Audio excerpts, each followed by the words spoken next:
We beheld a great wonder in heaven, a woman clothed with the sun, with the moon at her feet, and on her head was a diadem of the 12 stars.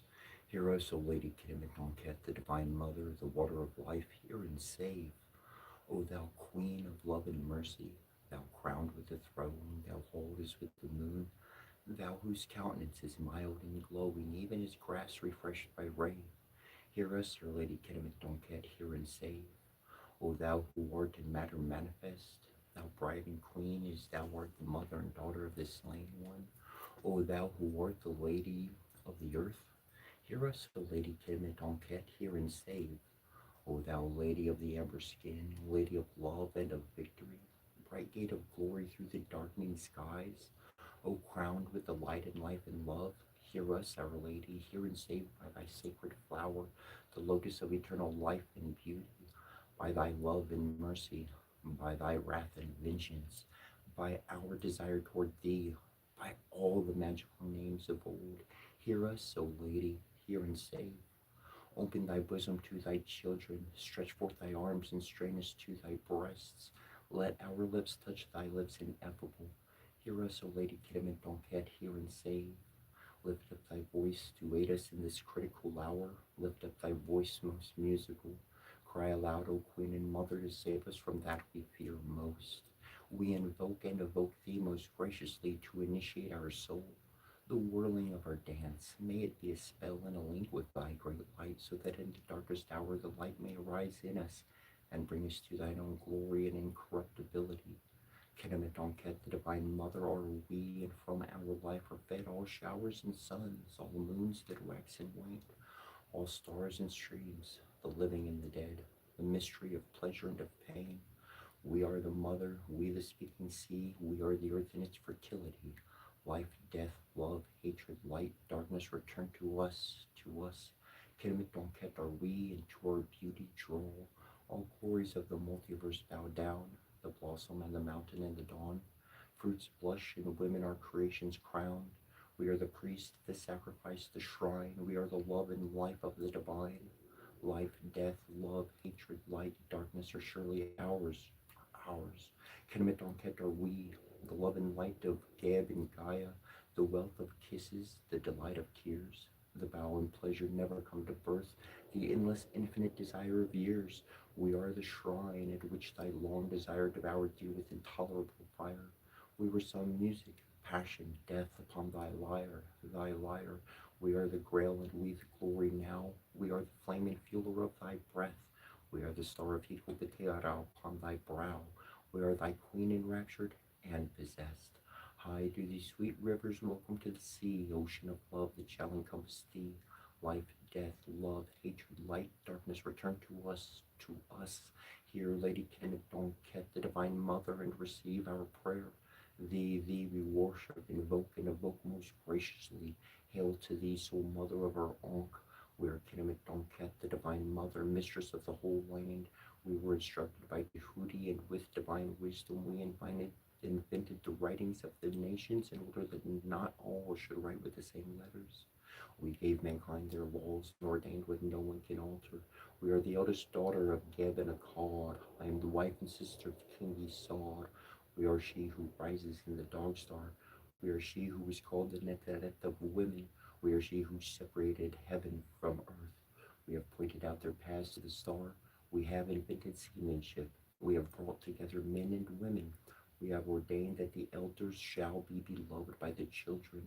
With our brother Al-Sa'ad, we made an end of cannibalism. We have instructed mankind in the mysteries. We have taught reverence of the divine statues. We have established the temple precincts. We have overthrown the dominion of the tyrants. We have caused men to love women. We have made justice more powerful than silver and gold. We have caused truth to be considered beautiful. Come unto us and pledge unto us your loyalties as we pledge ours unto you. O Mother Kenemet Donket, the Divine Mother, great art thou in thy splendor, mighty is thy name, and thy love has no bounds. Thou art Kenemet Donket, who art all that ever was, and all that there is to be, for no mortal man hath ever unveiled thee. In all thy grace thou hast brought forth the Son, the fruit that was born forth for the redemption of man. O Iser, Iser, Iser, Olset, Olset, Olset, Keramitonket, Keramitonket, Keramitonket. Graciously hear our cry unto thee. We mourn for thy blessings on us this day, every day, to nourish, to aid, and to fill the emptiness within that only you, our beloved Mother, can satiate. Unto thee do we pledge our solemn oath of dedication, and for the power and glory of Umna Lum, the Divine Father, the Unknowable One, to witness our devotion to thee. For as we now receive thee into our hearts, we ask that you never leave us in times of trial, in joy, and to death, and even into the next life.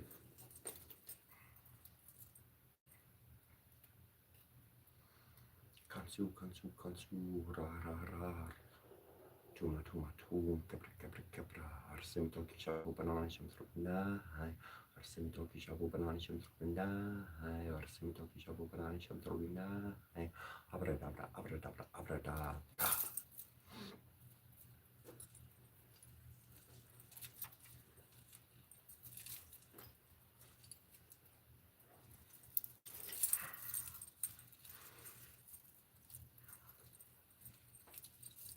What I just read is something that I would go over regularly when I first found the Divine Mother. When I read over that, I felt peace.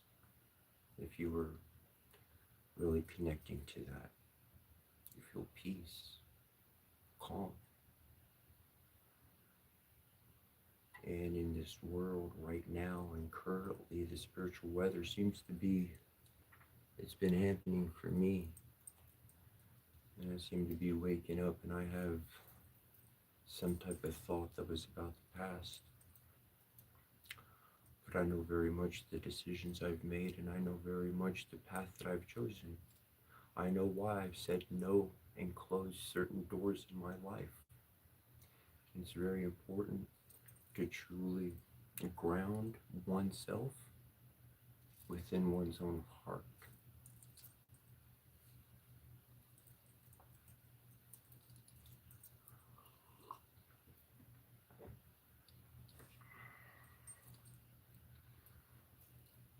And that's a big aspect of trusting yourself, learning to trust yourself. Because if you trust yourself, knowing that you're acting from a place of love and kindness at all times, even in the worst times, that you know that you pull yourself back and you make a plan and you're always seeking to do something positive.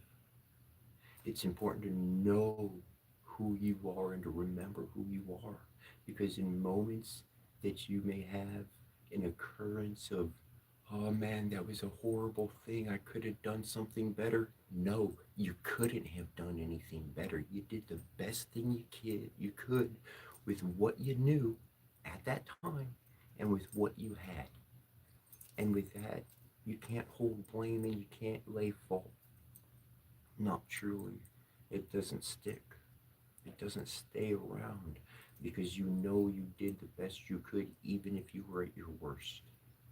And for that, when you learn to trust yourself, not learn, when you develop into trusting yourself and being confident in yourself, even in those moments by yourself, shoot, you walk out into public, don't matter what anybody says or how they look, you know your mind, you know your heart, you know you've grounded, your spirit is anchored, and your flesh can walk freely.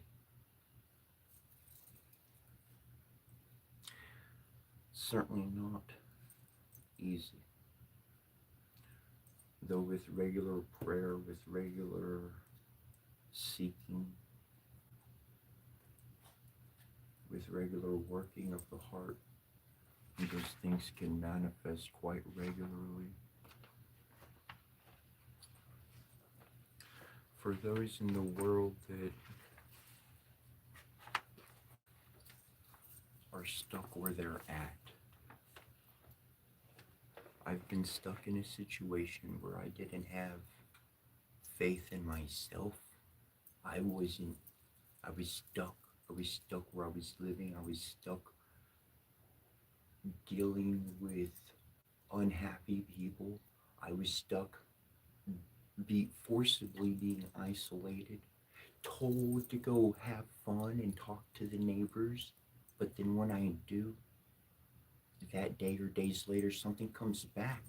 And I didn't brew any badness, but something came back. So it literally, it's forced isolation.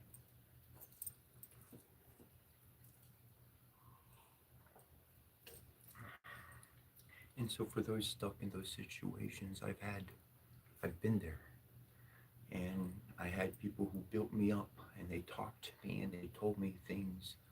And what they did through just hanging out with me and talking with me was they built up my confidence. They told me I could do it because I could. I didn't think I could. I was stuck. I had no lifeline. But through faith, through prayer, through the assistance of a stranger lending some kind words, multiple strangers, some that became real good, what I would consider family, but not that I hung around them, not that I'm still talking to them or anything like that, but they built me up and they gave me the little pieces that I needed each day so that I could say, I could do this. I could do this.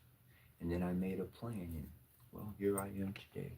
So, for those individuals that are stuck in those situations, this is what I found connected to another aspect of the Divine Mother. And she worked, there's one portion in here, and it says, this is a huge portion in there for me, and for reading it at this time, is it says, deliver us from the abodes of fiends. Deliver us from the home of someone who is going to attack us. Deliver us from the predator. Because a lot of us are stuck. So that's why I read this time. As it was in Memphis, so be it now. Hear us, we beseech thee, O powerful one, Lady of Reket, Lady of Bukhet, Lady of Set, Lady of Rasari, Lady of Teshar and Sahar, Mother in the horizon of Aru in heaven, in the Atet boat of millions of years. Thou art the great defender, thou art overthrower of Ketu. Preserve us from the evil chamber of the souls of Hesra. Deliver us from the abodes of fiends. O thou who art Sekhmet, life giver to the gods, Sekhmet, Lady of Flames, Sekhmet, Great One of Magic, Sekhmet, Eternal is thy name. O hear us now, Sekhmet of Lioness Head, Sekhmet whose color is red, Sekhmet, Daughter of Ra, Sekhmet, Consort of Hikupeteora, Sekhmet, Mighty is thy name.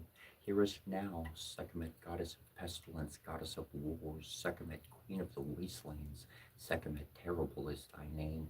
O come to us, Sekhmet, destroyer of rebellions, Sekhmet, scorching eye of Ra, Sekhmet, protector, ruler, Sekhmet, holy is thy name.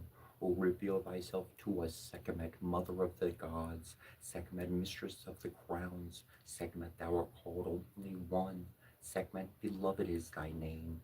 Possess us now, O great one, Nezar, greater than the All-Set, Sefiparim Hisrahapu Tishtif, greater than Hathor, Pasha Kasa, greater than Bast, Parahaka Kaparu, greater than Mahat, Sekhmet, mysterious is thy name. We are lost in mystery. Sekhmet, preeminent one, Sekhmet, a light beyond darkness, Sekhmet, sovereign of her father, Sekhmet, hidden is thy name.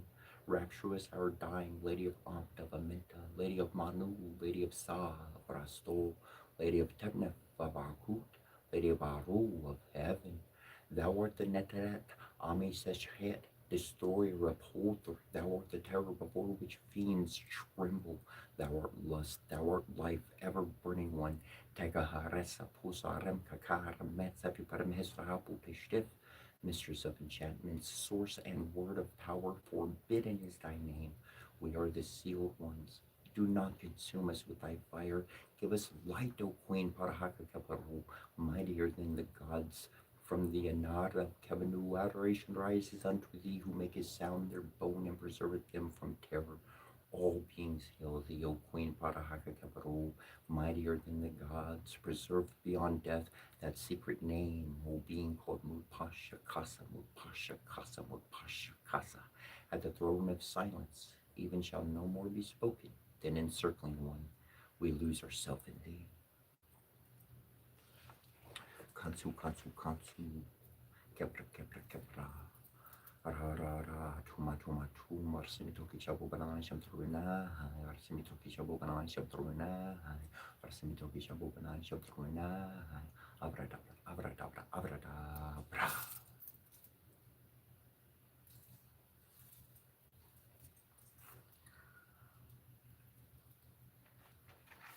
So that's two aspects of the Divine Mother. These things, they tell us about our world. They give little hints about how society was created, about how language was developed. I've read things from Kemet, from Egypt, to India, to China, and to Scandinavia. And they actually have the same verbiage. They talk about the same elements, there's key words, and I'll find them here and here and here and here and here, and they're in everybody. They got a piece in there. All these old invocations, incantations, all that kind of stuff. It makes it's scary. I don't want to touch it. They made it scary so that you don't learn the truth. Because if you learn the truth, you're not stuck, plugged into the system. You're a free agent. You're free to roam about as you will.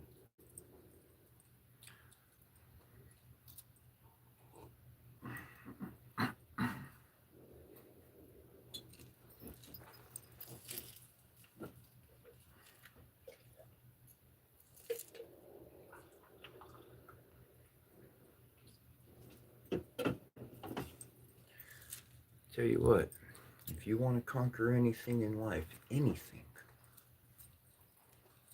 conquer your own body, conquer your own emotions, conquer your own literal, full-on life, there ain't nothing else to conquer. Everything else is easy.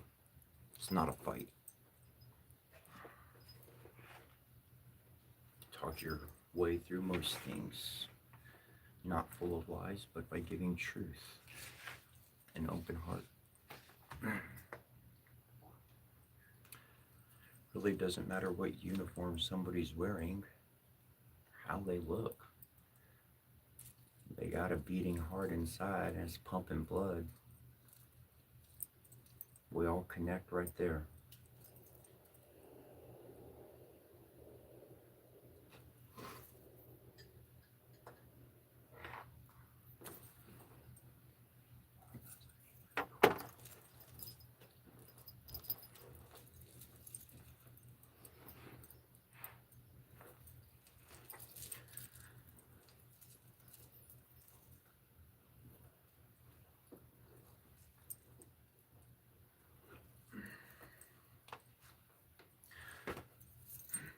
We've covered a couple aspects of the Divine Mother, and so now we're going to move into the Divine Father. Now, with Ta, I'll give just a little.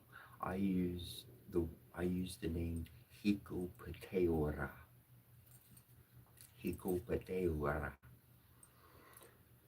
This is something that I discovered not from anybody, but I found certain verbiages and I put these sequences together. Now the actual name that I'm referring to that's in all the script is Ta, Ptah, P-T-A-H, or P-T. And anyways, this essentially connects to the Divine Father, and is the name of the Divine Father that I personally connect with the motion. So just to give that a little explanation. Anyways, moving on. Homage to you, Hikopateara, and hail the gods who came forth from thy members. O Hikopateara Sasatim, hearer of prayer, thou art the great I in thyself whom we call forth. Thou art a shrine ever open, thine ears ever merciful unto those that are oppressed. O thou living flame, ending the veil of darkness, illuminated as Ra, passing through the Amduat, O King of the gods, Lord of the great throne, Hikopateara Tartinin, eldest of the originals, has created the framework of the multiverse. Active one who came forth active, Umna Lum, who renews what already is, whose respect is great in the Anad. Greetings to you, exalted ancient one, Hotatinin, the Ka of all the living were created in the image of Hikopateara, all formed in thy thinking heart and by thy tongue. The fires of life burns in thine heart. Hiru was created from the thoughts of Hikopateara's heart, while Tahuti was formed by the words of Hikopateara's tongue. Hikopateara's heart guides the Atnar, while Hikopateara's tongue directs humans. A Tumura had to labor to create the Anad. Hikopateara had only to speak, and the Anad was created. Hikopateara called the names of Shu and Tefnut, the wind and the rain, and they gave birth to the Anad. Sight, hearing, and smell all report to the heart, for the heart is the source of all knowledge. The tongue speaks only what the heart thinks. A Tumra thinks only the thoughts of Hikopateara, while the Anad speaks only the words of Hikopateara. As thy heart grants the gift of life, O Taten, and thy tongue organizes life's abundance. Hikopateara is the creator of all crafts and trades. For Sefiparam Hisrafu Tishtif is the great defender and beloved of Hikopateara. For Nefertum, protector of the two lands, and for all of the gods of Memphis. O our God, great God of the primeval mound, hail unto thee, great art thou. Revered art thou, who made heaven after the conception of one's own mind, who suspended heaven by the elevation of the atmosphere. We are thy divine children of Hikopateara. As thy omens are before us, we follow thee. Thou hast led us to rest by thy side in the western heavens, Aru, like all the mysterious gods of the Duat.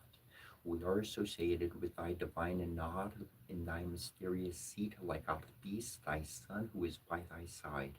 Grant that we may eat the food of thy divine offerings of bread, incense, beer, sheda, and wine.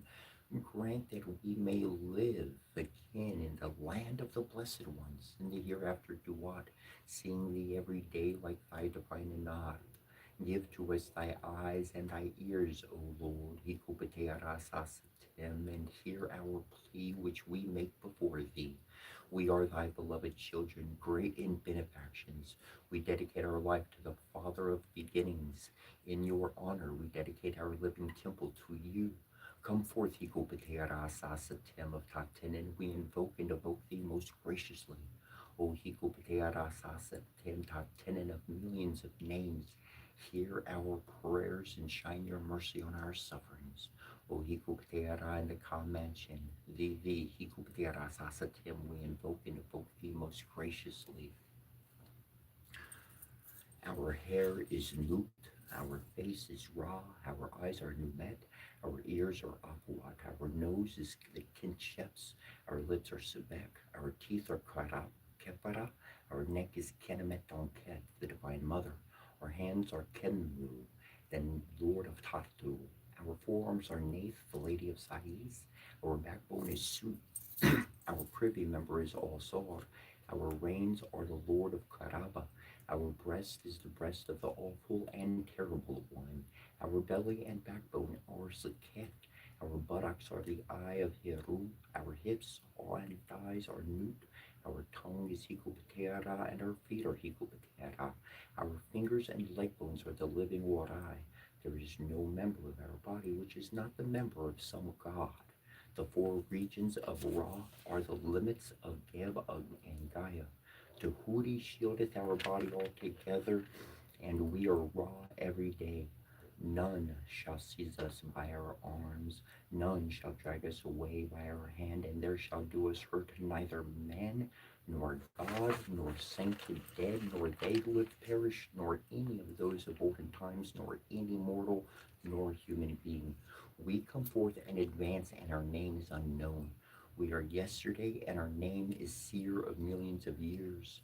O ears that hear, O eyes that see, O hands that bless, graciously receive our offering, O Father, Mother, Hikupatearatatenen. We give you our heart, our hands, our breath, and our ka. We give you our names, and we receive yours in return. Our heart is your shrine.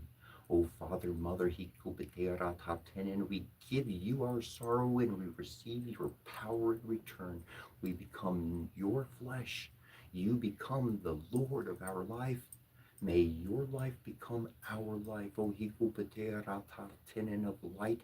May your light be our light, O Hikupateara of mercy. May your compassion liberate us. Giver of life to all of creation, such does the Ankh flow forth. We who came forth from your body, we are Hikupatearatatenen, O Hikupateara of life, light, and mercy. Hear our prayer. The upper part of thee is heaven, and the lower part of thee is the duat. The winds come forth from thy nostrils, celestial water from thy mouth, and the staff of life proceeds from thy back, thou making the earth to bring forth fruit. Through you we seek to create every aspect of our life. Great Ornetanum Devkamiel Sharon, great God who stretched out the Aru, who stretched out heaven, the architect of all that is, the opener, the Lord of stability, who maketh his disk of raw to revolve in the body of nude. Hikupatera sasatim, molder of the Nethanum Devkamiel Shernu, of gods, of men, and of everything which is produced, maker of all lands and countries, and of great green sea, and Umna Loom's name of Keper Ka, bringer of Hapi from his source. May your creative ambience flow forth through our spheres. Let thy presence be known in our minds and in our hearts. High Supreme of the multiverse, there is nothing that is developed without you, whose development is their development in the course of each day, proceeding from what the Father Mother has determined. By the Jed and Ankh, by stability and life, we stand loyal and dedicated. Hail unto thee, Hikupatearatatinen, high Arnetanum Devakamiel Sharon of Memphis, master of Sakar, who concealeth his form. Thee we invoke and evoke thee most graciously. Hikupatearatatinen moves within the wrappings of the forms of creation, who traverses the endless ages of eternity, being born through repetition of thyself. Thou drivest away the darkness by the beams of thine eyes. Thou ascendest into the zenith of Aru of heaven, and thou comest down even as thou hast risen. The roaring of thy voice is in the cloud, thy breath is in the mountain tops, and the waters of the inundation cover the lofty trees of every region. When thine eyes shine forth, we are illuminated. The Ancient One who has reached the limits of time, the immovable One who traverses every path, praise giving to Hikupatearatatinen, Lord of Mahat, sole God among the Anad, whom created cities, shrines, sanctuaries, perpetual offerings. O Hikupatearatatinen, beloved as King of the two lands, that you may give life, prosperity, health, alertness, favor, and love. We proclaim your power to those who do not know you and those who do, to the small and the great, as is done for a righteous man who has set Amun in his heart.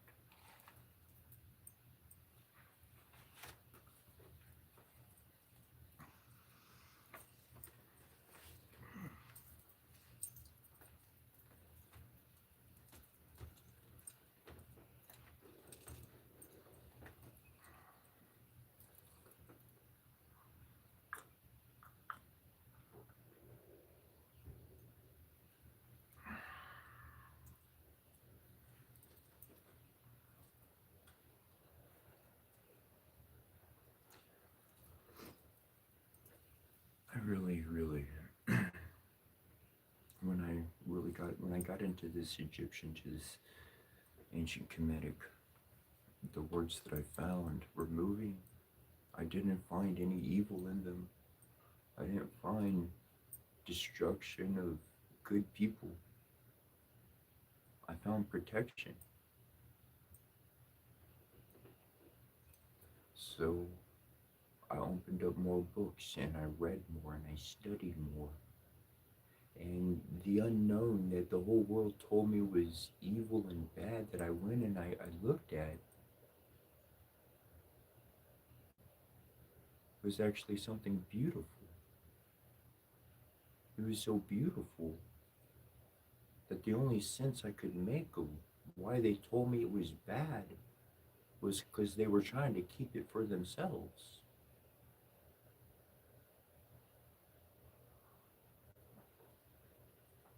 A loving heart is going to read something and they're going to know whether it's a blessing or whether it's a cursing or whether it's a mixture of a bunch of junk. Well, since we've covered the mother and we've brought forth the father,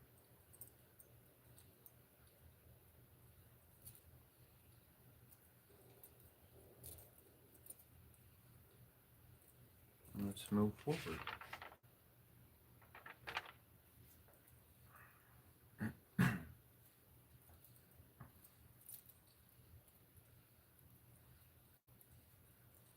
Let's move forward to the child, right? Father, mother, child.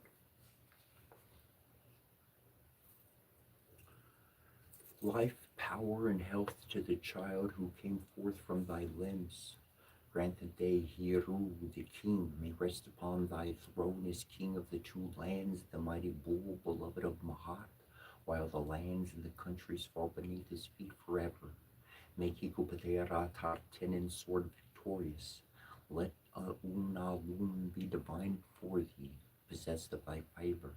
Extend for thou the boundaries of the 9 bows, Lord of the double feather and shining ornaments, brilliant, who makes the gods alive, radiating, the Lord of light, shining in brightness, rises in every eye.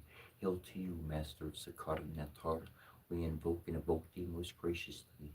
You shaped Geb, you assembled your own flesh, you counted your members, you had no father who engendered you when you were born into existence, no mother who gave birth to you. Let us go, let us sing for Hikupateras 10 many hymns. Lum, who created the Nathnumidapkamielshenju, the men and all the animals, who created all the kingdoms and the riverbanks and the very green, singing on Lum's behalf of Creator and Creator of the kingdom, a gift to the living king, to Hikupateras south of his wall. Sekhmet, defender and beloved of Hikupateras Hikupateras Neb of Sherpier, and Osor Neb of Rostov. May you all allow our Ka to come forth in the day to see the Atan Ra. May you listen to us praying every day like the transfigured spirits whom you made so glorious. And may you have us follow you both day and night as one of those you honor. We are they whom has been true to Hikupateras since first we were on a car. Let us satisfy truth truly every day, for we have turned our back on evil in its presence, nor has there been occasion for it since our birth. Let us be among the crew in the bark for Osor, celebrating in the district of the king, for the spirit of the hereditary prince, soul friend, royal deputy of the two lands, royal scribe, Horemheb the vindicated, and Hikupateras Hasatim of emerald skin, a beautiful face with a Polstish beard, wearing a skull cap crown. Thy form is hidden, though thou art in all things. From eternal spark do we bring newness and regeneration. Come forth, Hikupateras Hasatim. We invoke and evoke thee most graciously. Of thy own free will, bless us by being with us, possessing us through every day and night and into the unknown home. Hail to you, Kepra, even Kepra, who is the creator of the gods. You rise and shine on the back of Mut, having appeared in glory as the king of the gods. Your mother Nur shall use her arms on your behalf in making greeting. May you give power and might and vindication in the coming forth of this living onk to the ka of this child. The oras has opened unto thee. We see thy bark with Hiru at the helm and Huri and Mahat beside him. We invoke and evoke thee most graciously, Lord of circles, establisher of the city of the sun of the Ilmu, send the sender forth of light whom governs his circles, the great God, Ra. Hail to you, Nebulo. We have come to you, Sahu and pure. The eye of Hiru is upon us. Allow our Ab to correctly guide us in this destroying hour. Descend, appear as thou art, even as the falcon. We receive thee as thy celestial cow, who is thy sacred eye. We receive you through our blood. We drink to thee in our breath. Come to us, we receive you. Repel the crocodile. Protect us. Make way for us. Safeguard us in truth. We do not fear. Encircle us. Make good before the paths of us in thy dignity and in thy power. Embrace us, for we adore thee. We work for thee. Our aspiration is to serve thee ever so correctly in thy holy work. Kindly we request thee to come to us in peace and love. O great God, who is the life force known as Ra.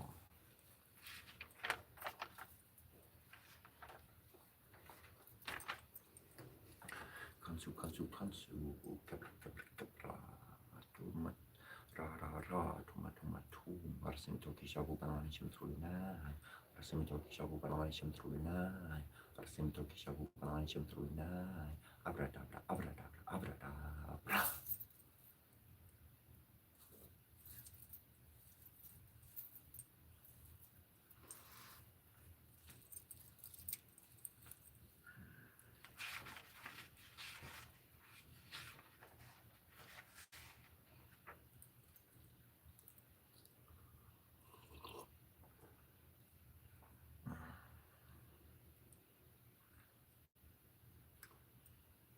From mother to father to the sun, the literal, their son, Ra, the star that illuminates and gives life to our world. That star pulsing with energy that shoots off coronal mass ejections and solar flares and all that energy, that is what the Divine Mother and the Divine Father gave birth to. God, mom and dad, God, that's their child. That's their firstborn child, is the sun right up top. Every single person in the world sees him. Everybody sees him. Everybody sees the glory of the production of the celestial world in order. It produces life that we get to have. And if we learn from these cycles, if we learn from our environment in which we live in, we can produce life in the place of death. We can produce life in the place of death.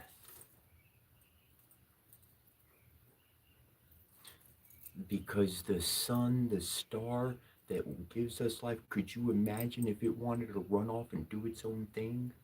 Could you imagine if it had a mind of its own and said, nah, screw what y'all said for me. I don't care what your divine law is. I'm just going to do whatever I want.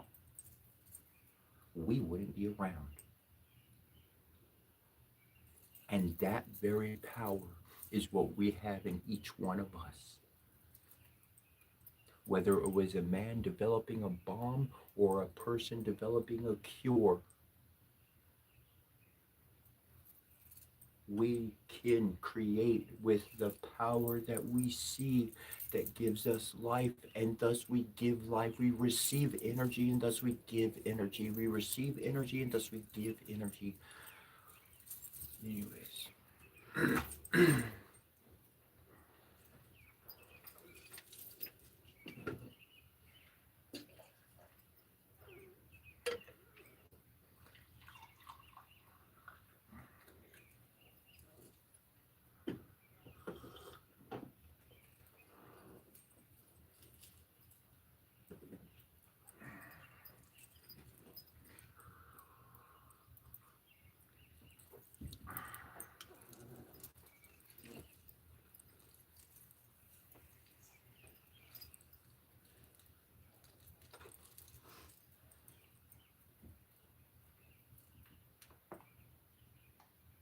I'm going to stretch a couple times real quick.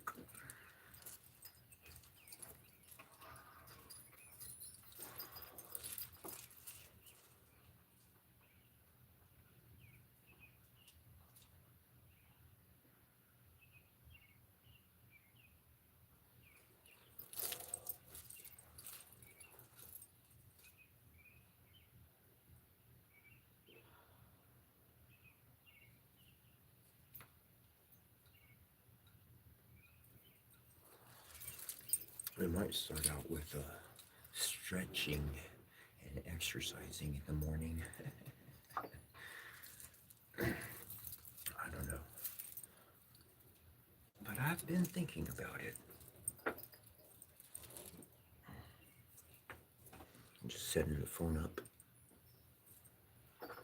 closer to the ground.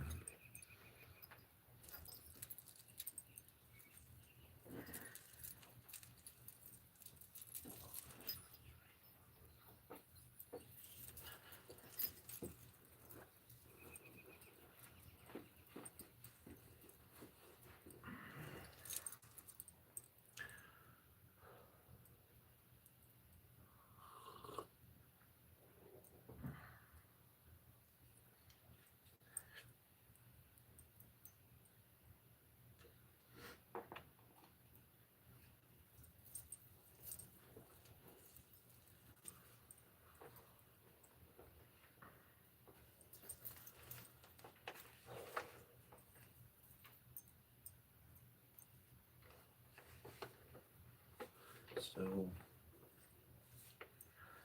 as we've covered mother, divine father, divine child, now we're going to get into what is called becoming of the day. Other people had different words for this book because they found it amongst in tombs. So they left it as a negative connotory kind of a book, but truly it is becoming of the day. It is the light reaching us.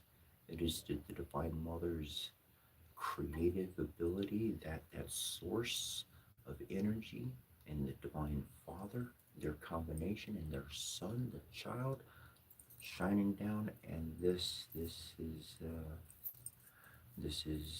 becoming of the day, essentially saying hello to them once they are all there.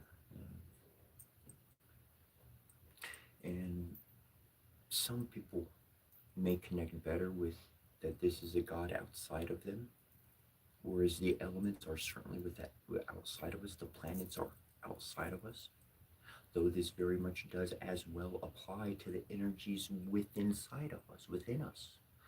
We are connecting, we are waking up. If we say Divine Father, all right, the right hemisphere of our brain is masculine in its context. In everything that it does and operates, it's masculine. So we're waking up the father. And then the next portion, we're waking up the mother, because the left portion of the brain, in all of its scientific context, is feminine. So we have the Divine Mother wake up. We wake up the father, we wake up the mother, and then we wake up, because they're together, we wake up the son. And now we are the living embodiment of two worlds unified as one. Okay? It's not just about worshiping some external being or something. That's a nice idea to have in mind. That's a nice, good construct to work with. Definitely is a good thing. But truly, it's what we become, it's what we see, it's what we awaken to each morning. And that's when we go walk about and people are in darkness because they ain't woke up. They haven't awakened. And this awakening happens every single day. Just because you're like, oh, I woke up. Nah, it don't work like that. You can quickly go back to sleep by being beaten, abused, manipulated, contrived, and all sorts of things in this nasty old world. Shoot.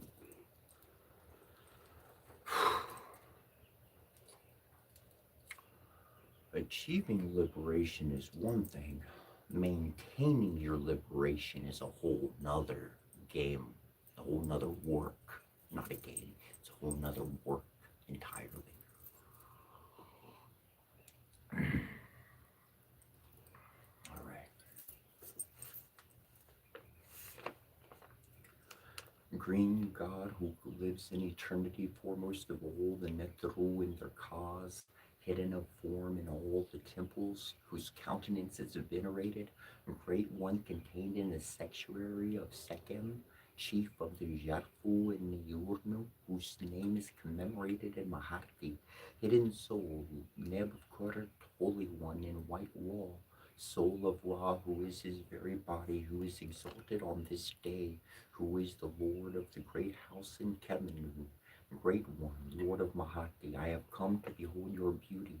I know you and I know your names and the names of those who exist with you in the Market Bark.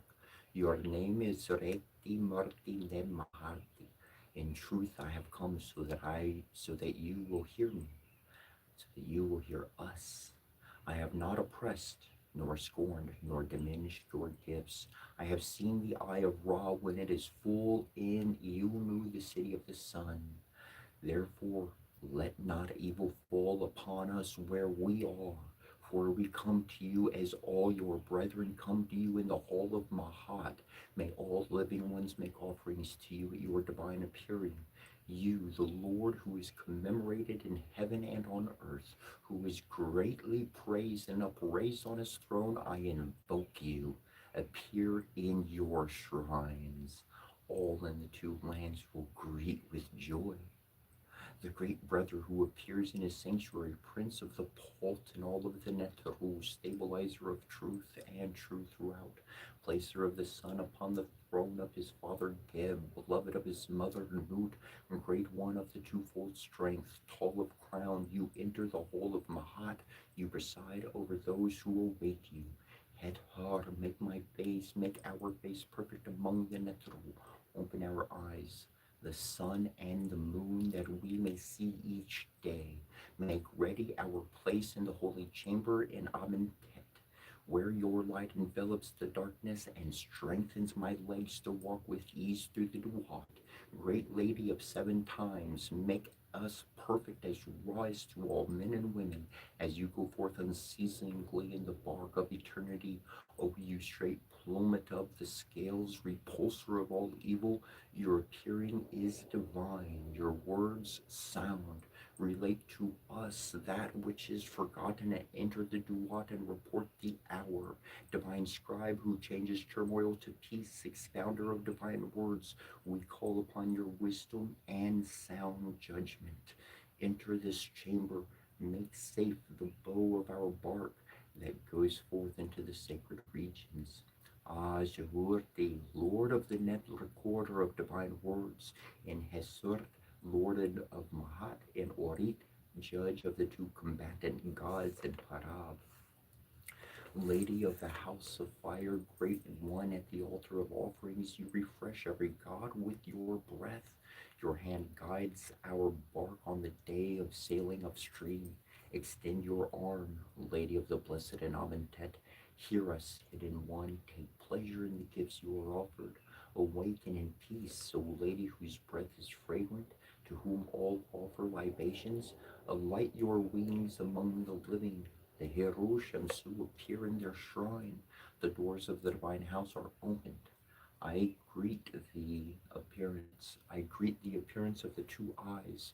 Open sky, open earth, open eastern and western gates, open starry doors of the horizon, open hidden gates of the imperishable region, open sanctuaries of upper and lower Egypt, open pathway of Ra, Open for the golden falcon who makes flight to his temple. Open double doors of day and night.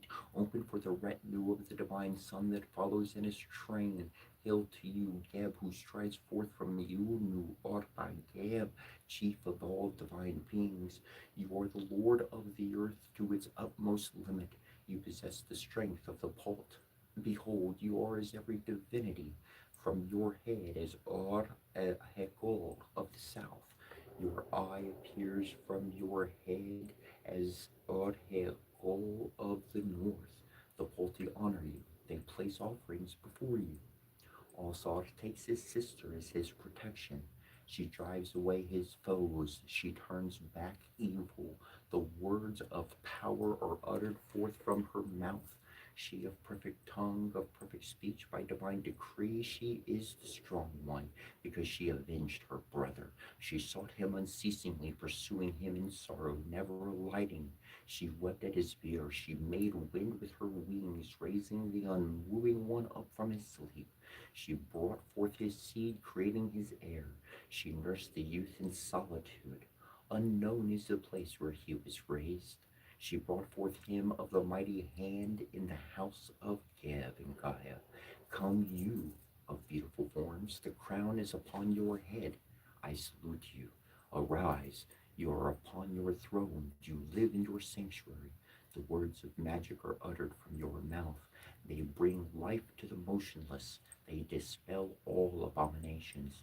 O you who preside in the pavilion of the gods, keeper of the door that is fastened against the night, sojourner of Mahat, dwelling in your mountain, hasten to this sacred land, for I rise, we rise. Rise thou also to our calling.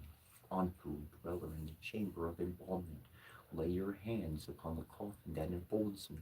Extend your protection to our brow. Exalt this sanctuary by your appearance. Lead us on the path of justification.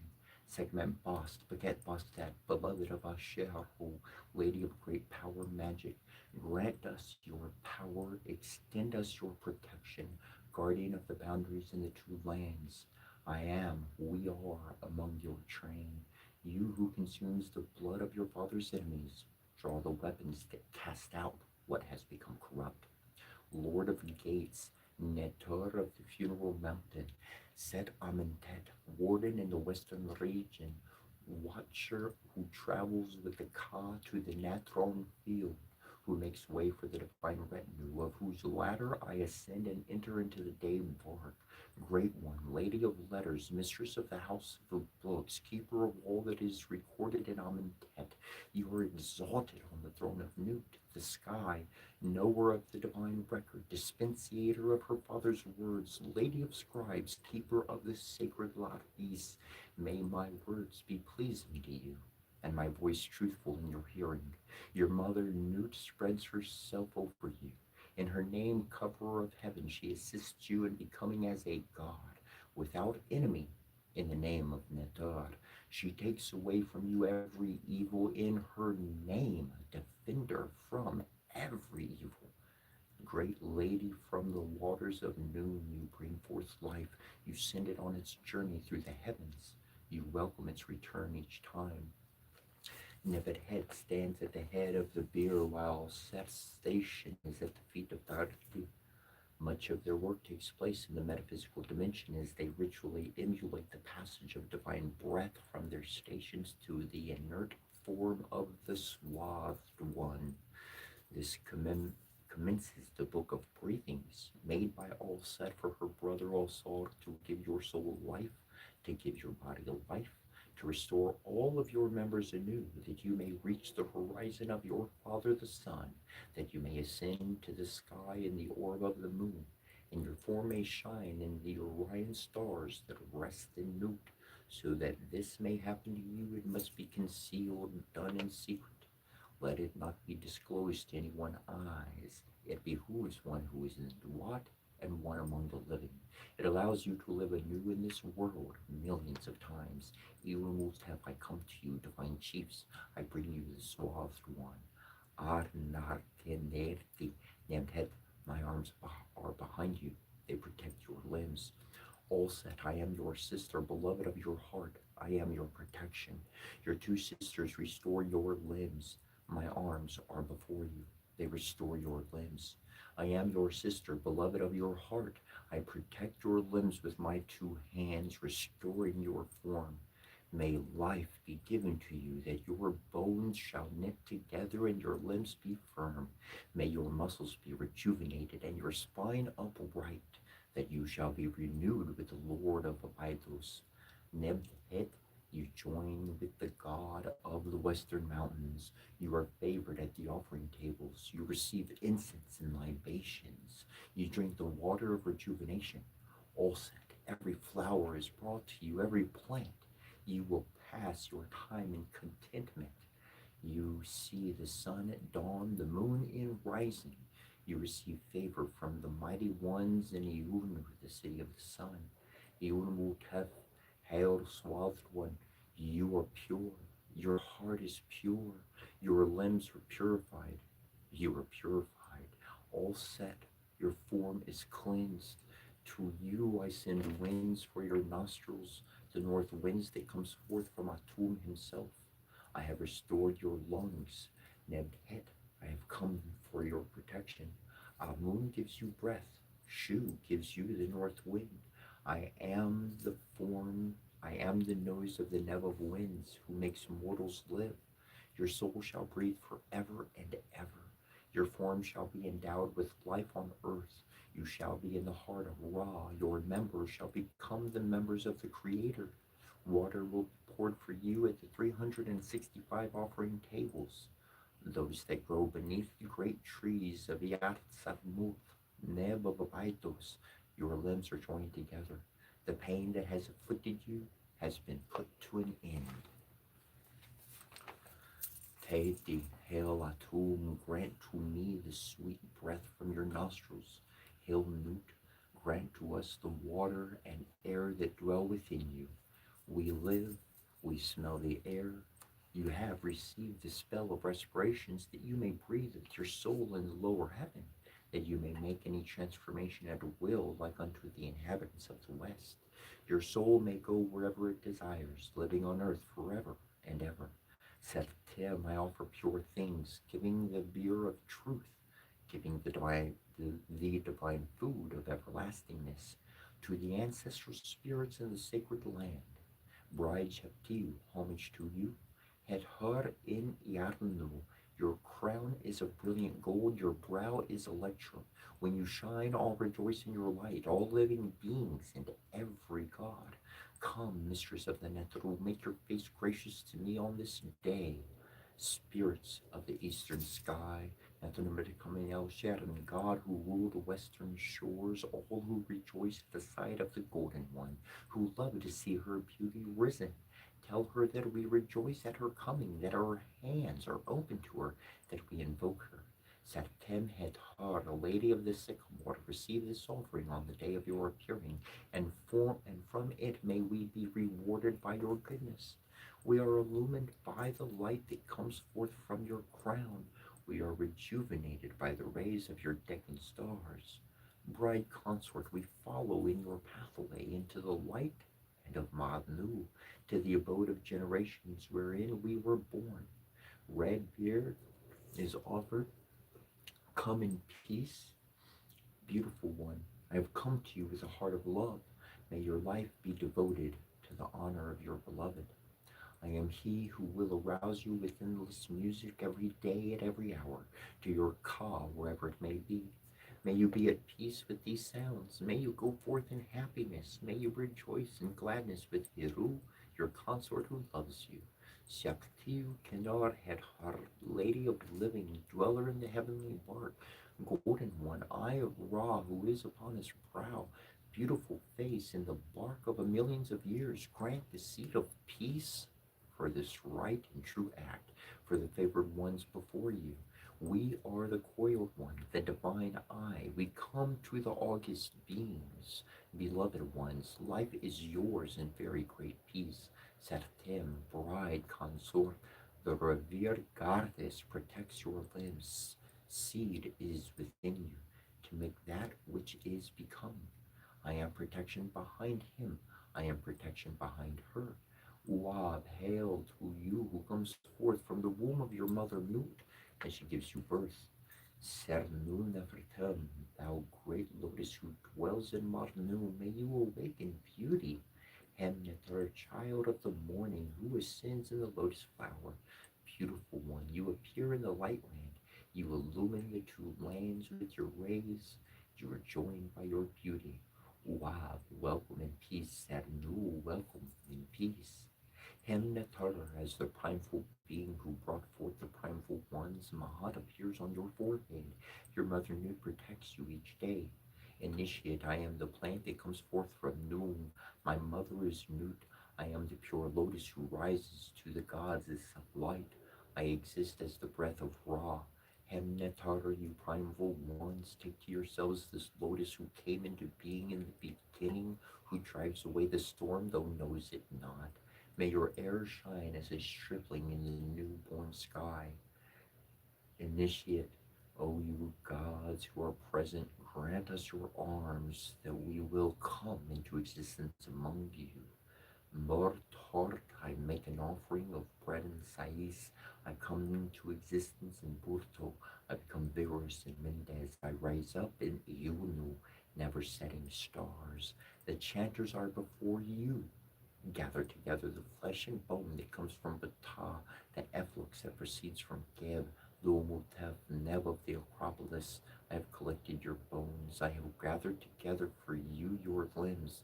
Nebrehapim Seth, you are the plant that springs forth from Noon. You are watered and purified. Your soul lives, your seed germinates, you renew your youth upon earth among the living. Kobesnuf, the earth becomes green through you, the never resting stars praise you. Nepre, behold the splendors of heaven's disk, you renew yourself each day. Tort, may I see the birth of your Ba, its illumination as Orion in the southern sky with your divine sister Depth that are your side. Mud, I come into being. I am strong upon the earth before Ra. I eat bread, I drink beer. I have come, I am here. Praise of Kepri, praise be to you who comes into existence each day, who gives birth to himself each morning, who comes forth from the womb of his mother without cessation. The two halves of Egypt together bow before you, giving praise at your rising. The land is made luminous with the splendor of your body, being divine in the heavens. You are the beneficent Netar, the ruler of every eternity, Lord of light, great of appearances in your bark of dawn, Prince of radiance in the bark of dusk, divine youth, heir to eternity, who has begotten himself and given birth to himself. The Balti acclaim you, the Netru are jubilant on your behalf, for you are Kepri in the morning, Ra at noon, Atum in the evening, and they adore you in your beautiful forms.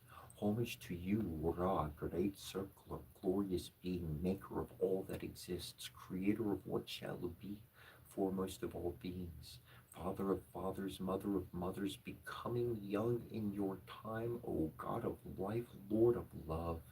All people live when you shine. Those who follow you sing your praises. You rule all the gods. You go forth over heaven and earth each day. You receive the opening of the heart in your shrine. You stride over the heavens in peace. Your enemies are overthrown. May you be at peace with us. May we advance upon the earth and see your beauty. Jehudi restored the eye of Heru. He made peace with it. He is sound. It is sound.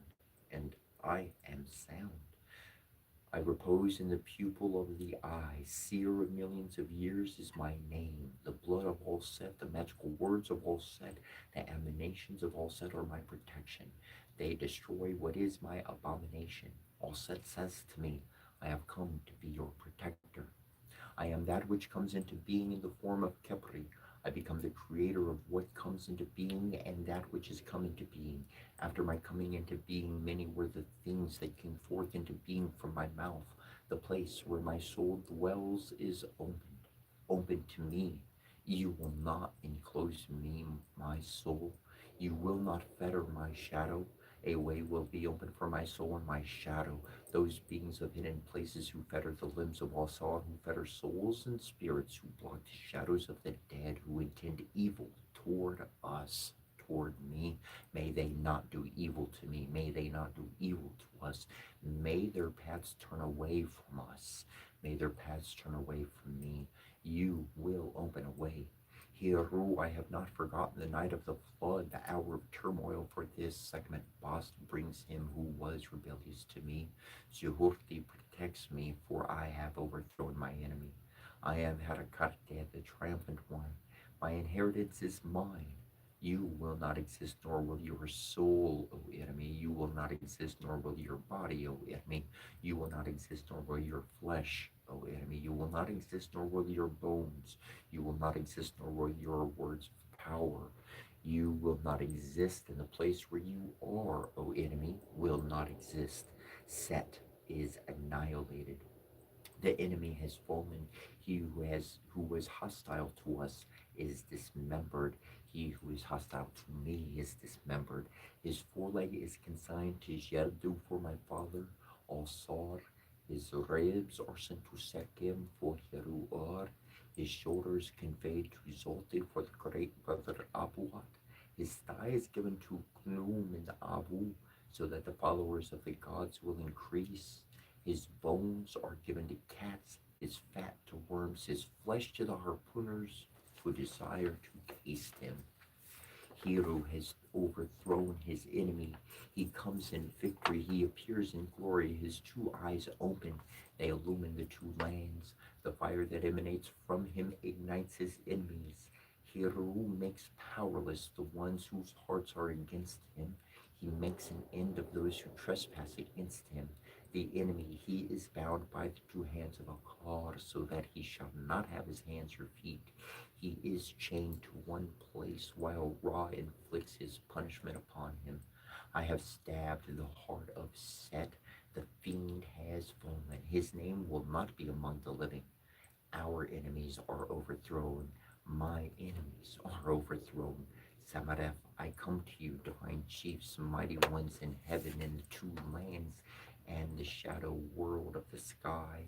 I bring you one justified, that you may grant him and her to be with you each day. Second Ankh, I come to you, Nebu of Rastal, those who follow Heru in the western land, in the field of offerings. I bring you the justified one, that you may grant him and her to be with you each day. Samaref, you are pure, your Ka is pure, your soul is pure, and your power is pure. You will live for millions of years. Second Ankh, your soul is pure among the gods. You rise up, your essence is in heaven, your body is on earth. Samaref, may your soul not be restrained. May your shadow not be restrained. That which was separated is now restored. May the way be open for your soul and your shadow, that you may see the great gods. Recipient, I honor you. Lady of radiance, Sopdept at the head of the great house of night and darkness. I am the woman who lights the abyss. The darkness is doubly lighted. I have overthrown those who destroy. I have compassion for those in the darkness. I stand upright those overthrown, I stand upright those who are prostrate, for those who are ashamed, for those who are despondent. Recipient, there is no falsehood within me. I have come to you. I am pure. I give to me my mouth, that I may speak with it. Second Ankh, may your mouth be opened. May your mouth be unlocked. May you rise in the horizon of heaven, on the high mount of noon. Dumutep, that which was loosened is now made firm. I have bound together your head and your limbs. Imset Hapi, by the iron odds possessed by Shu, with which he opened the mouths of the gods. Lift up your head into the horizon. My mouth is opened. It is unlocked by Shu's celestial weapon of iron. It is opened by that which opened the mouths of the gods. Hail, sycamore tree of Nut, grant to him and her the water and air that are within you. Kovisunov, may he or she never perish. Sabdep, and may his or her body never see corruption. May he and she behold his and her body. May he or she repose in his and her glorified frame. Sekanok, you have made your transformation. Firstborn of Geb, you're exalted. Go in peace.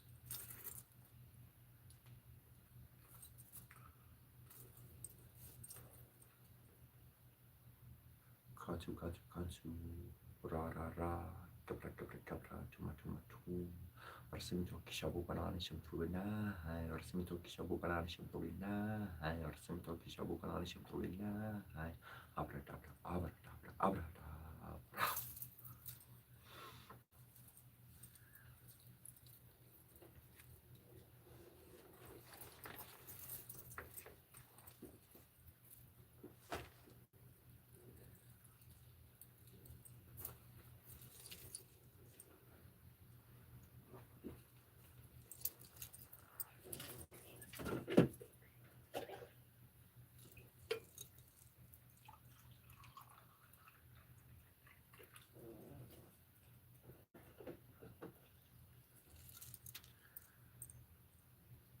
So that's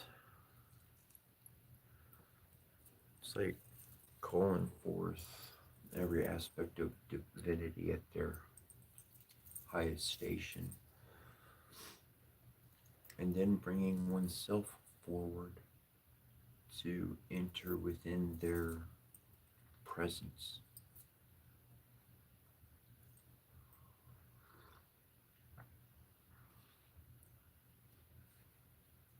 That presence is how we feel, it's our emotions, and it's the power of our mind being at peace. I could share, I could share every little trick and every little thing to help you stop thinking about something. And you could do all those things, and you may have some success. But that success is you're gonna have to it's it's not gonna be as long term as it could be. Because the reality is if my mother if my mother was around, if I told her hello yesterday and we had yesterday's interactions and then we see each other today, I would be a massive jerk if I didn't say anything when I saw her. Just because I said hello yesterday doesn't mean I said hello today. And if I go a bunch of days without saying hello, then who the heck are you? Because you're obviously not talking to me.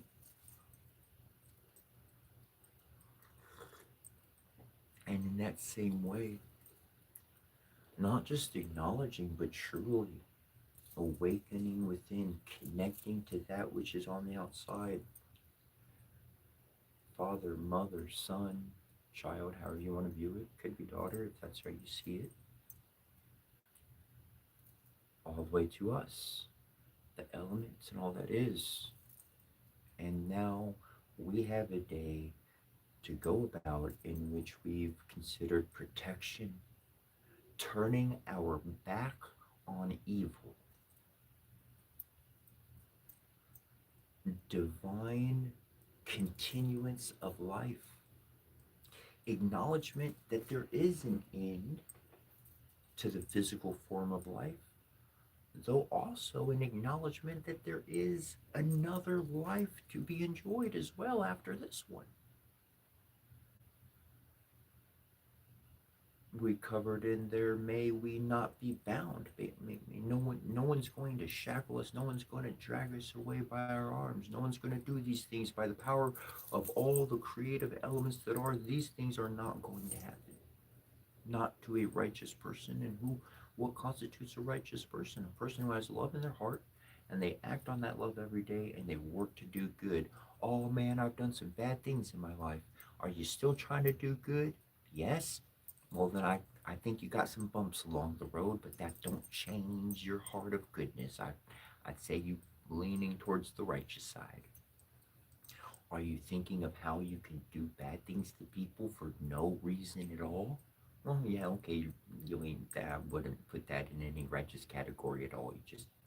I'd put that in adolescence. I ain't grown up yet, that's all. No matter the age. Oh,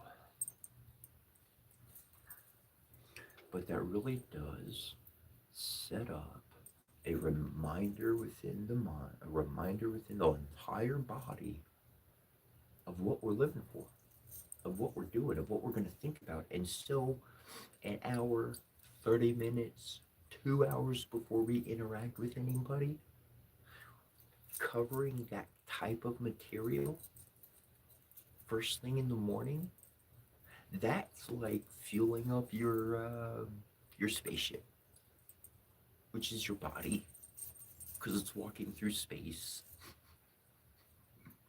and you could tell which anything to do what it's gonna do, and it's gonna follow you, just like a captain of a ship.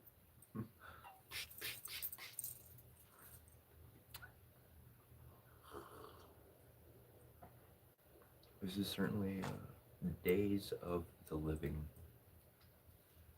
My mom used to watch that one. Was it Days of Our Lives? I think it was Days of Our Lives. She'd watch that soap opera every day. Every day she watched that, and sometimes I think maybe I don't know. I can't exactly remember sitting down and watching it with her. But I'm sure I did at some point.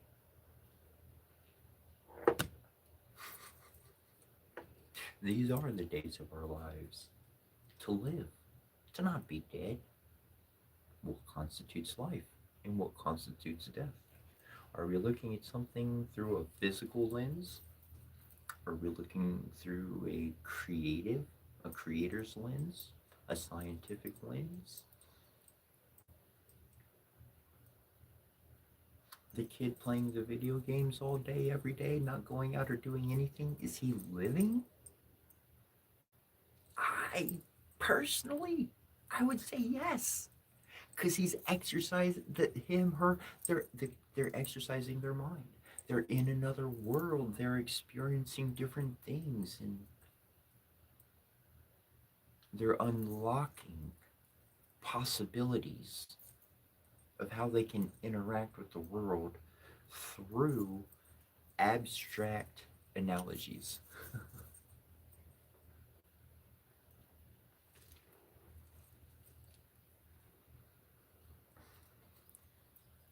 Even the smartest of people knows that every once in a while they have the right to be completely aloof to things in life.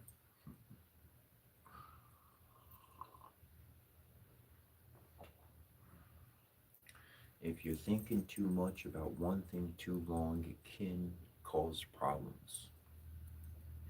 So it's good to change that up. It's good to be able to think about nothing. It's good to be able to think about your mind and emotions personally and compare it to a TV or a laptop. I was thinking a laptop. Let's compare it to a laptop. That laptop, I can push the power button, I turn it on, and it is running. Connected online, this, that, all this stuff's going on. But if it's off, nothing's happening. It's off. Those things are not running, nothing's going on. My mind and my emotions are very much like that laptop. I can turn them on and I can turn them off at will. When I need to do some work on something, all right, let's go into the kitchen and let's get busy studying, cutting some stuff up and prepping things together. But as soon as I'm done with that, couple hours, 3 hours, 4 hours, 10 hours, however long I've been working, it's time to just turn that off and move another direction.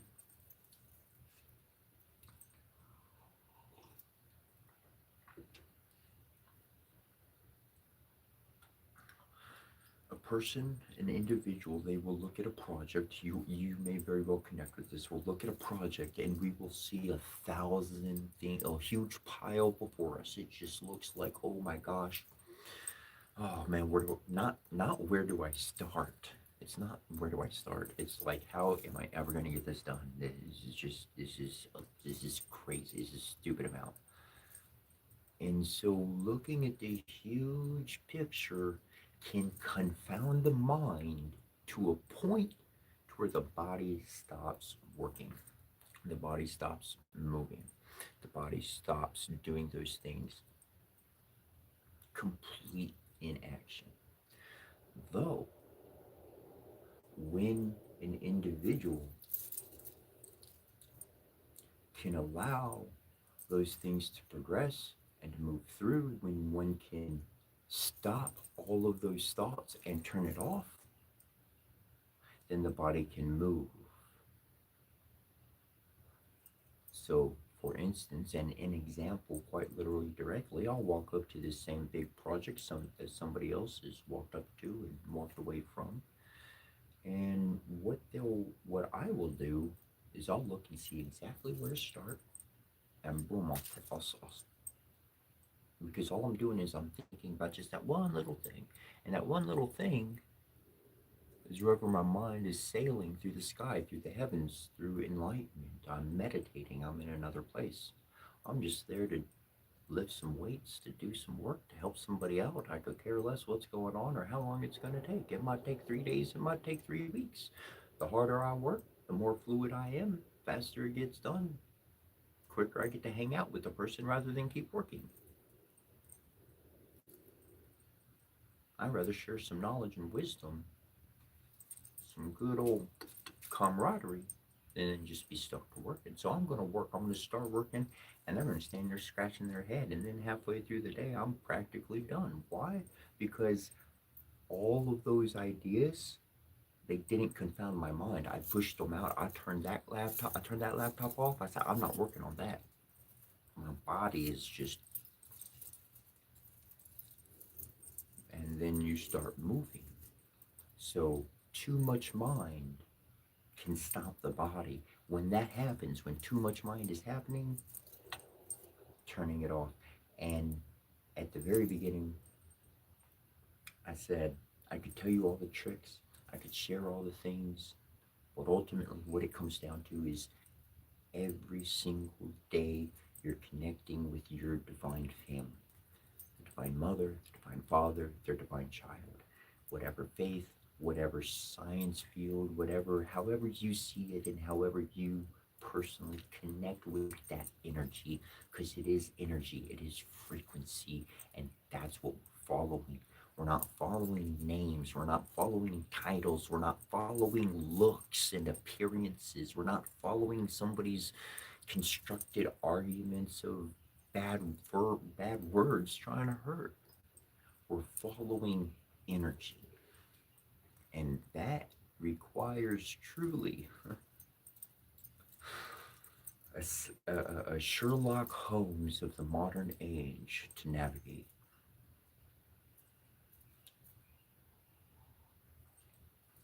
I always liked the idea of Sherlock Holmes. I liked how he could see and understand, like, details that nobody else could. Like, there's that little thing, and there's that little thing, and there's that little thing. He puts it all together, and like, boom!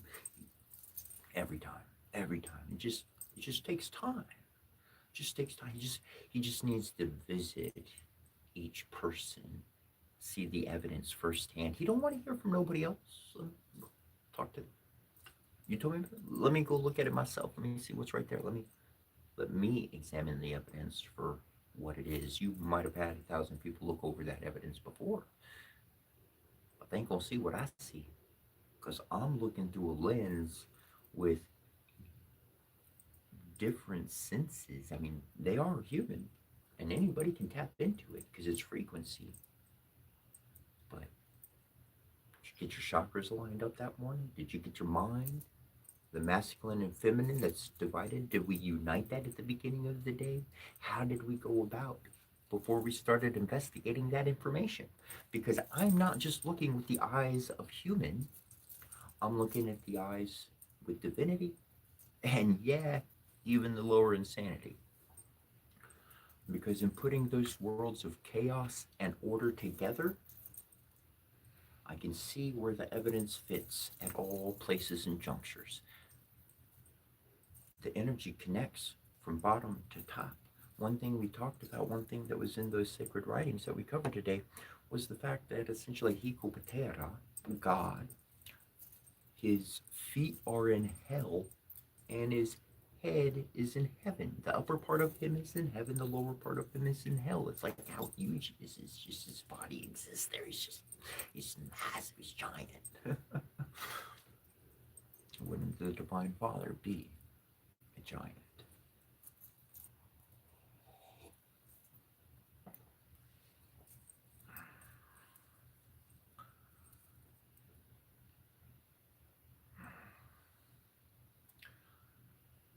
And that's a lot of people. One thing I've talked about the past few days is that you can become anything you want to become. You could be an archaeologist, you could be an Egyptologist, you could be a linguist, you could be an astronaut, you could study, you could build rockets to go into space, and you build satellite. You could do anything you want. You could be a teacher, you could be a motivational speaker. You can be anything you want to be.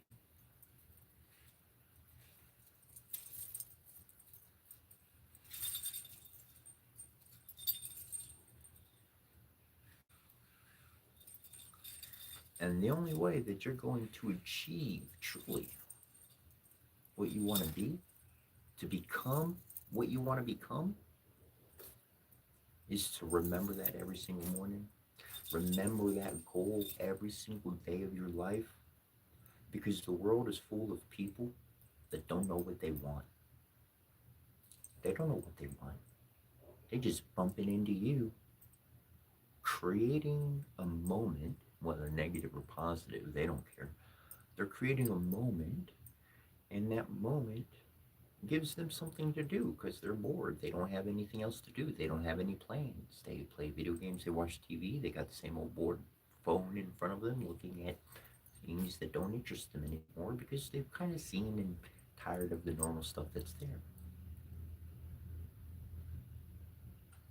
So to wake up every single day, to unite the masculine right portion of the brain along with the left feminine portion of the brain, bringing them in union and truly illuminating the child of them, the sight to see into this third dimension, more than just physical application, but literal quantum solid quantification. There we go. There we go. Just need to keep rolling. Things start smooth. It's like the vehicle gets rolling and the tongue just gets smooth.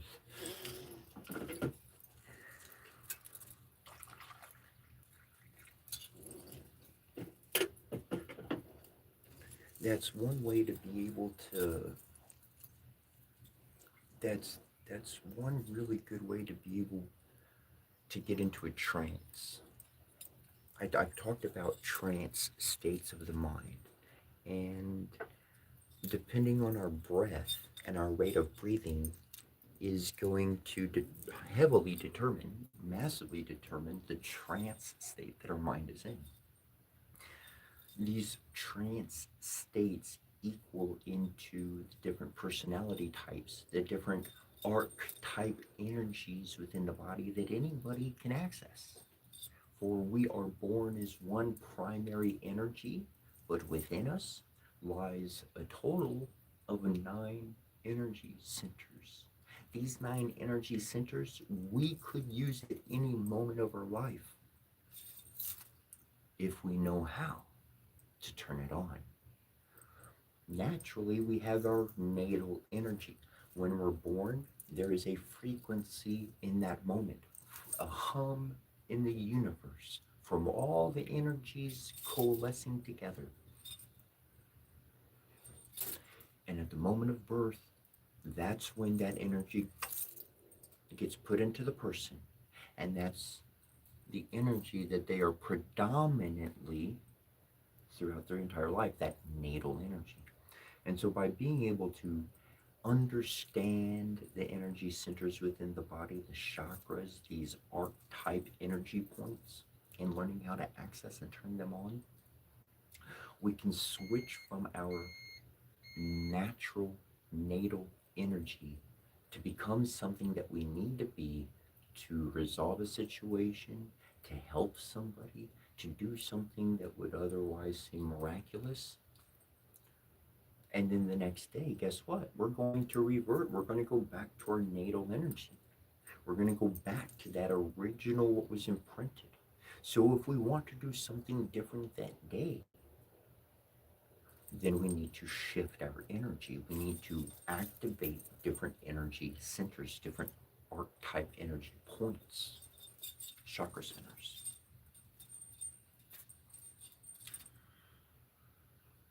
Now this I gotta share. I don't normally go the movie route of explanation of things. Star Wars is pretty big, okay? And I'm not gonna release all the secrets. I won't release. I just got one for you right now. The lightsabers, okay? Now check it. The blue, the blue lightsabers, okay, that blue connects to the throat chakra. So those Jedi, we read over it daily. Jed means stability. They're stable individuals. These stable, wise individuals, okay? These Jedi, they fight with their lightsabers, the blue, because they're actually using the words of power.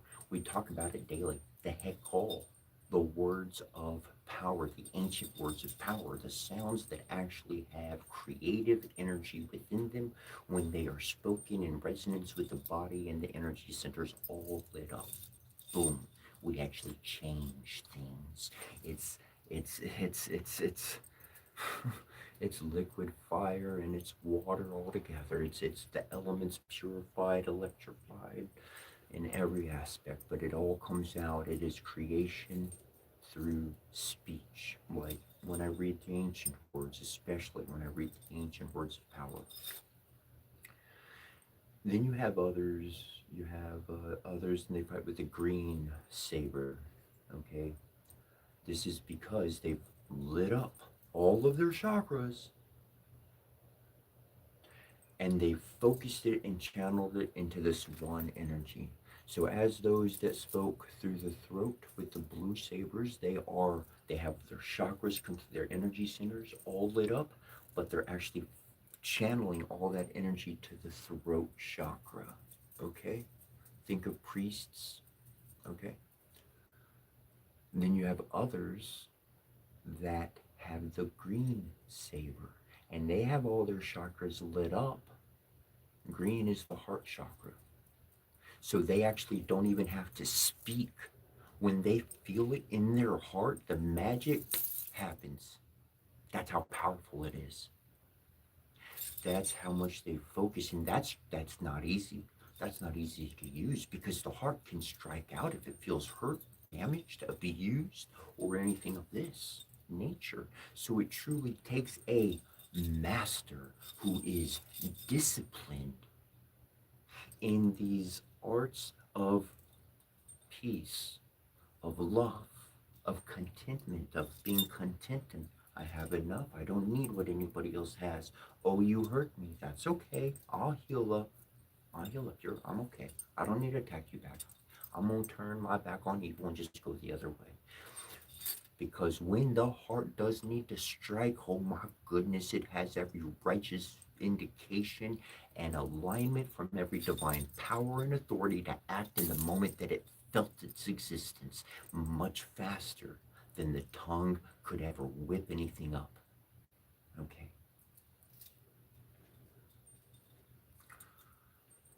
this is an expression of the power and effect that one can have when they actually light up, they turn on all their chakras, and then they focus all of those 9 energy points into one. One. Consolidation, consolidation, more pure, more potent, more powerful. And that's what we're talking about. Get in this state of being in place for the self before we ever walk out the door. Because when our spirit comes up to somebody else's spirit who ain't unified and it's completely divided, shoot, they don't even want to talk to us. They don't want to tell you their problems because they already know. Yeah, God, I've ran away from God my whole life. I don't want nobody to see my thoughts that I've been hiding because they've been doing bad things and stuff. Ooh, yeah. Ooh, yeah. That's why they'll stare at you from across the street and never come talk to you. You don't even have to wear anything funny looking. You could be plain clothes Jane. It'll still happen because of the energy that you are resonating. People can feel it and they're affected by it. They go home and they think their mind is now on a whole nother tunage than it ever had been before. Not because you said anything, not because I did anything, but because they literally felt the resonance of the energy pulsing off of you. Because instead of being divided within, you're now actually united. Does not the scripture state that any house divided cannot stand? Oh!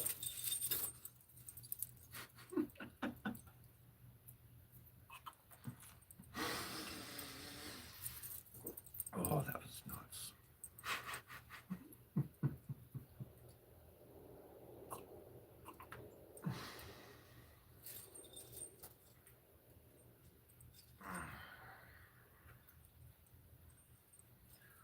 There's a lot of things that you can learn and become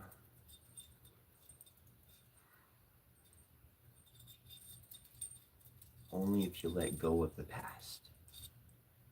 The past, the past that gave you the lessons through the experiences of what you don't want in life. That's the greatest lesson one can really have, is to learn what they don't want. We were talking about how people don't know what they want in this world and how they'll bump into you and cause problems for you, maybe create a good time, but they don't have any goal in life. They don't have any plans. They're literally just bumping from one event to the next, trying to create events so that they have a somewhat of an active life.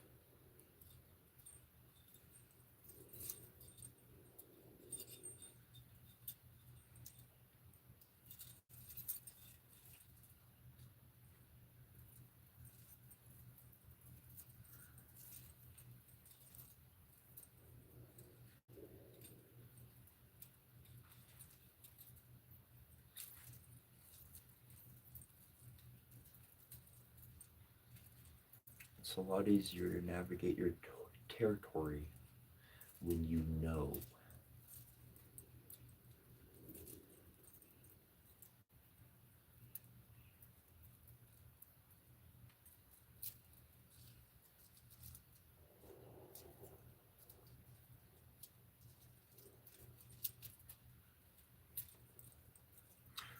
When you know what you want, when you know what your goal is, when you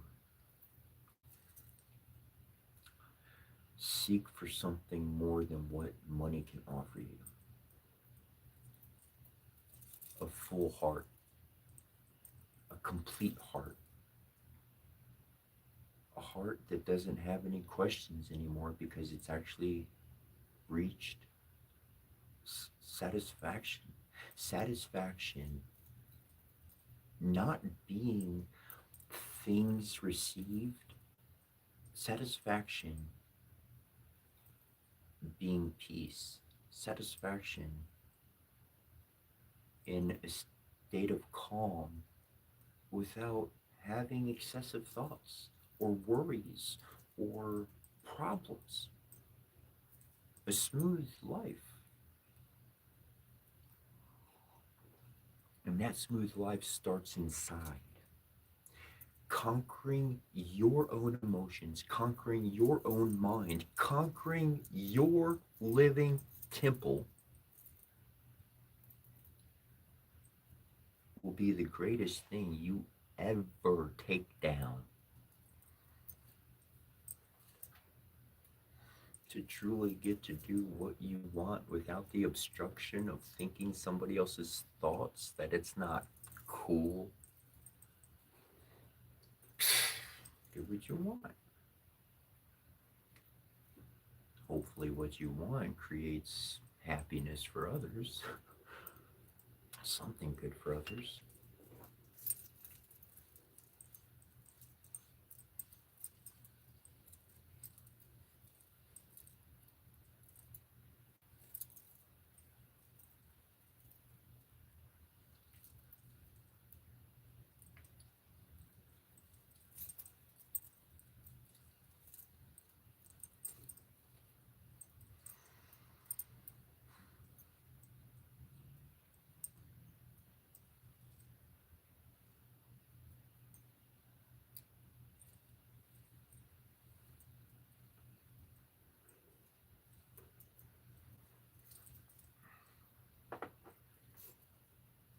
Thank you to all the moderators. Thank you to all the people commenting. Thank you to everybody being present that has strolled through or is here, has been here before.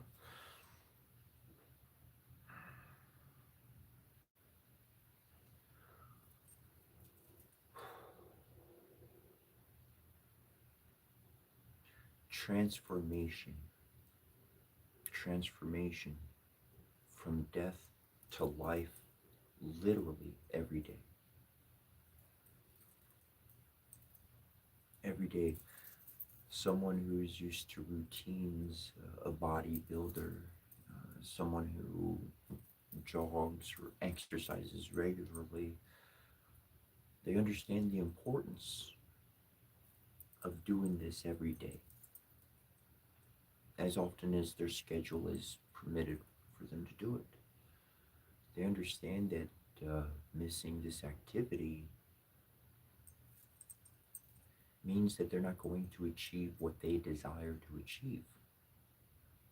In the beginning, it's really hard to keep that activity, that new activity going. It's hard to implement a new activity and to keep it going non-interrupted. So the magic number is 40 days. Even if you do that activity for 2-3 minutes during the day, and that's it. If you do it every day for 40 days straight, whatever it is that you choose to start implementing into your life, after those 40 days, it becomes a habit. 40 days of activity of anything, after that 40 days, you could stop doing it. You say, I have no more schedule. I'm not going to do it anymore.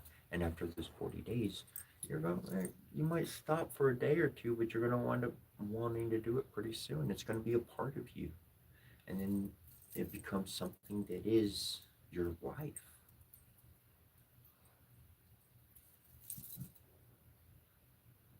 Something that your life seeks to explain to others. Explain not through words, but through interaction.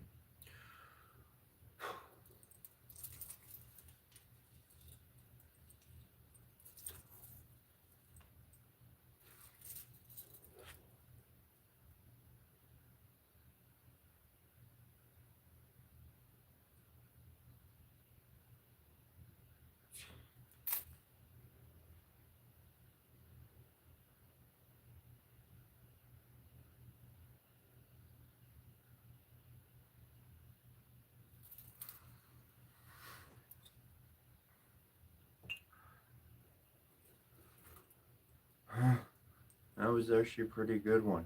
I'm gonna read that back and I'm gonna comment on that. And that was actually a pretty I got some constructed good. Anyways, Miss Sleeper.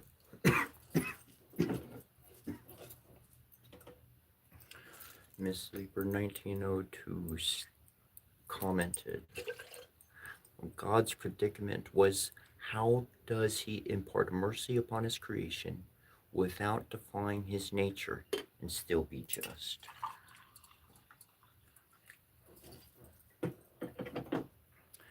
Now I got an explanation for that. It's pretty deep. This one goes. All right.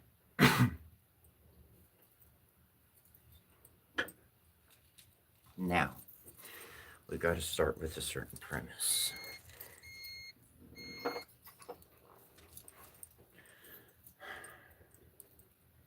Number one, in the Bible, it says that you are all gods. Somewhere in that book, it says that Old Testament. Then, what is it, the New Testament? And Jesus, the dude, he says, get behind me, Satan, get behind me. Well, he wasn't walking with the devil. He wasn't walking with Satan, Lucifer. But that energy was within him. If Jesus, the Son of God, Son of Man, be the divine Son of, Great Father, well, then the Great Father, his first creation, it was Lucifer, the shining one, right? It was the shining one. And Lucifer screwed up, and where did he go? Down to earth. He descended to earth. He didn't get to stay in heaven. He went to earth. Anyways, okay. Now that we're there, let's introduce some Egyptian reality. I will turn my phone for a moment. And I'll go stand over there. So, let's see. So, this guy is Set.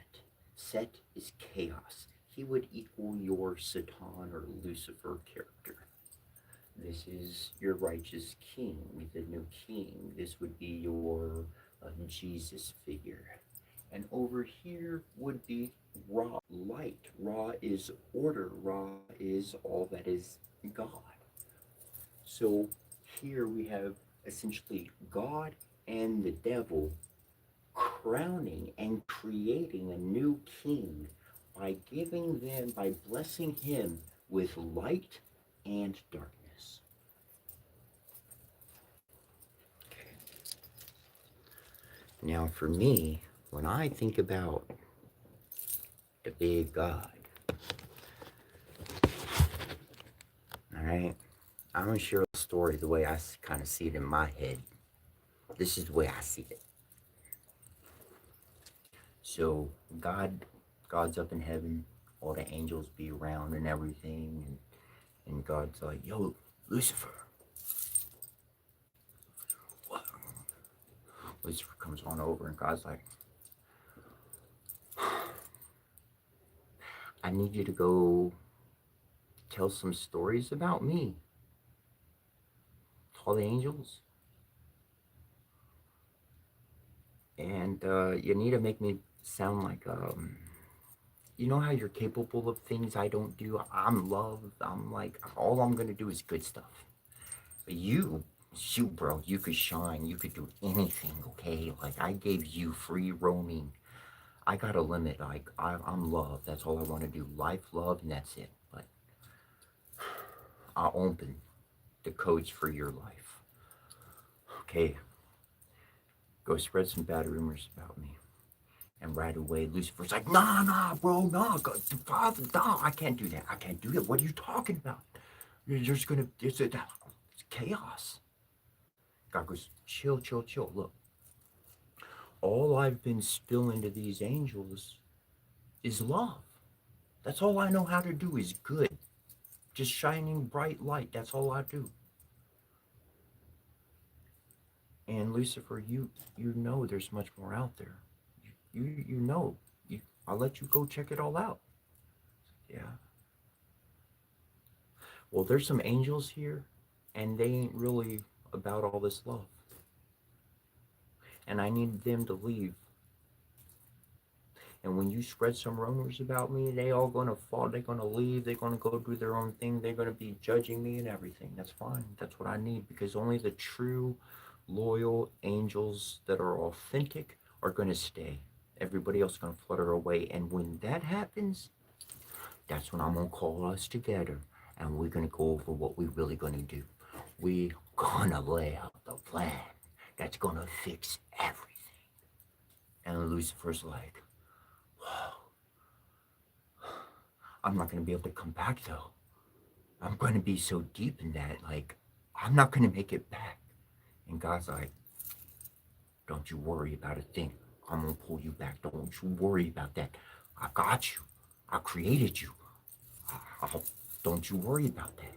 I know you're not evil. You let them think whatever they want. I know my child. I know my son. I'll get you back. So Lucifer, he went off and he said what he said, and all them angels created a big ruckus, and off to earth and other places they went, other dimensions and all sorts. And that's when heaven got real quiet. And then that's when God realized he got to find some new angels. Nobody stuck around. Everybody think heaven's full of activity and angels. It's bare. I've seen the place. There's just nobody there. And I'll tell you why. I'm not joking. Heaven's empty right now.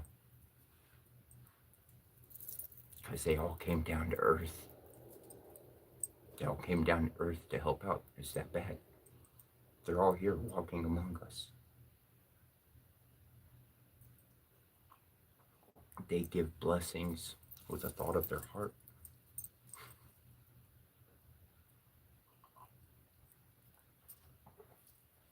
It's overtime work for the inhabitants of earth to save and to find and to seek for those who are truly lost.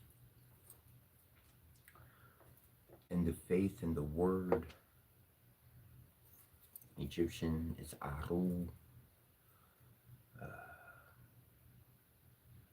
Different words for different faiths. Still the same energy, still the same reality, still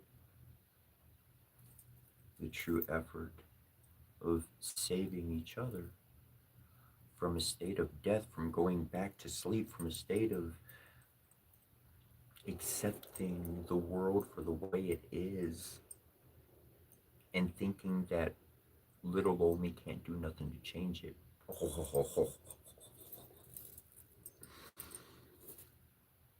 It may be little old me and little old you,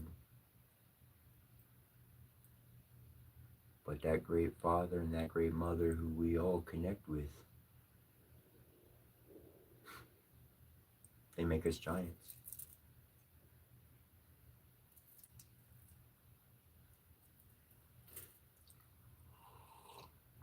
They truly do.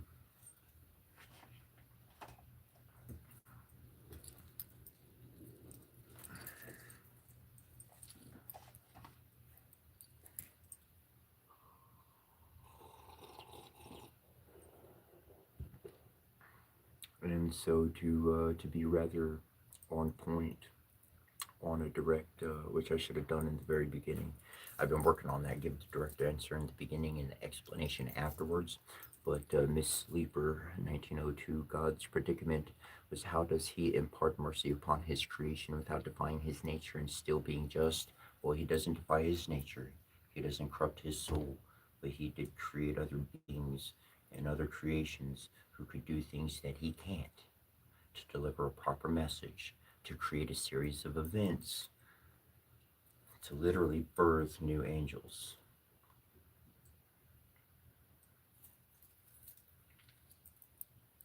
And it is an intricate system. And some people pay attention to the little omens, to the similarities. I don't like to use the word, I'll say it once for this broadcast. People will just see coincidences. There's no such thing. These are omens.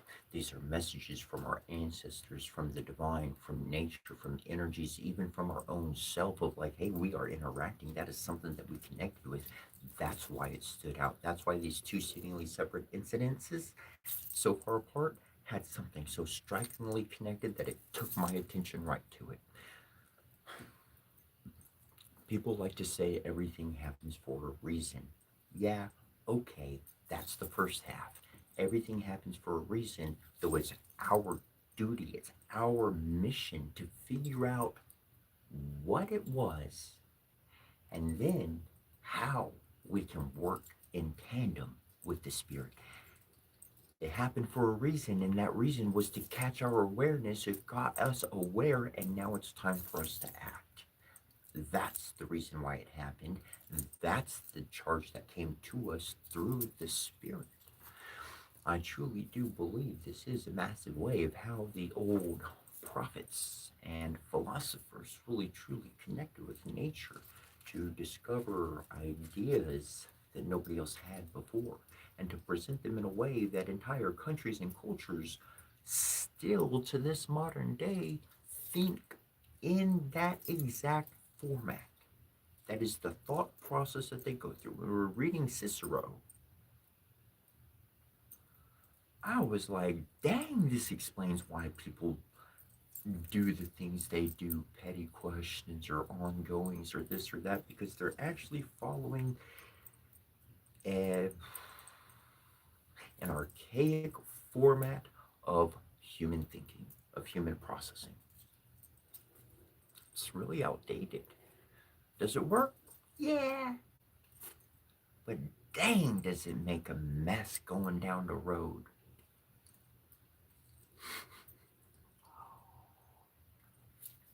As humanity, we have improved technology, we have improved building, we have improved so many aspects of life. But the one thing humanity's left behind over and over and over and over and over, at least modernly, is philosophy, developing the mind, going beyond.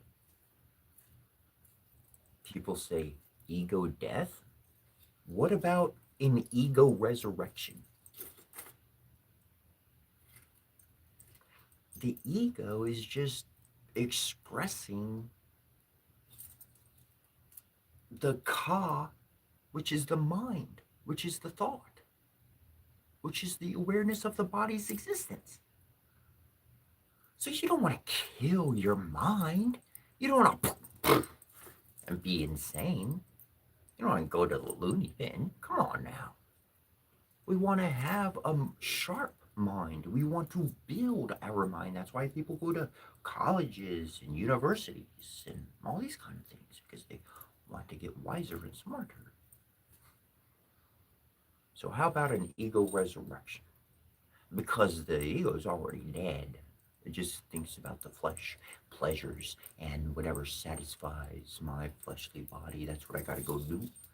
So I don't think about anything along the way.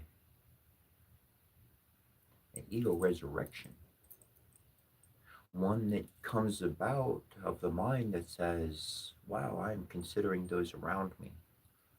I'm not looking at people of how I could use them or how they physically appear, but I'm looking at people as, are they hurting? I'm going about my business. It's not my monkeys. It is not my job. They are not my kid. I'm just doing what I'm doing. I'm staying focused.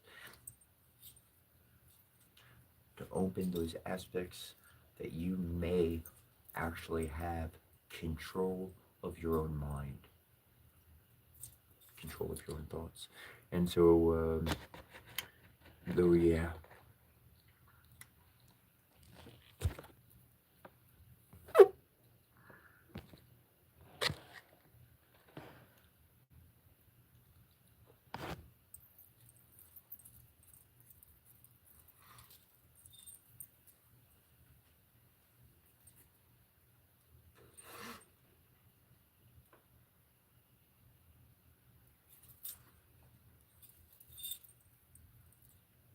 Philosophy is the name of the game. Philosophy. Ideas. Having ideas, having discussions, talking about things that might upset somebody, but talking about them in a okay state, without argument, without anger, and allowing the mind to open, allowing new experiences to exist in the world. These things I gravitate towards. These things I see are healthy for our environment of the world. Hmm.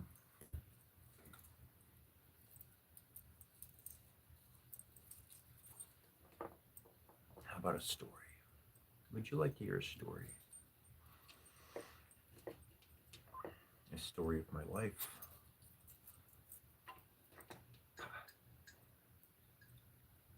There's this one time. Yeah.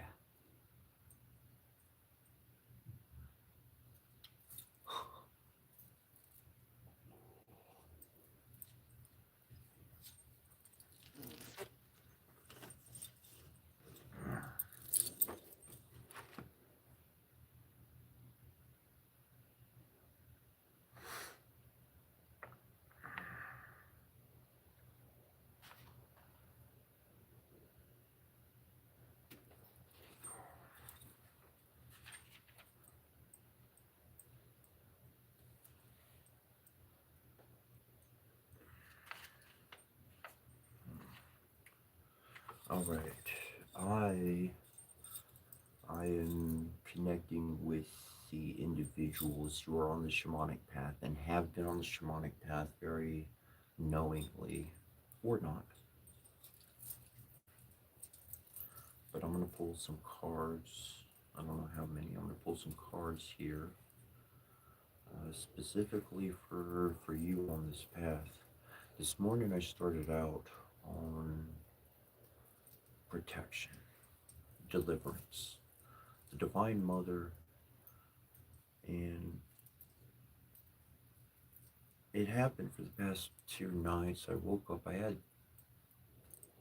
don't know. I had a dream or a memory or something. But when I woke up, I had thoughts of my past, things I've worked through, things I've moved past. But I had thoughts of my past creep up, and I'm like, why am I waking up here on these thoughts? Generally speaking, when there's energy happening, when I experience something, this is going on throughout the world. I lived in a community where there was lots of couples. I was in a relationship at that particular time, and all the couples, they wind up going through like the same problem because I talked to my friends and whatnot and everything, and they'd be having the same relationship problems that like I was with the lady I was with, and so forth and so on.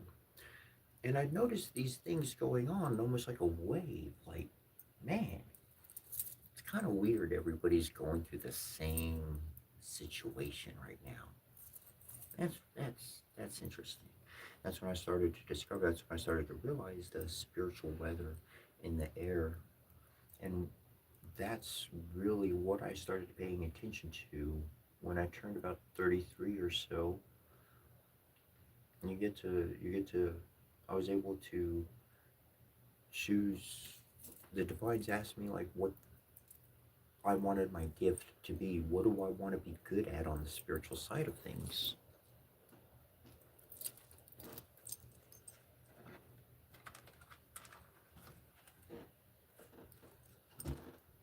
And I know that as a shaman, as a wise man, as a wise woman, they of being capable of having an influence on the actual weather on the earth is a real thing. Experienced it enough to realize the truth. You can believe or not, I don't care. And so at that time, when that was being asked to me within my mind, no external sounds or voices or anything like that, just within during meditation. And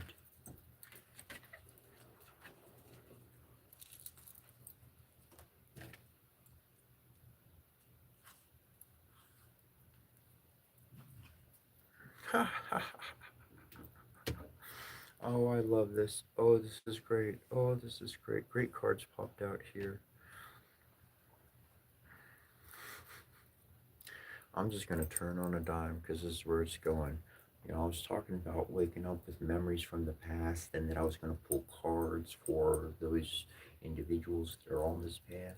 Okay. Oh, I guess I'll wrap that up. So I asked for my divine gift to be the ability to have, not necessarily, like, if people could be connected and have an influence on the weather, then I want to be connected and have an influence or connection, I want to be connected and have an influence upon the spiritual weather that I had observed, because I've never heard about this kind of spiritual weather being discussed. I've never necessarily opened up. You know, it's always just like an event or this. Anyways, so I was like, I want to be aware and connected with the spiritual weather. Moving on to those that are on the shamanic path, on the wise woman, the wise man path, and the past, you know, waking up with the past. Check this out. First card, let your past go. Let the past go. I'm gonna read just because I'm gonna talk and read, but I do always enjoy the books and what they have to say. They are poets themselves. The burden of the burden of carting your past around has made you weary. Dear one, it's time to set this burden down. Keep only the lessons and the love and leave everything else behind. You don't want it or need it, and it's now gone. You receive this card because your thoughts and feelings about the past are holding you back. You're repeating a pattern because of unfinished emotions from your past. This card is a sign to forgive and move on, to stop painful patterns.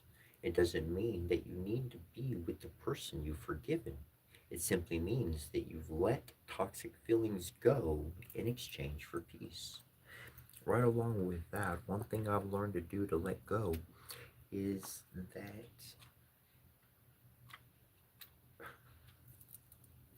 I find an advantage, I find something that was a benefit, a lesson. I look at that experience, I see the lesson, and the experience was worth gaining that ability in life, because now that I learned the lesson, now that kind of problem never happens for me in the future. Why doesn't it happen for me? Because when I see its presence in front of me, no matter who or how it came into my life, I'm going to step this way and move around. I'm not going to engage. Even if it bumps into me, I'm not bumping back. I'm going to step back, turn around, go the other way.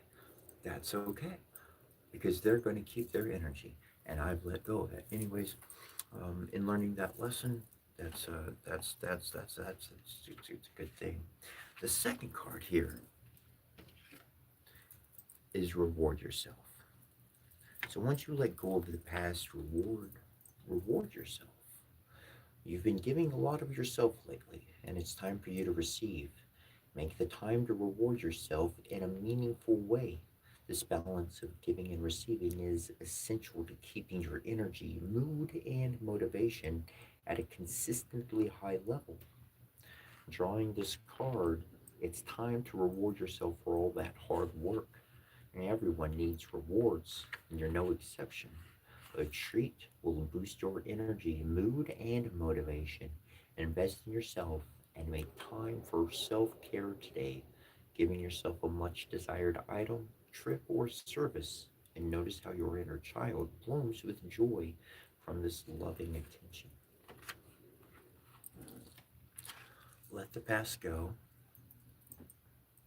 Put whatever positive lesson was learned, the energy, whatever, that was the past. That's not the future. Let it go. Doesn't belong to us anymore. Reward yourself. Reward yourself for the hard work that you have actually done upon your journey. That reward is definitely very much needed. For myself, Sometimes even stopping and playing a video game is a reward. Sometimes ordering a pizza, asking a friend to order me a pizza, even when I don't have the funds,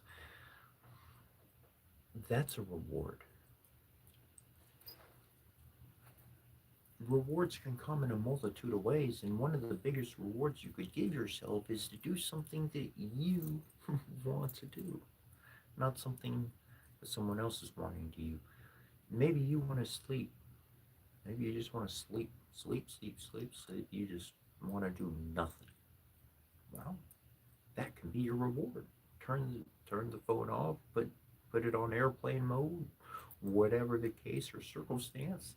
Shoot, turn the modem off. Let's get the internet off for a little bit. Go to sleep.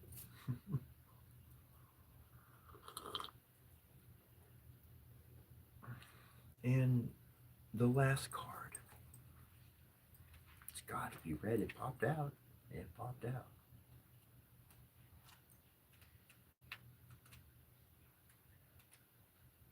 I'm going to turn to it first.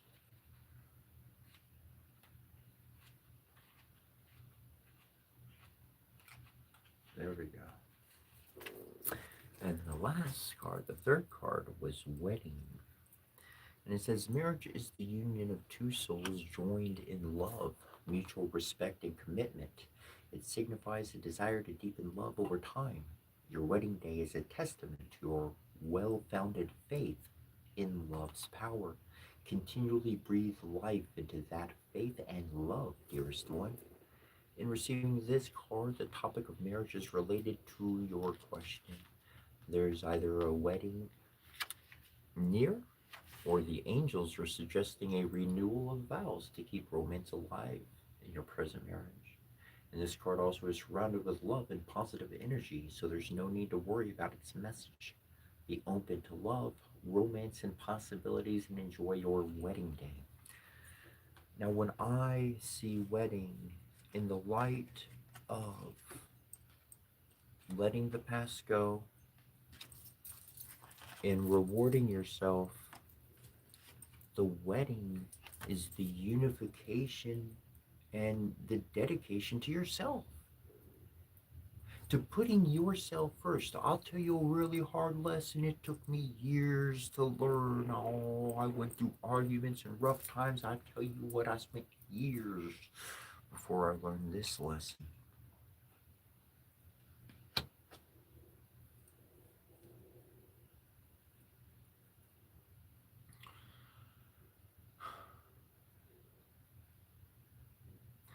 You cannot help anybody else if you are not doing good.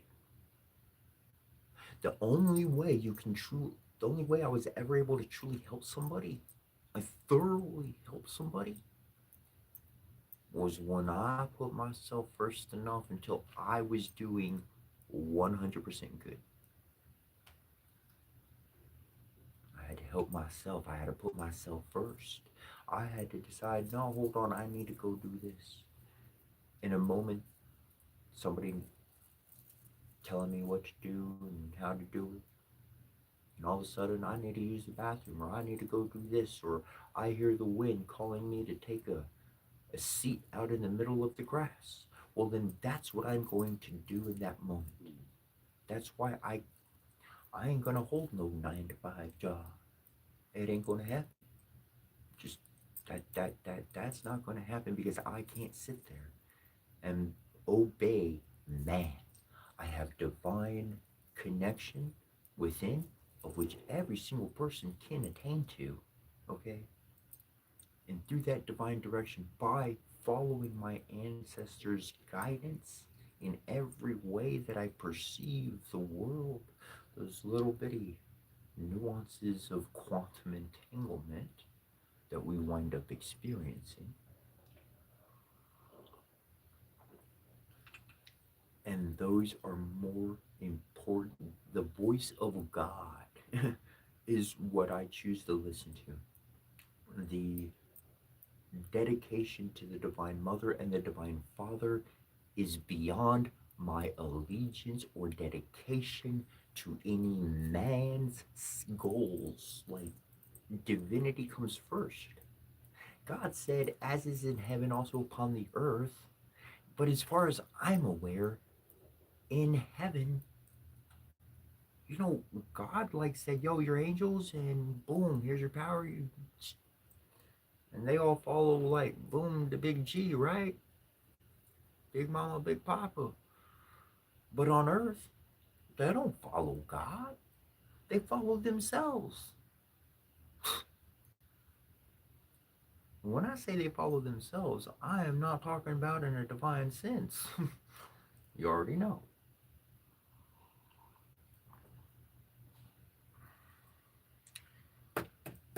That wedding is the dedication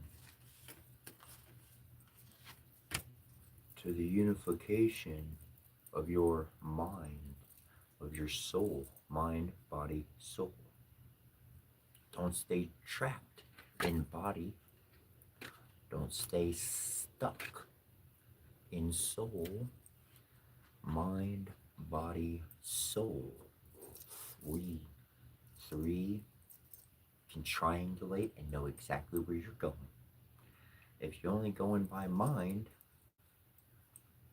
soul and your body going to miss a few cues. Eating right, exercising, all that kind of stuff. Soul stuff. Mind, body, soul. Very powerful stuff.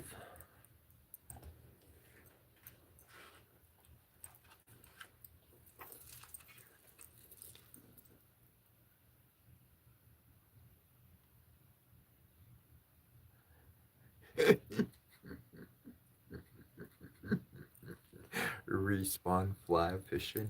Great comment. Love that.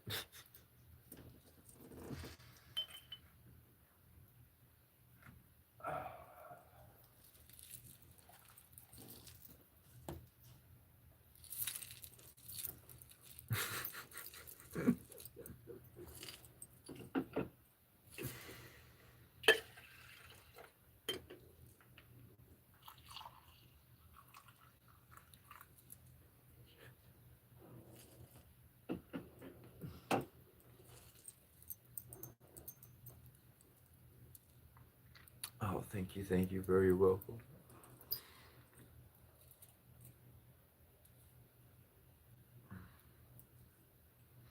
Actually, uh,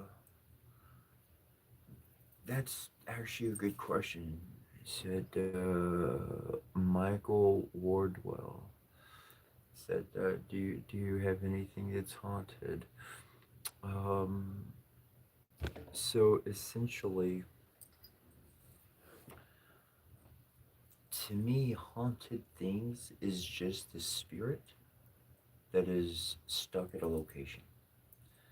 When someone dies, or whatever happens on that end of things, if a shaman doesn't come, if a wise man or a wise woman, if a priest of some degree, some regard doesn't come and pick up that spirit, then it's stuck on that location. It's stuck there. It can't move away from there. And they can't ascend on. When this happens, essentially that spirit is legitimately the equivalent of of an abandoned child. Okay, because you could believe it or not, though, on the spiritual side of things, when the soul is in limbo until it gets to heaven, until it gets to the place it needs to go to next, when it's stuck, it's because it can't see anything, but it can hear very well. Sound is like they're in a submarine, but they can't, everything's dark.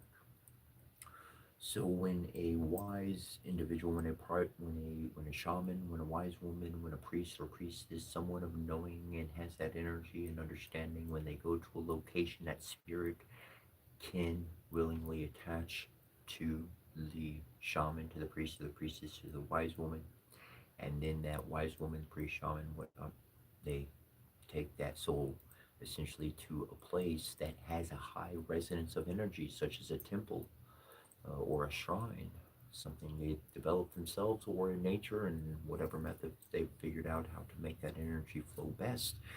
And they literally allow that energy to ascend on. People use the word hauntings and demons to label spirits that cause disturbances. Okay. Now,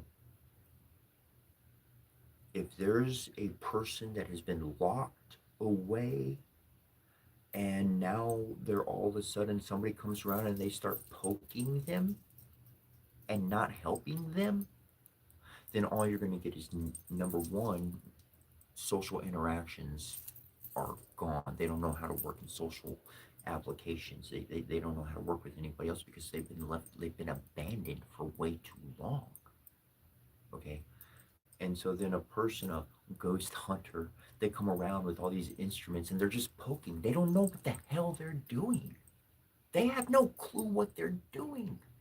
They're not even investigating this information. They're just like, oh yeah, these are our results. And the whole time, the spirit's like, you motherfucker, help me or get the hell out of here.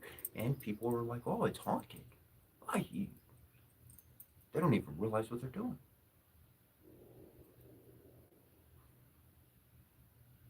The work of a shaman is intense, man. It's intense. Because when you connect with the spirit, when you connect with the consciousness, you don't just get thoughts, man. Memories flood in, emotion rolls in, and you live, you feel as they felt.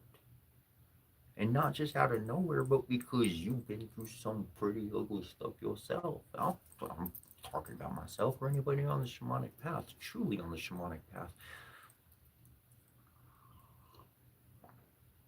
Not some guided tour of the path. I ain't talking about that. No, nah.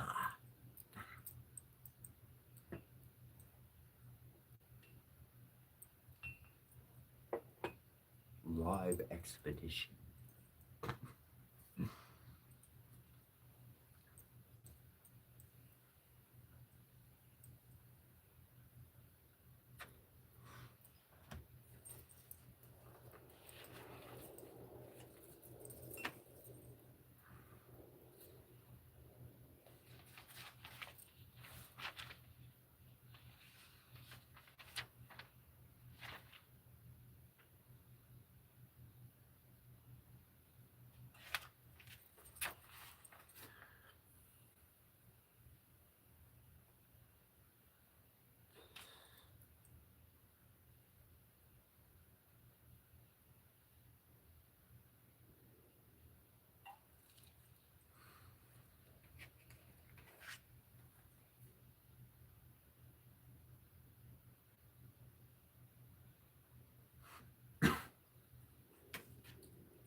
If my son, we firmly adopt moral goodness as our guide in each and every one of its forms, it will follow automatically what our practical duties or obligations must be. I believe I have said enough in the previous volume to make this clear. The next step is to go into the various kinds of obligations which have a direct bearing on people's daily lives and needs, such as personal possessions and property and other resources. That is what I am going to discuss now. But first, I want to offer certain general observations about what I am aiming at, since this will give me a chance to explain the approach I am proposing to follow. My earlier writings have, I believe, encouraged people to read more about these themes and indeed to write about them as well. All the same, I sometimes suspect that certain excellent persons find the whole idea of philosophy distasteful and cannot understand why I devote to it such a very great deal of my energy and time. My answer is this: as long as our country was still governed by men it had voluntarily elected as its rulers, I was delighted to dedicate all my efforts and thoughts to national affairs. But when the entire government lay under the domination of a single individual, no one else but he any longer had the slightest opportunity to exert statesmanlike influence in any way whatever. Besides, I had lost the friends who had worked with me in the service of the state, and great men they were. When they were gone, I refused to give way to my distress. If I had not resisted by every possible means, it would have overwhelmed me. Nor, on the other hand, did I just abandon myself to a life of pleasure. To do that would have been unworthy of an educated man. If only the government had stood firm on the lines it was starting to follow, instead of succumbing to creatures who were not seeking its reform at all, but its total obliteration. If things had gone better, I should never have been devoting any attention to writing as I am now. No, I would have been delivering public addresses as I used to do in the days when we still had a government. And if I wrote anything, it would have been those speeches, just as I always wrote down and published my speeches after I had delivered them. It would not have been these essays I am engaged in now. Every scrap of my energy, attention, and care used to go to politics. So when there was no such thing as politics anymore, it was inevitable that my voice should be heard in the forum of Senate no longer. Yet how could I let my mind become completely idle? And besides, philosophical study was something I had gone in for from a very early age, so I decided that the most honorable way of forgetting my sorrows was to revert to the same occupation once again. When I was a boy, I used to give a great deal of time to this pursuit. But thereafter, once I started my official career and began to concentrate entirely on public duties, the only time I had left for philosophy was what remained over from the affairs of my friends and the nation. And that bit of time, such as it was, I spent entirely in reading. The leisure needed to write was not forthcoming. So the terrible calamities that have descended on us nowadays have at least made it possible to extract one advantage from the situation. That is to say, they have given me the opportunity to prepare written accounts of certain extremely worthwhile subjects which our compatriots have never known enough about before. For surely to be wise is the most desirable thing in all the world. It is quite impossible to imagine anything better or more becoming for a human being, or more appropriate to their essential nature. That is why the people who try to reach this goal are called philosophers, because that is precisely what philosophy means: the love of wisdom. And wisdom, according to the definition offered by early philosophers, signifies the knowledge of all things, divine and human, and of the causes which lie behind them. If anyone is prepared to disparage so noble a study as that, I cannot imagine anything he would find himself able to approve of. If we are trying to achieve mental enjoyment, for example, or relief from trouble, the findings of philosophy are of incomparable value, because the people who practice this study are perpetually searching for things that produce a good and happy life. Or suppose that we are after its strength and excellence of character. If any means of acquiring such qualities exist, philosophy surely must be that means. To say, when one is thinking about supremely important objectives like these, that there is no special method for attaining them, although methods and systems exist for getting hold of other requirements, even of the most trivial nature, would show that the man who uttered such a remark does not think before he speaks, and must not therefore be employed as a guide in any matter of importance whatever. For it is necessary to assume that a method of learning how to behave well does exist, and that the place to find it is philosophy and nowhere else. When I advocate attention to this sort of learning, I usually go into a lot of careful detail. In another of my books, that is just what I've done. At the present juncture, however, all I wanted to do was to explain why I have devoted myself to wholeheartedly this occupation during a time when I am excluded from public duties. Some people protest that the line I am following is not as consistent as it ought to be, and the objectors include men of culture and learning. What they object to is the fact that whereas the philosophical school I support maintains that nothing can be known for certain, here I am all the same in this work, not only presenting views on all matter of subjects, but actually trying to lay down rules indicating what our obligations are. But I must ask those critics to make a greater effort to understand our position, for in spite of our negative attitude towards this certainty of knowledge, we are very far from being just intellectual drifters who flounder about without any idea what we are looking for. To be quite without any sort of principles to base our discussions and our lives upon would totally rule out any intellectual life, or indeed any life at all. Other schools of philosophy maintain that some things are certain and others uncertain. We adopt a special view of our own. What we say is that some things are probable and others improbable. I cannot see what there is to prevent me. I cannot see what there is to prevent me from acquiring what seems to be probable and rejecting what does not. Such an approach avoids the presumptions of dogmatism and keeps clear rationality, which is the negation of all accurate thinking. On the other hand, our people always argue against all categorical assertions. The reason for so doing is that you can only get a clear view of what is probable by setting out, comparing, and weighing up the arguments on both sides of every question. But I think I explained all of this sufficiently in my academics.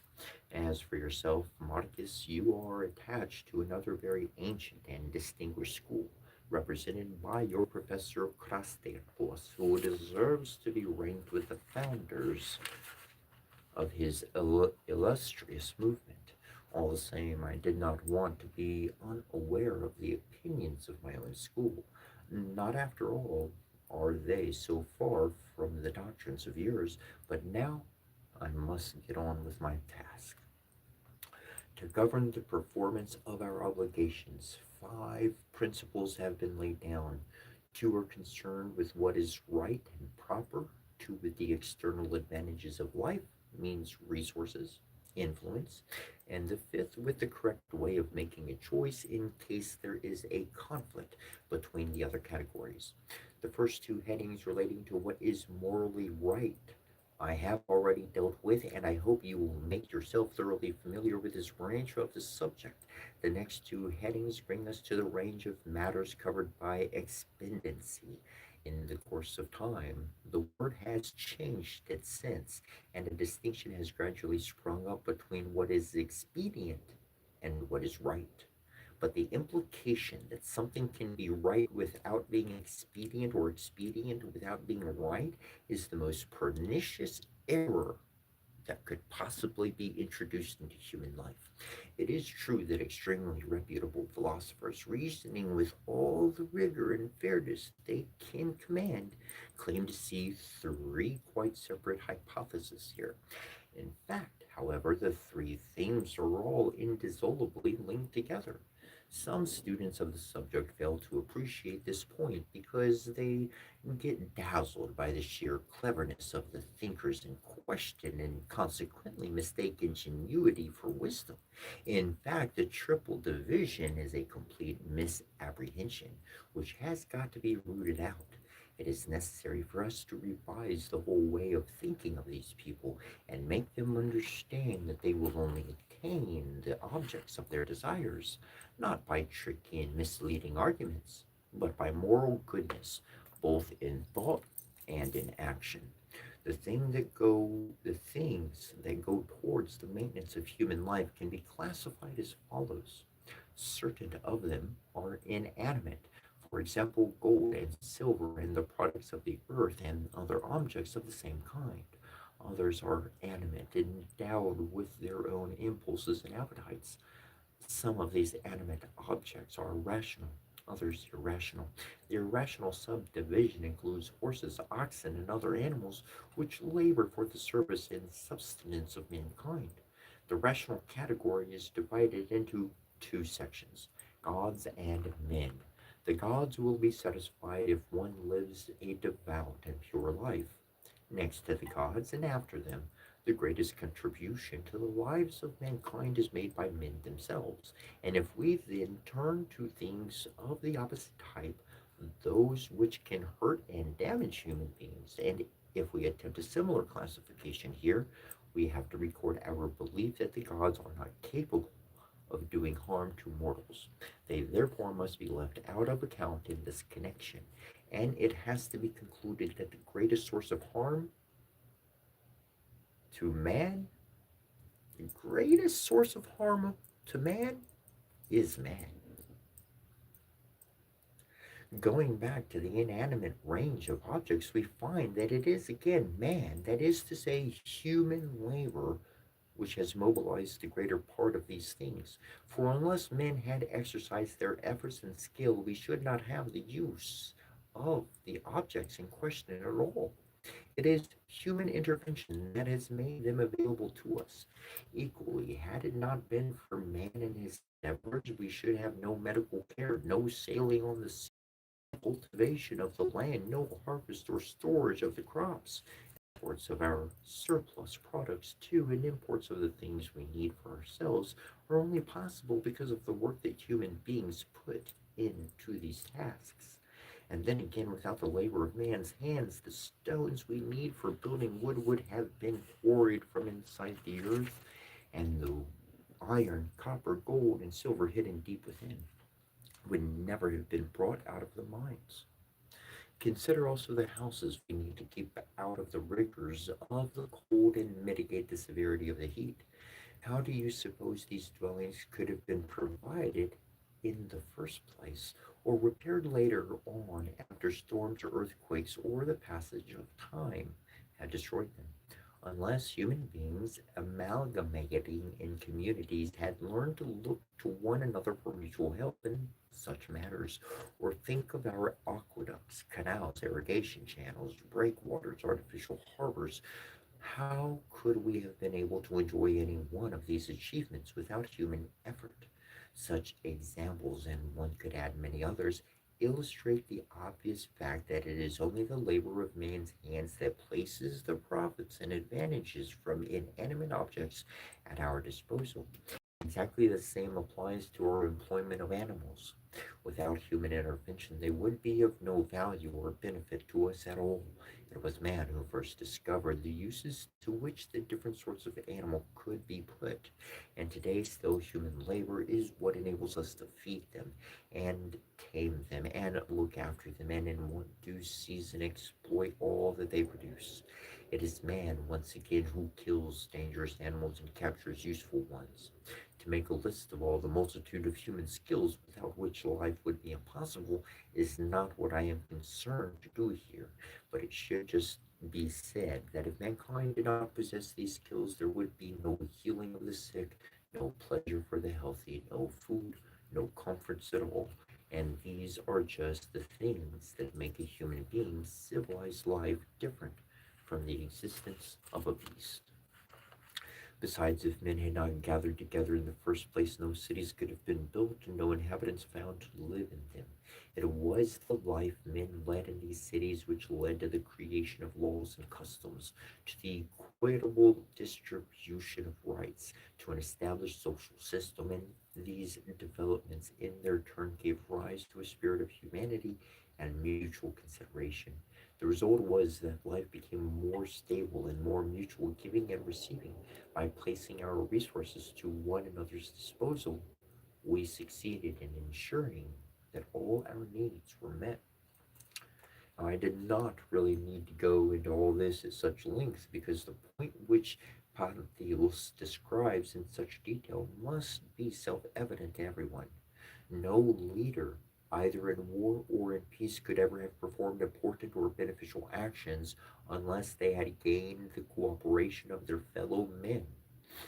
Pantheos cited Themistocles, Pericles, Cyrus, Axelius, and Alexander, none of whom, he pointed out, could have achieved their great success if they had failed to enlist as porters.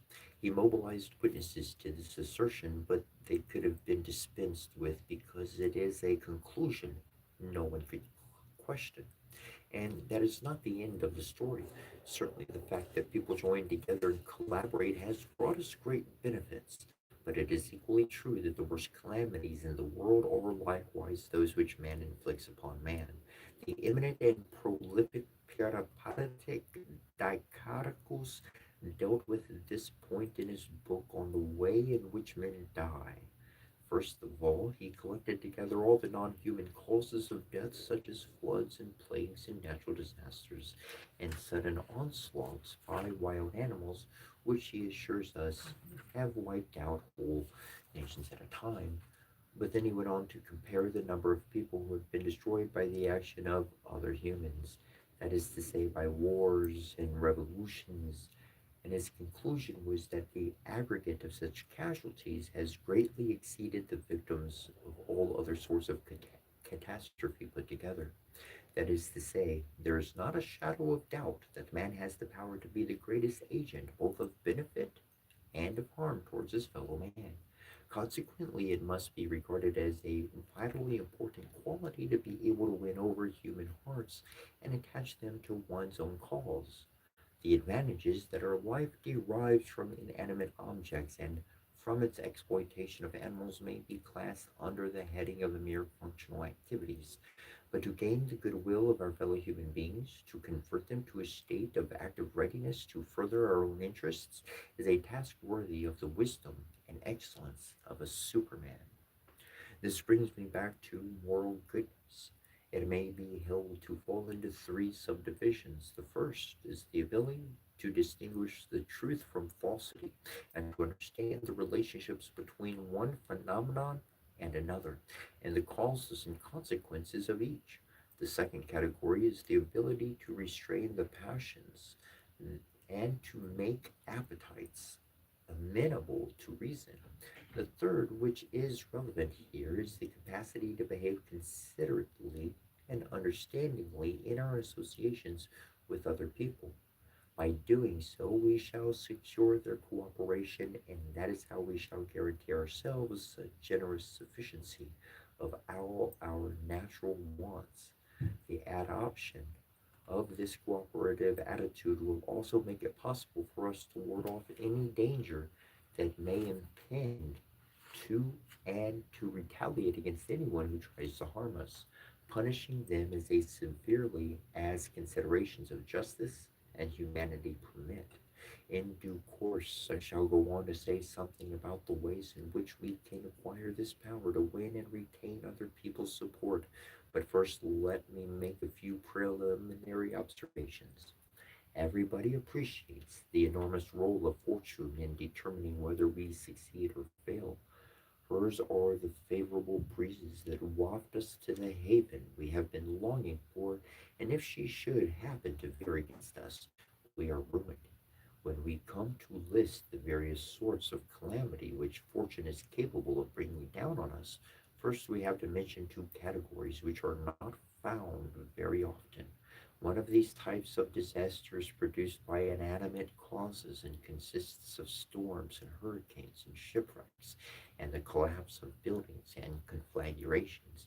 Another variety of mishap, likewise not very usual, comes from the wounds and bites and charges of animals.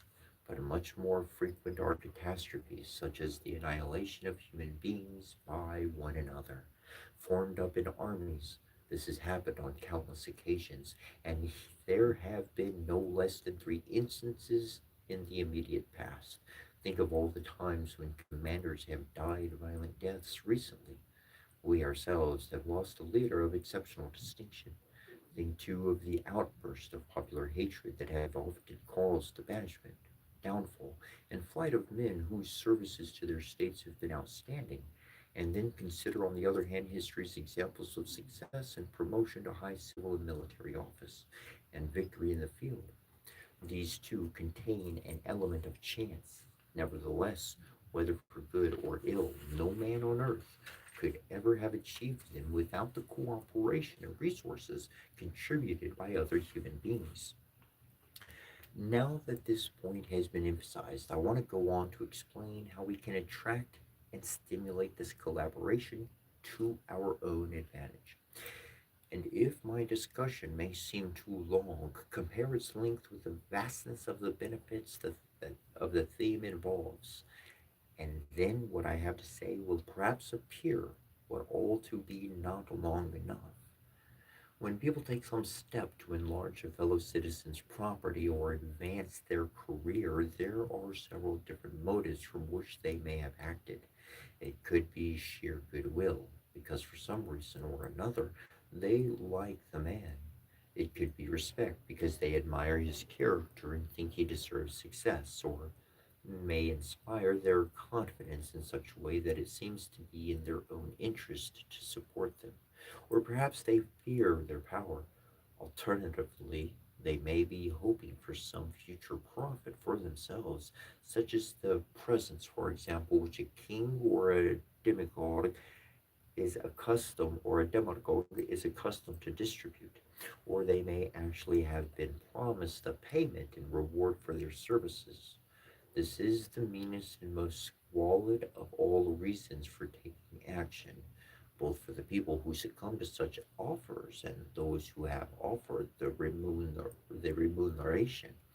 For things are in a bad way when people use bribery for something they ought to rely upon their own merits to get for themselves.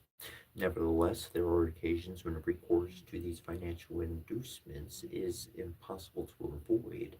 I shall therefore in due course indicate my views as to the use that may be made for this method.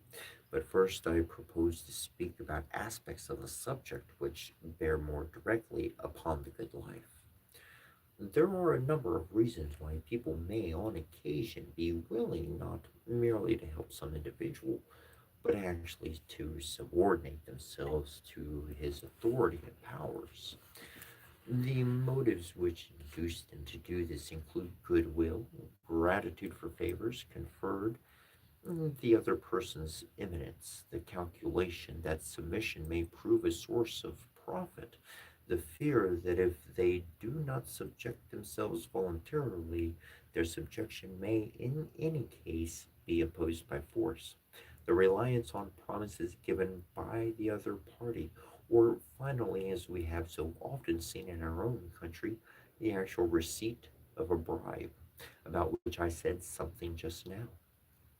However, the best of all means of looking after one's own interest is by winning affection. I mentioned fear, but to make people frightened is the way not to maintain one's position, but to lose it. Ernius wrote, "People hate the man they fear, and the man they hate they want to see dead." And he was perfectly right. Only recently we had occasion to learn, if we did not know it already, that no amount of power, however enormous, can stand up against widespread unpopularity. The tyrant of ours, when he was alive, had to be endured by the state, since he had suppressed its operations by brute force. Now that he is dead, it is true Rome has become more his slave even than it was in his lifetime. All the same, his death is an excellent illustration of the disastrous results of getting oneself generally hated, and the same lesson is taught by the similar fates of all other despots, scarcely any of whom have ever escaped the same sort of end, for fear is a very poor guarantee that power will last. The only possible way to keep it is by mobilizing goodwill. Rulers who keep the populations down by force will obviously have to employ brutal methods, like masters who feel compelled to treat their servants harshly because they cannot keep them in order in any other way.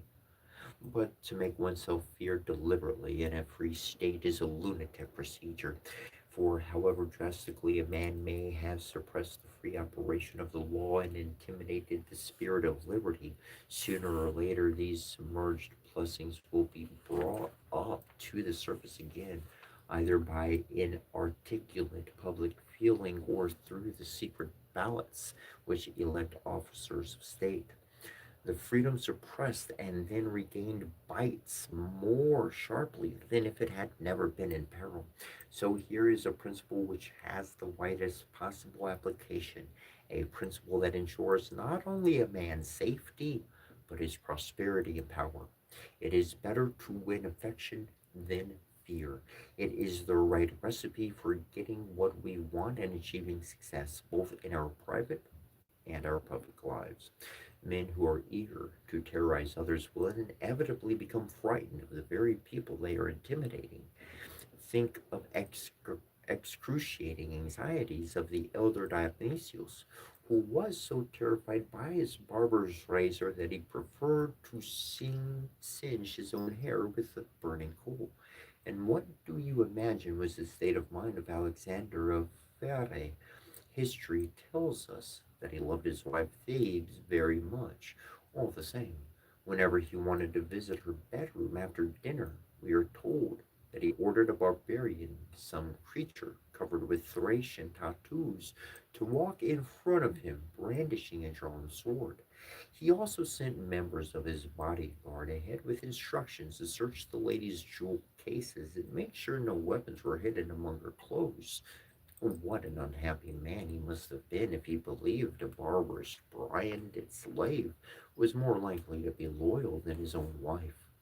However, he turned out to be perfectly correct, for in the end, Thebes, suspecting he had a mistress, did actually assassinate him. No power on earth, if its labors beneath the burden of fear, can possibly be strong enough to survive. Witness Phalaris, who became notorious for his unequaled cruelty. He was not, it is true, the victim of domestic treachery like Alexander of Pherae, whose fate I was speaking of, nor was he murdered by a small group of conspirators like our man here in Rome. Phalaris' end was different. The whole population of Argiatellum rose up in revolt and went for him. And remember the case of Demetrius, whom the Macedonians abandoned in a body to go over to Pyrrhus. Consider what happened to the Spartans too when they exercised their supremacy oppressively. Almost the entire body of their allies deserted them and stood as passive spectators watching the disastrous Spartan defeat in Lucritra. You will see that I prefer to prove my point by examples taken from foreign history rather than from our own, but I do also want to say this. As long as the Roman people governed its empire by goodwill and not injustice, our wars were fought either to protect our subject allies, or to defend our own territory. When the wars were over, their after effects were merciful, or at least no more severe than they had to be. In those days, the Roman Senate was a haven of refuge for kings, for whole peoples and nations. The once ambition of our officials and commanders was to gain the glory by loyally and justly upholding the safety of our provinces and allies. And so it could be truthfully be said that we were not so much the rulers of the world as its protectors. Even more, even before Sulla's time, these traditional high standards were already on the wane. Since the time of his triumph, we have abandoned such ideals altogether. When we treated our own fellow citizens with such brutality, it could no longer seem wrong to inflict even the most frightful oppressions on our allies. Sulla's cause, it is true, was a just one, but his victory proved appalling. Planting his spear in the forum, he proceeded to auction the possessions of men who were patriots and people of substance, or at the very least, every one of them was a Roman citizen. Yet he had the effrontery to declare that the objects he was selling were spoils he had won from an enemy in war. After him came a man whose cause was not right but evil, and his success was even more horrible than Sulla's. Mere confiscations of the property of individual citizens were far from enough to satisfy him. Whole provinces and countries succumbed to his onslaught. on one comprehensive universal catastrophe. Entire foreign nations were given over to ruin and destruction. Lately, the world has been given a specific illustration of the sort of commonwealth that has vanished.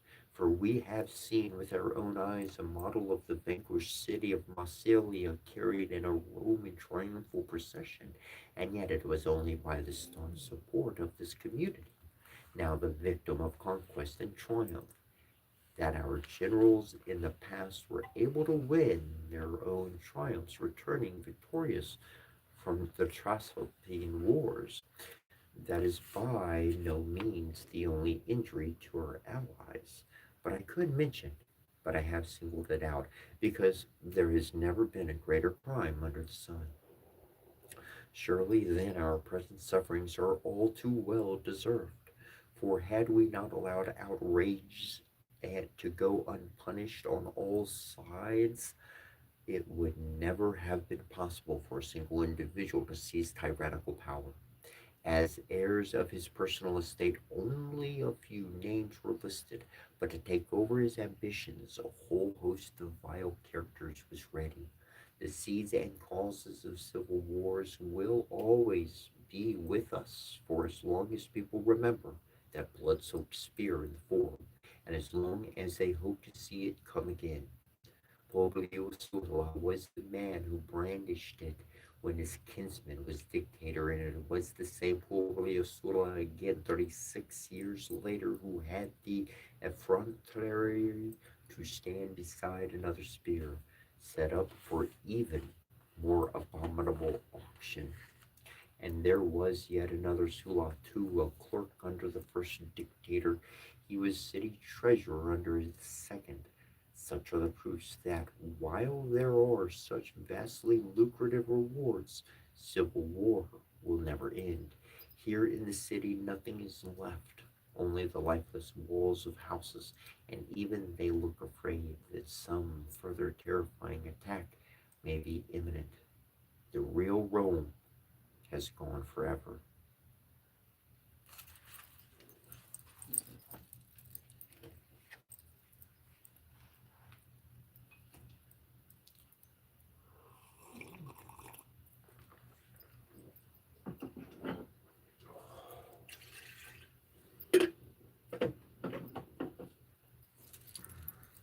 I will be back momentarily.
I'm going to switch things up here.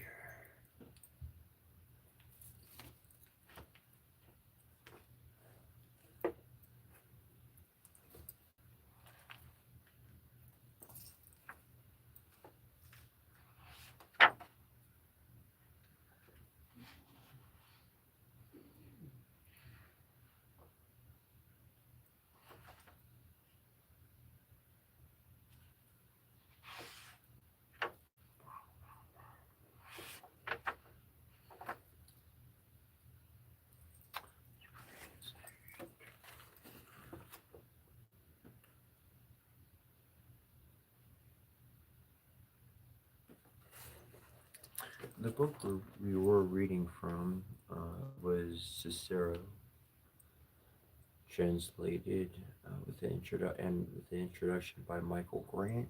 Just I haven't technically shown that one today, but and this one is the Mythology by Richard Cavendish. Some illustrations I'm sharing here.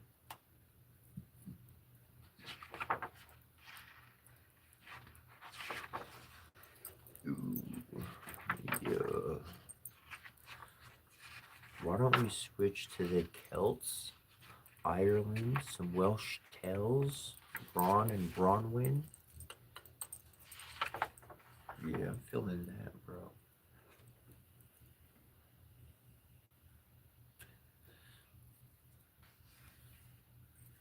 I'm gonna show you the pictures before we start reading, because like so when I get to reading, like I'm I don't know, like I'm anyways, I'm gonna show you the pictures first.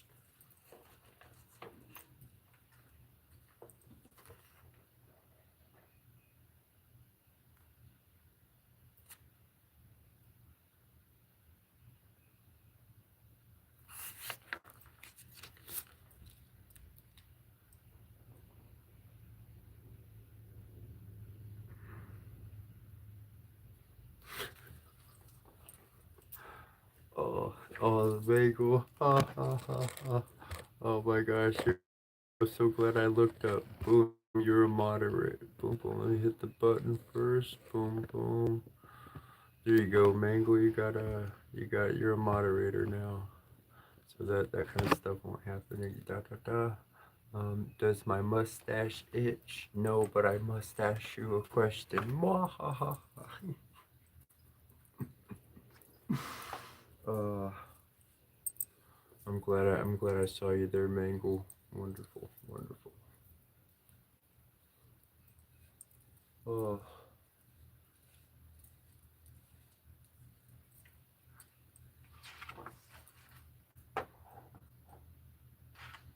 We're gonna be talking about the Irish sagas. Some pictures.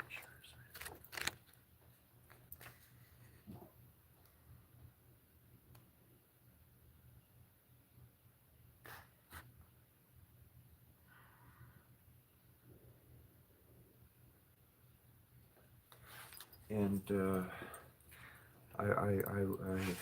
I certainly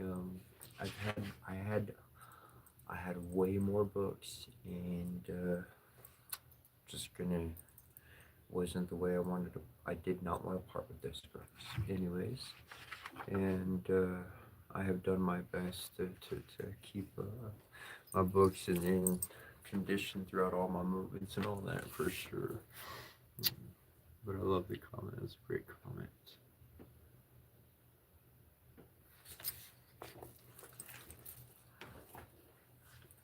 Yeah, show some pictures. All right.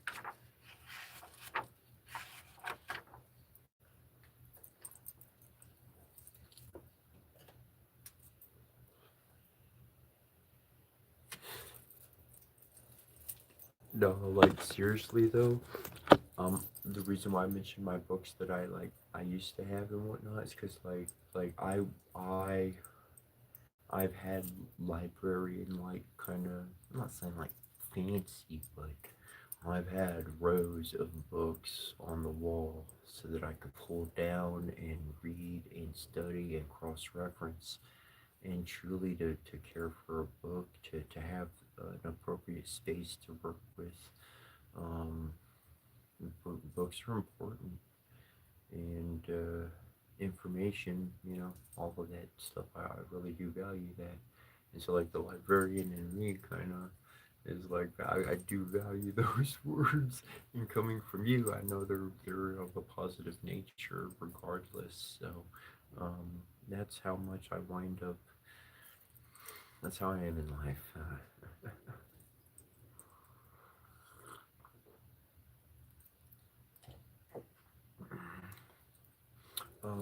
Sometimes I'll remove like these three, sometimes I don't. But the rest of, like, all of these are tied on. Anyways, I'm gonna get back to reading here.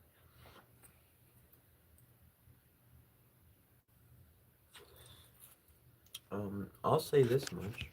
If you would like an actual reading, um, if you do want a real reading, send me an email at citra@yahoo.com. SETCHRA@yahoo.com. And let me know what you would like a reading. And a little donation towards our GoFundMe. And some preliminary, just chatting. And yeah, we're going to do this. If you want to be on it live and just I read the cards, or if you want to come on and wind up doing the split screen thing so that we're interacting and chatting directly for a live reading, or um, on Instagram. I know you can do a personal, like, two-way call kind of thing. And so, however, one may like those, I can do a legitimate reading. Um, and so if you would like that, again, email me at Cetra, SETCHRA @yahoo.com. Also, if there's any like books that you would like me to read, my selection of books is rather limited at the moment, though I would be happy to talk with anybody, be sent a book, um, and be able to read that. Perhaps if anybody else out there would like that, perhaps we can talk about it beforehand through email, and I can look up the book and see the story and be like, yeah, that's something I'd like. And anyways, different aspects I've been thinking about to expand, always expanding, moving forward. Ah,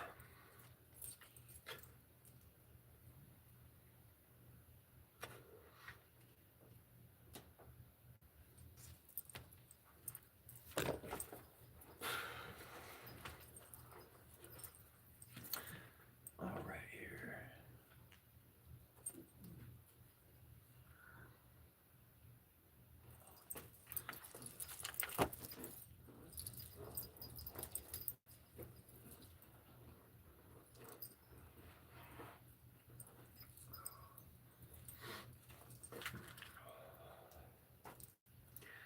The combined evidence of modern archaeologists and ancient writers tells us that during the latter half of the first millennium BC, a great barbarian people occupied vast areas of Western and Central Europe. Theirs was an Iron Age culture, and they were among the greatest technologists of the ancient world. Craftsmen in metal, builders of roads, and makers of chariots, and experts in agriculture and pastoralism. They laid the foundations of Western European civilization. The Celts were warriors of unparalleled courage and ferocity, feared even by the Roman legions. They sacked Rome herself around 290 BC, and at the zenith of their military power, their territory extended from the British Isles in the west to Turkey in the east. It was the imperialistic ambitions of Rome and the freebooting incursions of the German tribes that robbed the Celtic lands, except Ireland, of their political independence and assimilated or destroyed many of their cultural achievements. Our knowledge of the religion and mythology of various Celtic peoples apparently they were not all of the same ethnic stock, nor did they have a political unity, even though they spoke dialects of the same language, comes from three geog- geographic regions: Gaul, modern France; Britain, particularly Wales, and Ireland. As provinces of the Roman Empire, both Gaul and Britain were influenced by Greco Roman culture for some time before the Christian era. Celtic Ireland, in contrast, retained its cultural integrity until the adoption of Christianity during the 5th century AD. It follows that the evidence for the mythology of pagan Celtic society has been preserved best in Ireland, but the significance of the Irish material can be understood only by reference to such evidence as survives the religions of Gaul and Britain. Of the mythology of the Gauls, nothing survives. Theirs was an oral. not a written literary tradition. Julius Caesar, 1st century BC, reported that the Druids, the professional learned men of early Celtic society, actually forbade the writing down of their knowledge, even though they were familiar with the Greek alphabet and used it for other purposes. There can be no doubt that the Druids were motivated by no more than the principle of the closed shop, by which the skilled and learned sections of all societies in all ages have protected the integrity and status of their professions.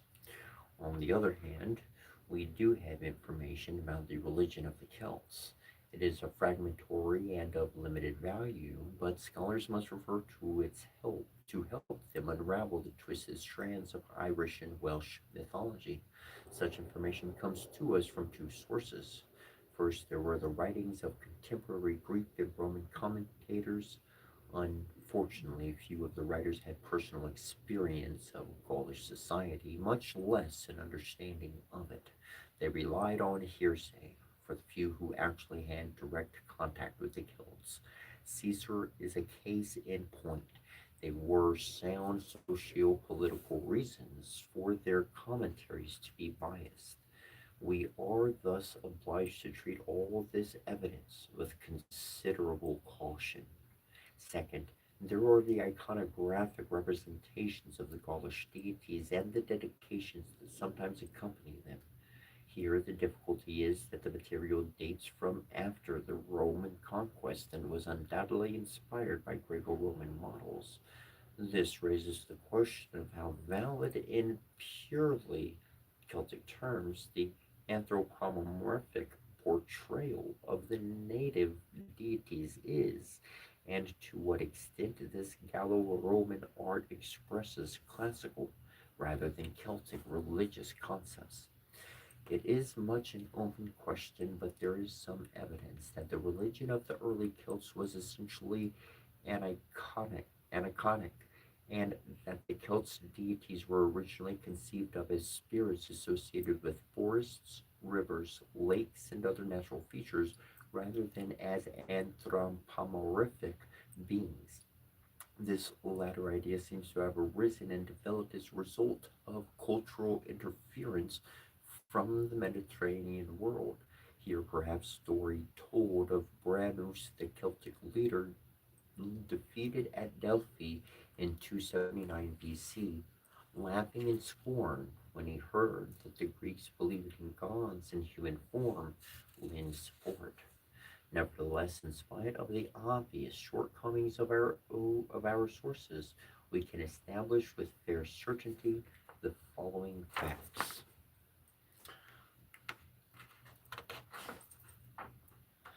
The Celts were a religious people to a high degree. They believed in a life after death, not the Pythagorean transmigration of souls, to the amazement and indeed envy of the Roman world. Celtic religion had a large number of female deities of primary importance. Mother goddesses, war goddesses, tutelary goddesses. This may reflect the prestige of women in early Celtic society.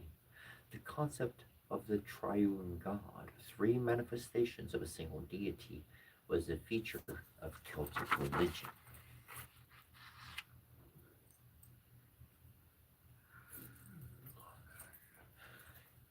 In the Irish sagas, unlike the unlike the continental Celts, the Celtic people of Ireland and Wales have preserved, well, the Celtic speaking peoples of Ireland and Wales have preserved extensive literatures of considerable antiquity. Of the Irish, it has been said that they possess the oldest literary tradition in the vernacular of any Northern European people, and that Ireland has preserved the richest store of mythological traditions of any country north of the Alps. Most of the early sagas of Ireland contained allusions and incidents of a mythological nature, and in the final analysis, a great many of the personages involved in them are undoubtedly deities of otherworld beings whose original divinity has been substantially compromised in one way or another. They are no longer gods in the accepted sense of the term, to be worshipped and propitiated by sacrifice, but are portrayed as humans with supernatural attributes who take part in pseudo historical events in actual geographical locations.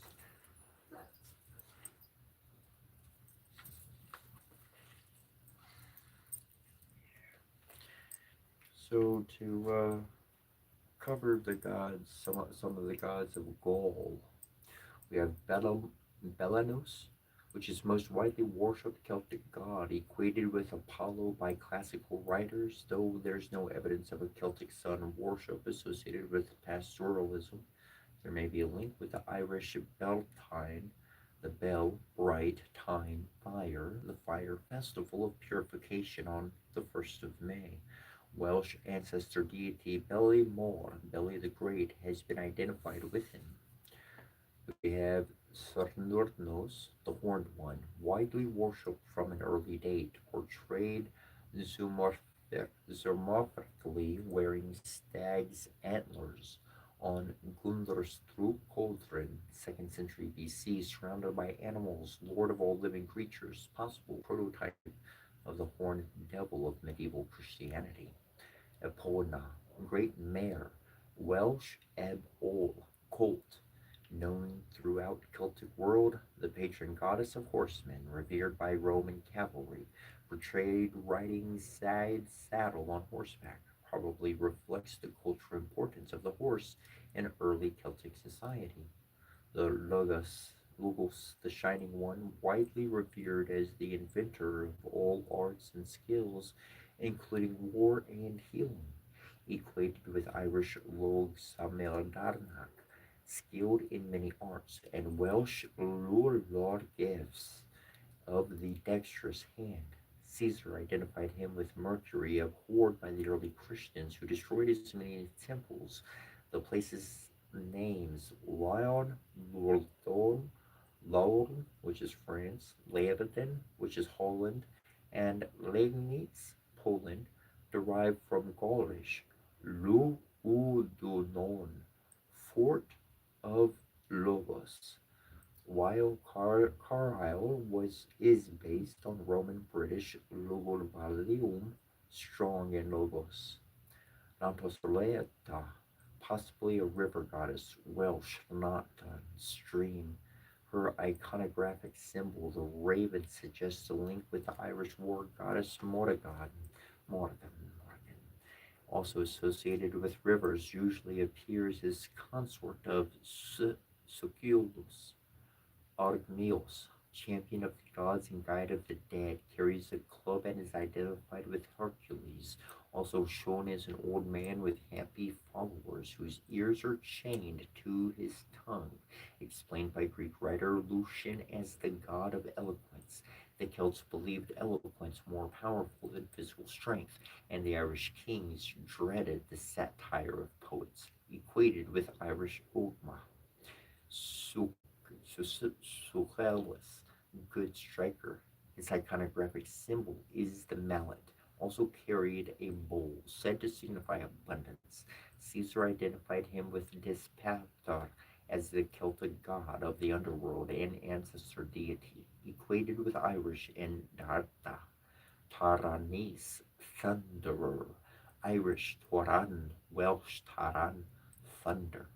His iconographic emblems are the wheel and the lightning flash, greatly revered by the Gauls, sometimes identified with Jupiter. Now, going back, that this state of affairs may have come about naturally during the process of oral transmission over many centuries, but these obviously pre Christian sagas received their present form at the hands of monastic scribes who may not have understood their mythological nature. On the other hand, there is the possibility that the scribes deliberately played down the mythological and pagan aspect in deference to their Christian scruples, or recast the native material on classical models. Modern scholars divide the sagas of early Ireland into four main groups or cycles. The mythological cycle. as its name implies, deals with activities of the pagan Celtic gods and other supernatural beings. 2. The Ulster cycle tells of the exploits of the warrior caste of pre-Christian Ireland and describes a heroic society very similar to that of pre-Roman Gaul. 3. The historical cycles purport to deal with the activities of historical figures in Ireland during the early centuries of the Christian era. The Fernlean cycle tells the adventures of Fionn Mac Cumaill and his warrior band, the Fiarna. Much as we might expect, in view of the antiquity of its material, the mythological cycle is the least extensive of the four, and we can only assume that a large number of stories of this genre had been lost or had been adopted to other purposes before the monastic scribes took to recording them. There is also the strong likelihood that quite a number of early manuscripts containing collections of mythological tales have been lost to us as a result of Ireland's centuries of troubled history. Certainly, the famous Book of Leinster, written before 1160 and now kept in Trinity College Library in Dublin, contains an ancient list of saga titles that refer to mythological tales that no longer exist. In all, some 8 tales have survived that may be described as being predominantly mythological in character. Of the 8, only 4 are early and formed. They are Aslinge Olnguso, The Dream of Olngus, Tarkmark Artain, The Wooing of Artain, Dad Balbeir, Eat Sierta, The Taking of the Fairy Mound, and Koth Mersh Torred, The Battle of Moitura. Moitura, Moitura, Moitura.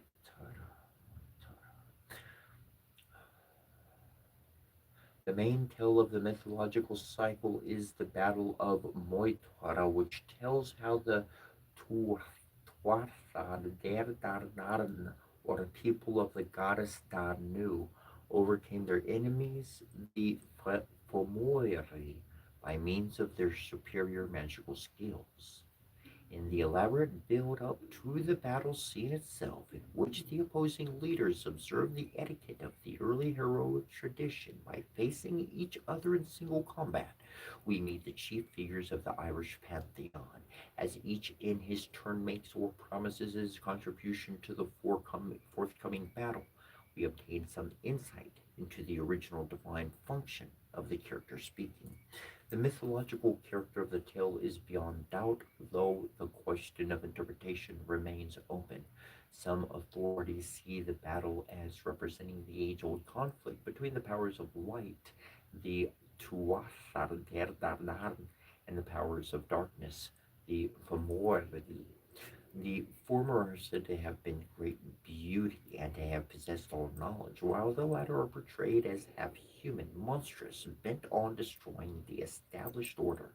Another interpretation resolves the tale to a very simple theme, that of rivalry between an established god, represented by Balar, and a younger, more gifted deity, Lugsamir Darnak, and the triumph of the new order over the old.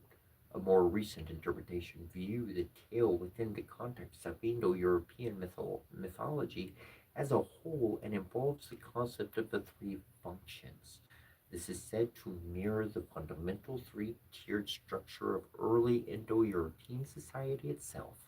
The priest who represents the magico-religious function, the warrior who signifies the physical might, and the farmer who represents fertility and prosperity. The Battle of Moytura is then interpreted in terms of a power struggle between the priest and warrior classes, Tuatha Dé Danann on the one hand, and the farmer class Fomori, the providers, on the other hand. In Indian mythology, the struggle is resolved through reconciliation.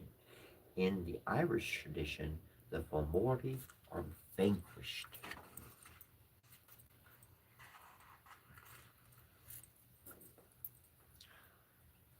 The Tuatha Danann First, I'm going to read the Gods of Ireland, and then we'll start that next subject, the Tuatha De Danann. The Gods of Ireland. Brigid, High One, three sisters. Brigid, Brigid, High One, three sisters of this name were daughters of Indarda and patron goddess of learning, including poetry and its associated functions of divination and prophecy, healing, and smithcraft. Three prestigious professions in Celtic society, widely revered in British Isles. Saint Brigid, a popular saint in Celtic speaking areas down to modern times, with her patronage of animal husbandry, her curative powers, and her sacred fire, barred to all males, is probably a Christian reflex of the pagan goddess.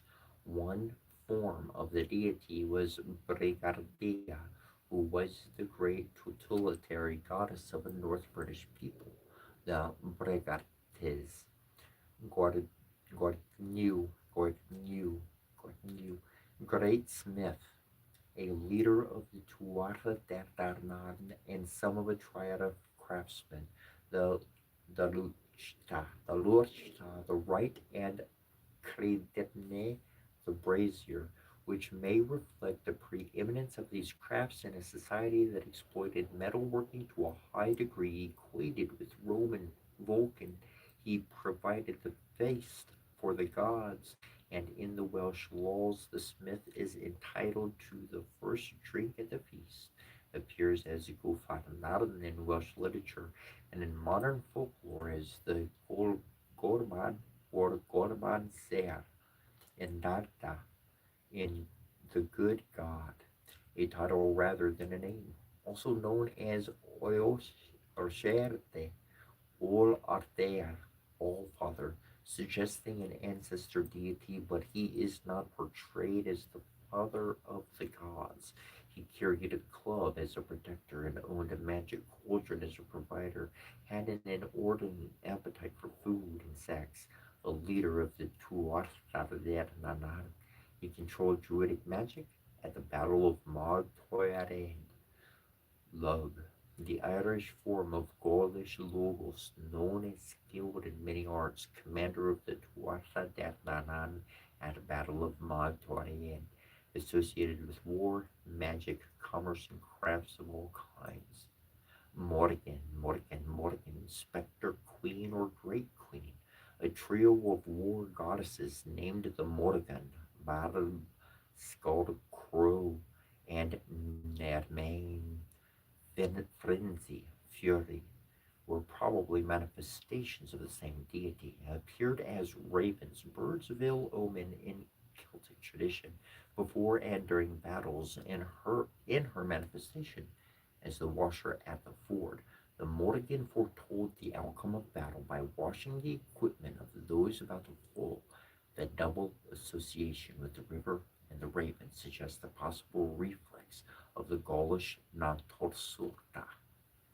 Ogma, champion of the gods, also described as sun-based, possibly an allusion to the Furor Celticus, or battle fury of the Celtic warriors, so dreaded by the Romans.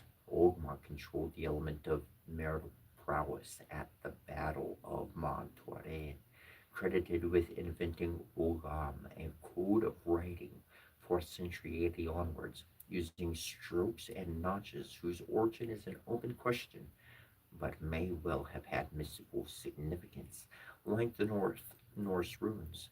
The precise linguistic connection between Ogma and Gaulish Orgmios is anything but clear.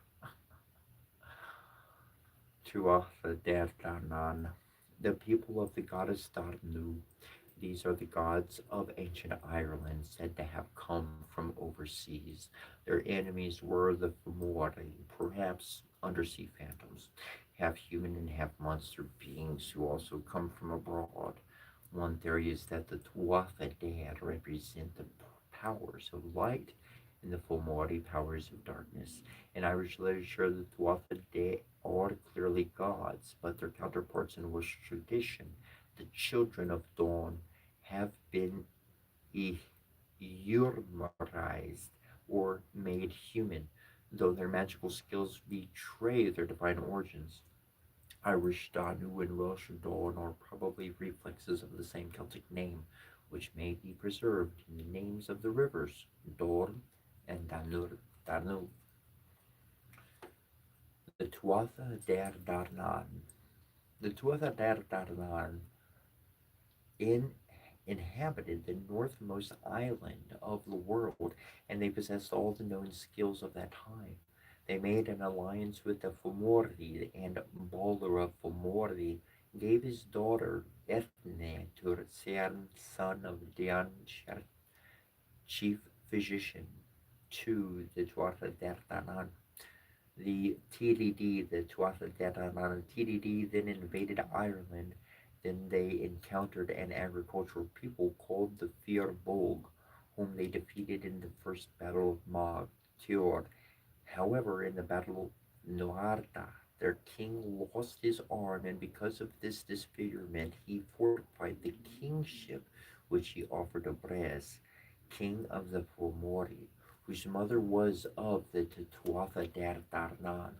The Fomori then laid a heavy tribute on Ireland, which so impoverished the country that the great champions Ogma and Indarda were reduced to carrying firewood and to digging ditches.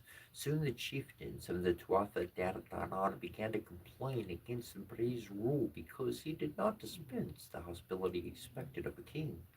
One day, Piopre, chief poet of the Tuatha Der Danann, visited Bray's fort, where he was hospitably received. In retaliation, he satirized Bray's before he departed. This so compromised the kingship and brought such shame upon it that the Tuatha Der Danann demanded that Breeze abdicate. Breeze then appealed to the Fomori to help him keep the kingship by force. The Fomori called in their warriors, summoned their allies to their assistance, and invaded Ireland. The coming of love. Meanwhile, Dianchert, the physician, had made for Nuarda an arm of silver that could function like a normal arm. For this reason, he was called Nuada Ergertiam, silver arm, so that he was now without blemish and could regain the kingship. He then held a great feast at Tara, to which a strange warrior came. This was Lug Samir Tarnak of the many skills, son of Siarn and Ethne, and grandson to Balor of the Fomordi. The story of his arrival is a good example of the style and flavor of the saga. There was a certain warrior on his way to Tara. His name was Lug Samir Tarnak. At the time, there were two doorkeepers at Tara. One of these saw a strange troop coming toward him, and with the leader of that troop was a handsome young warrior dressed like a king. They told the doorkeeper to announce their arrival at Tara. "Who are you?" he asked. "Lug Samitarnak, son of Sian, son of Dion Serch, and Ethne, Balo's daughter, is here." The doorkeeper then asked Samitarnak, "What skill do you practice? No one without a skill may enter Tara." "Question me," said Lug. "I am a right." "We do not need you," the doorkeeper replied. "We already have a right. Lurchta march luachtarta." "Question me," doorkeeper, said he. "I am a smith." The doorkeeper answered him, "We already have a smith, namely Kolum Kolarnich of the three processes." "Question me," said Lug. "I am a champion." "We do not need you, for we have a champion in Ogma Makalatharno," replied the doorkeeper. Then he said, "Question me, I am a harper." "We do not need you, we already have a harper. He is Arvkar Makberkalomois." Again he said, "Question me, I am a hero." The doorkeeper replied, "We do not need you, we have a hero in Bresel et Charlam Mak Erkark Berthleim." He then said, "Question me, doorkeeper, I am a poet, and Sergev." a historian, genealogist, and folklorist. We do not need you. We already have a poet and Serchar. He is Ermaketormain. Question me, he said, I am a sorcerer. We do not need you. We have sorcerers. We have many druids and magicians already. Question me, lug. I am a leech. We have a leech in Danchurch. We do not need you. Question me, he said, I am a good brazier. We do not need you. We already have a creating as a brazier. Soda as brazier. Then Lug said, go and ask the king if he has one who can practice all these skills.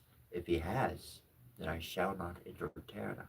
The doorkeeper went into the fortress and reported it all to Noarda. The king then commanded that the chessboards of Tara should be taken out to Lug, and Samayr Darnag won all the games. This was told to the king. Let him enter, said Nuarda, for no man like him has ever come to this fort before. The doorkeeper then permitted Lug to pass him, and Lug went into the court and sat down in the seat reserved for the sage, for he was a sage in all skills.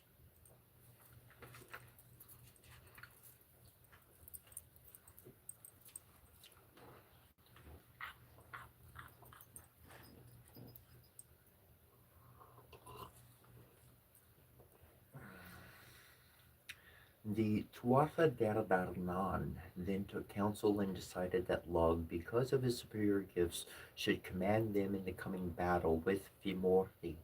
Shortly before the battle began, and Dagda met the Morrigan, the hideous war goddess, as a ford in Carnage, where she was washing herself in the river.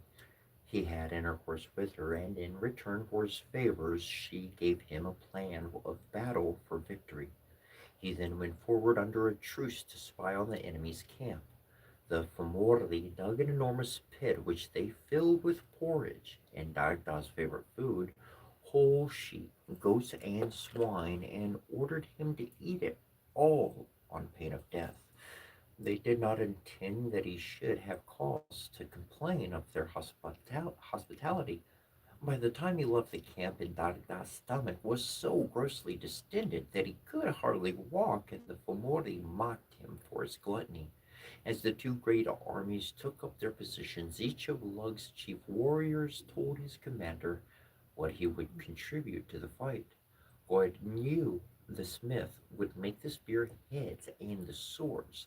Crane, the brazier, would make the rivets.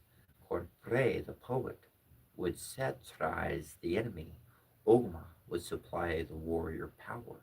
And Darda would slay hundreds with his massive club, while the Adam Church would bring the slain back to life by putting them into a magical well.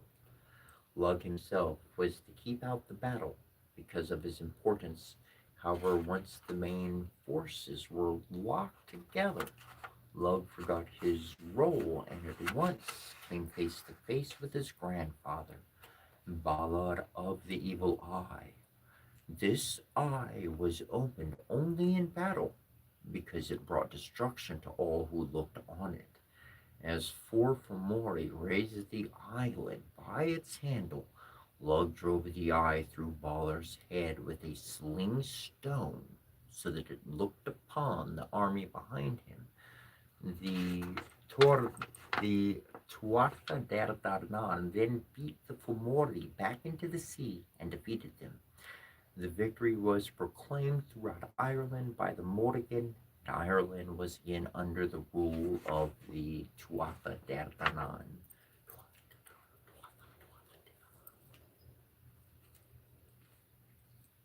That's cool.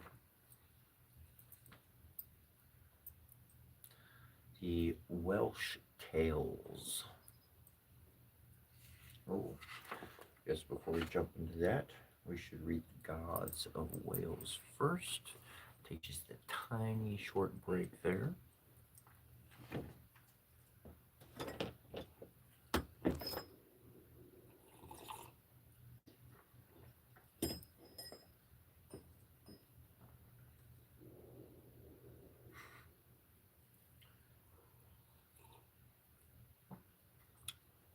It is a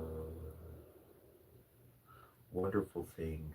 Life is the construct of deja vu and the way that so many people fail to really explain what that experience is all about. And ultimately, for me, it might be a fraction of an explanation of deja vu, but I do believe that that is a moment. That's what timelessness feels like. If you could imagine doing meditation for hours and you're trying to get to this magical state of being that you've only heard about other people entering into, that, like, imagine extending that deja vu to where it lasts all day long, like all day long. That deja vu is just happening over and over and over and over and over and over, and you're literally living in that energy, that frequency of being. Anyways, life is a beautiful thing indeed.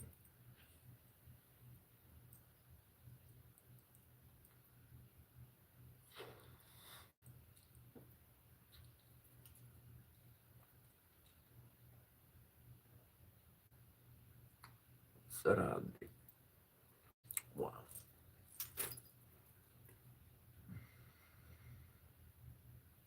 I will just say, man, like, you're not off on the energy. I mean, the energy, the last time I went to the ocean, I just, I got in that water and I started swimming forward and I didn't look back. I didn't look back. I kept swimming. And then I heard like these faint, like, ah. And I looked back and the people on the beach were ants. They were like the size of ants. That's how far I swam away. I literally just about lost sight of people. I don't know. When I get to the ocean, the water wants me. That is the truth. That's, I mean, that's a good, just at least, water, ocean. Anyways,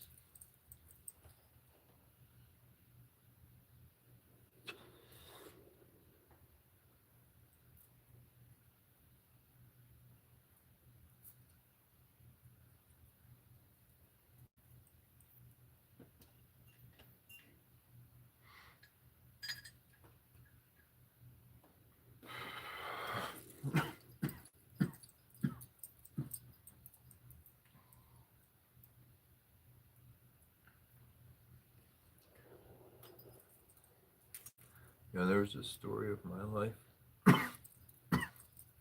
when I was 3 years old, and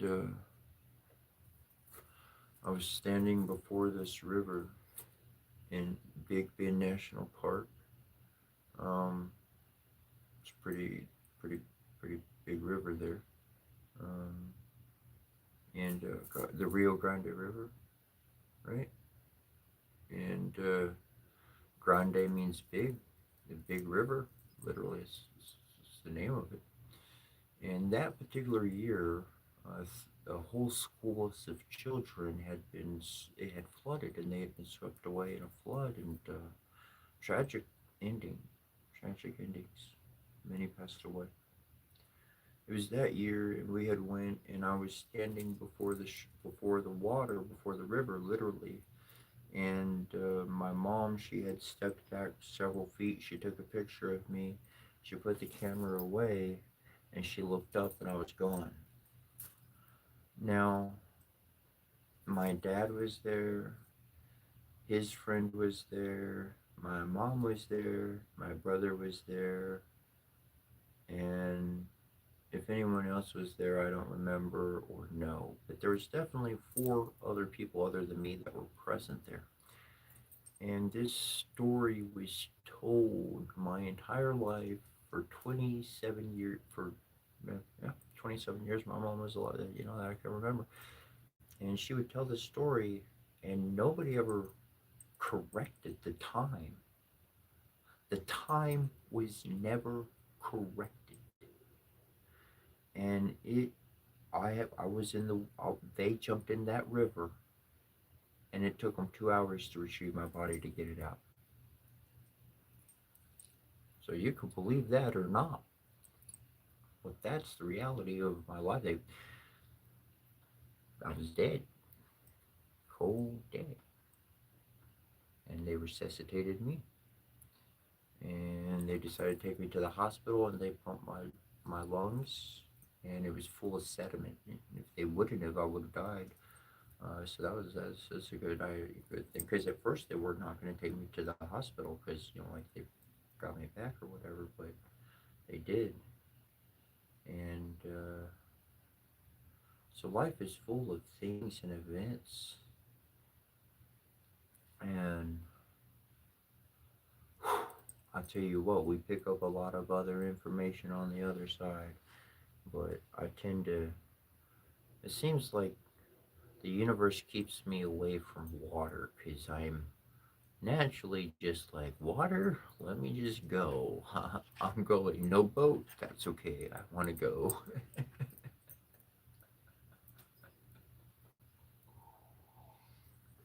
From youth to adulthood.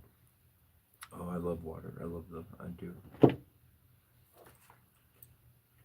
I mean, the Divine Mother is ancient as I found on the Egyptian on the Kemetic side was Kinamet Ket, which translates into the water of life. Anyways.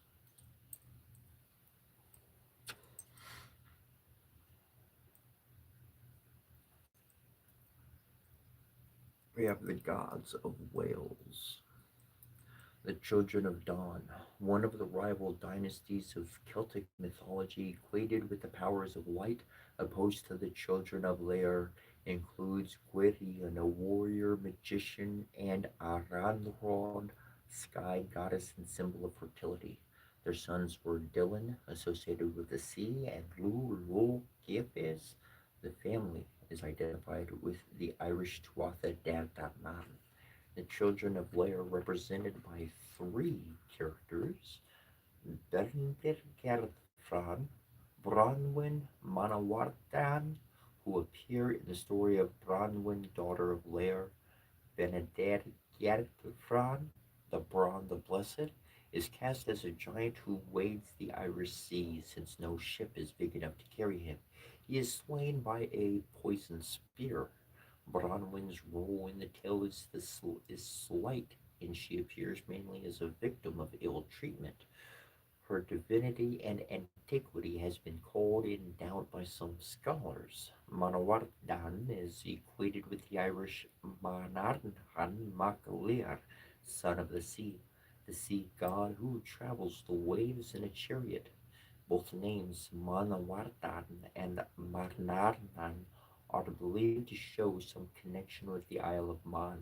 Welsh Jans van Norb, Irish Yernes Manan. We have Pwyll, which is the Prince of Dyfed, southwest Wales, visits Arwen, the other world, and changes places with Arwen the king, rules there for a year and a day and kills Arwen's adversary, Halfgarden, earns the epithet Pen Arwen, head of Arwen, marries the goddess Earnon, and has a son Praderi, equated with Peles in the Arthurian legends, where the cauldron of rebirth appears as the Holy Grail. Rhiannon, the great queen, believed to be the Welsh reflex of the Gaulish horse goddess Eborna because of her association with horses in the Mabinogion. She first appears riding a mysterious mount that no other horse can overtake. She is later unjustly accused of killing her son, and as a punishment is made to carry visitors to the court on her back like a horse. And she is finally forced to wear the collar of an ass about her neck. Despite these misfortunes, there is sufficient evidence in Welsh tales to indicate that she was originally a very powerful deity. Her son Pryderi succeeded his father Pwyll as ruler of Dyfed and of the other world.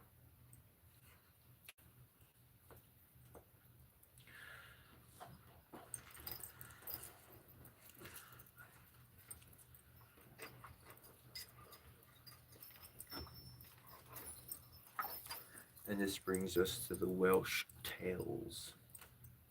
In some respects, the Welsh tales present a rather different picture from their Irish counterparts. Our chief sources of mythological themes and motifs are five of the stories in the Mabinogion, a medieval Welsh collection of 11 tales. These are the four stories known as the Four Branches. Fuel Pernfig, Darfir, Prince of Dyfed, Bronwyn Fierch, Bronwyn, daughter of Lear, Manawarden fab Lear, Manawarden, son of Lear, Math fab Mathornley, Math, son of Mathornley, and the tale of Coolidge and Olwyn. The Welsh evidences of no less antiquity than the Irish, but much less of the old material has been preserved, and it bears more obviously the stamp of the Christian authors who wrote the old stories down. Compared with the Irish sagas, the amalgam of a story themes presents a confused picture and leaves the impression that the compiler of the Mabinogion did not understand his material. Much is common to both traditions, however, although some parallels are undoubtedly old and derived from a common source, it is uncertain to what extent common themes and personages are due to later Irish influence. Thus, the children of Dawn, the family of magicians found in Mar, son of Marthorni, have their counterparts in the Tuatha Der Dardan, who are also easily equated with Lug, who are also skilled in the magical arts.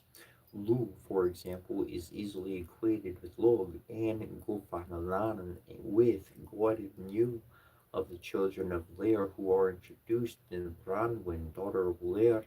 Only Manardwin has an Irish parallel.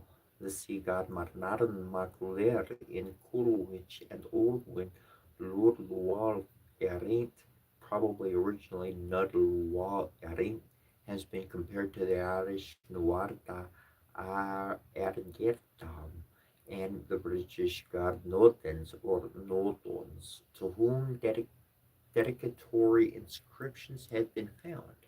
On the other hand, in a number of native tales and in some early poetry, we have the figure of Arthur, possibly originally a historical figure of post Roman Britain, who would seem to have provided much of the material for the medieval Arthurian romances, and who was in Welsh tradition many of the attributes of the Irish hero Finn mac Cumhaill. Common themes include the cauldron of rebirth in Branwen, traditionally a characteristic possession of the ruler of the underworld, which may be connected with Indardar's cauldrons of plenty. The cauldron of rebirth brings dead warriors back to life. The cauldron of plenty supplies inexhaustible quantities of food, which make those who eat it immortal. But call to mind a motif from the Gundestru cauldron, 2nd century BC, where a large figure is depicted thrusting warriors into a vat-like vessel. The other world of Celtic mythology is a mysterious realm where there is no death, no work, and no winter. It is inhabited by gods or spirits or fiery people, forever young.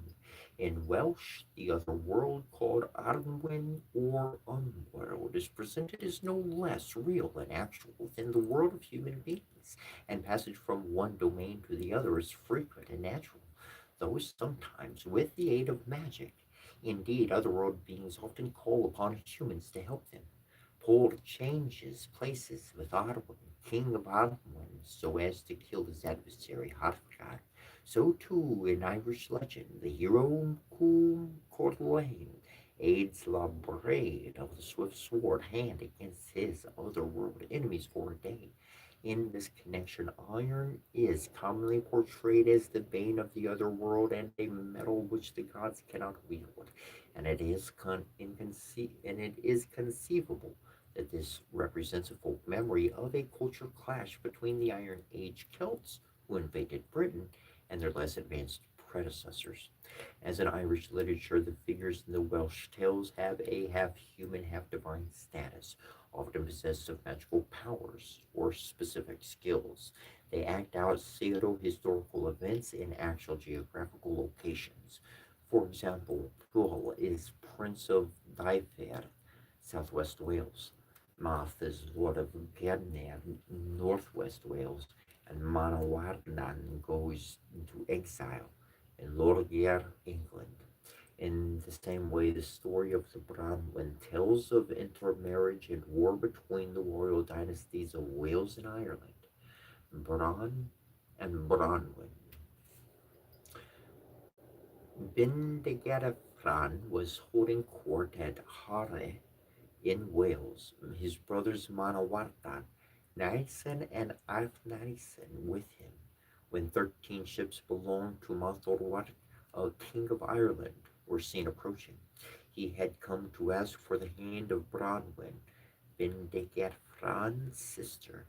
Bendigeidfran took counsel and agreed to the match, but Eivnesin, the troublemaker, found Matholwch's horses and maimed them because Bendigeidfran had married his sister off without his consent.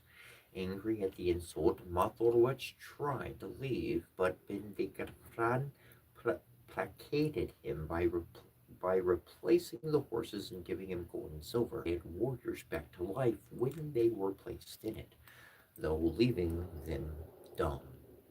Matholwch took Bronwyn back to Ireland, and a son, Gord, was born to them. To avenge the insult done to Matholwch in Wales, however, an Irish banished Bronwyn to work in the kitchens and set a ban on traffic between Ireland and Wales so that the news could not travel. Bronwyn overcame this difficulty by sending a letter tied to a bird's leg to her brother. The Welsh mustered their forces and sallied to Ireland. Bendigeidfran, because of his great size, waded across the sea among his ships. The Irish retreated behind the Shannon and demolished the bridge, but the Welsh crossed the river over Bendigeidfran's body, and the defenders had to parley. The Irish then built a house in Bendigeidfran's honor. He had never been contained inside one and hid men in bags hung on each of the 100 pillars of the house. But Afnasian, suspecting treachery, went around and crushed the head of each man in them. Then the two armies sat down together, and the kingship of Ireland was conferred upon Gordon. At this, Afnasian threw Gordon into the fire, and the two sides fell to fighting. The Irish lit a fire under the cauldron of rebirth and threw their dead men into it to revive them. Seeing this, Afnasian hid among the corpses, and once in the cauldron stretched himself out so that it burst. The Welsh won the day, but at a terrible cost. Only 7 men and Branwen survived. Bendigeidfran himself was mortally wounded and ordered his head to be cut off and carried to the White Mount in London to be buried with his face towards France. On their return, Bronwyn looked back to Ireland and died out a broken heart. The remaining 7 spent 7 years feasting in Harlech and then stayed in Pembroke for 80 years in blissful forgetfulness.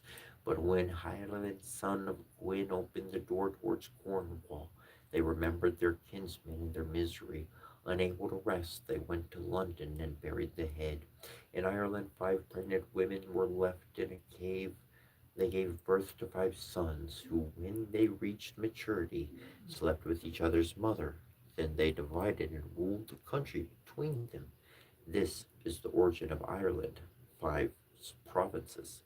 While the Welsh stories may be compared on the one hand with the Irish tales, and on the other hand with the evidence from the continental Celts and the classical writers, they have come down to us in an exceedingly corrupt form, and it is no easy task to draw any firm conclusions about Celtic mythology from them. It is highly unlikely that there will ever be a universally acceptable interpretation of all the disparate strands of myth, folktale, and pseudo history which have been woven together. Well, that's a darn truth. I realized a long time ago before I read this book. Oh, but in reality, nonetheless, I mean, not necessarily the details it was talking about, but the fact of how history has been interwoven with paucity of victors, so forth and so on. Finding the true accounts I've found is connecting with the Divine Spirit, allowing through meditation, focused consciousness to tap into the frequencies and literally pluck out what's been lost to time. For that's how they developed their system, was by connecting to the spirit. And Tahuti, divine wisdom, Thoth, the recorder of wisdom, the recorder of all that is, that all that has ever happened, one can tap into Druidism, not necessarily as much as one can gather some actual history and whatnot, though more so connecting through that spirit and through that frequency. We certainly can bring it to life today. We can still tap into that information, that wisdom. No words perfectly really put out. And that's why I view history so important, because the fragments that have survived the wars, the destruction of one system over the other, by being able to put the fragments that have survived destruction together, a complete picture can be seen. The missing pieces can be filled in. Because at one point in the past, the entire world was unified. This world was unified not by control, not by dominance, but by unity in consciousness, in energy, in frequency. They were all connected, and that's what they taught their young ones from infancy up, was their connectedness and how important their actions, their thought, everything. Anyways.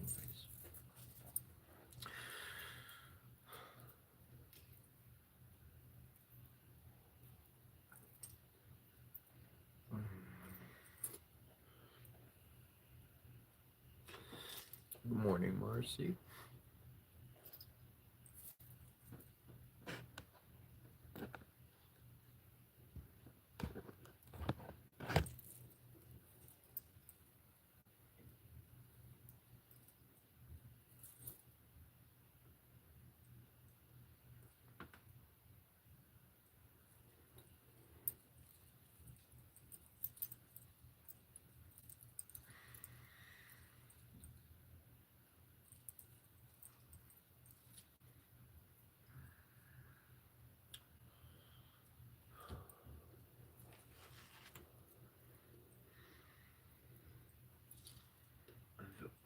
Start there. Not so much more.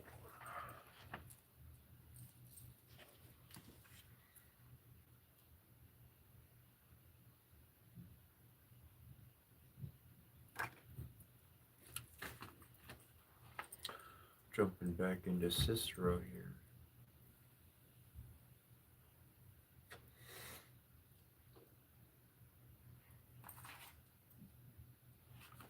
But to return to my subject, the reason why these disasters have descended upon us is because we chose to make ourselves feared rather than liked and loved. And if this could happen to the entire Roman community because of its unjust imperialism, what lesson should individuals draw for themselves? We already know that goodwill possesses enormous power to get us what we want, whereas fear can achieve very little. What we have to do next is to discuss the ways of directing this goodwill towards ourselves. How can we win affection based on loyalty and honor? The number of people in whom this sentiment has to be instilled will inevitably vary according to the individual who is trying to instill it. Does he want numerous devotees, or will just a few suffice? The answer depends on the sort of life he leads.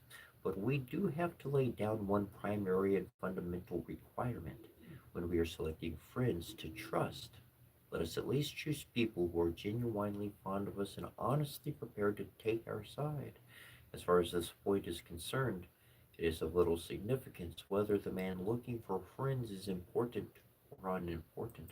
Whatever their position, they need friendship just as pressingly as anybody else. Some people are keener to win honor, reputation, and popularity than others. But it must be admitted that if you possess these advantages, it does become easier to win friends. As regards friendship itself, I have already discussed the subject in my essay entitled Lolius. So now I shall instead say something about how to obtain this other asset we have now begun to discuss. An impressive reputation. It is true that this again is a theme I have written 2 volumes about. Nevertheless, I want to revert to the subject here since we are now talking of practical obligations, and a reputation of this kind is a great help towards an important official career. Now, the truest, loftiest sort of reputation can be obtained by inspiring three feelings in the public: goodwill, confidence, respect of the kind which gets one promoted to high office. To put it briefly and simply, these sentiments are aroused in the population as mass by the same methods which produce them in single individuals, although there is a further technique for getting at this masses, which has the special advantage of commending us to all their collective hearts and one and the same time. Let me go over these three headings one by one. The first concerns the question of winning goodwill.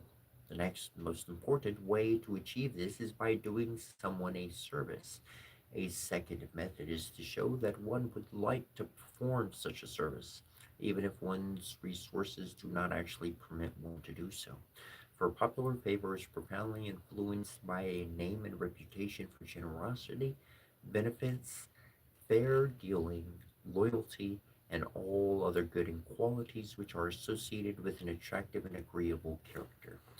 These virtues owe their influence to the fact that we approve our right and proper conduct, and admire not only its intrinsic excellence, but its external manifestations as well.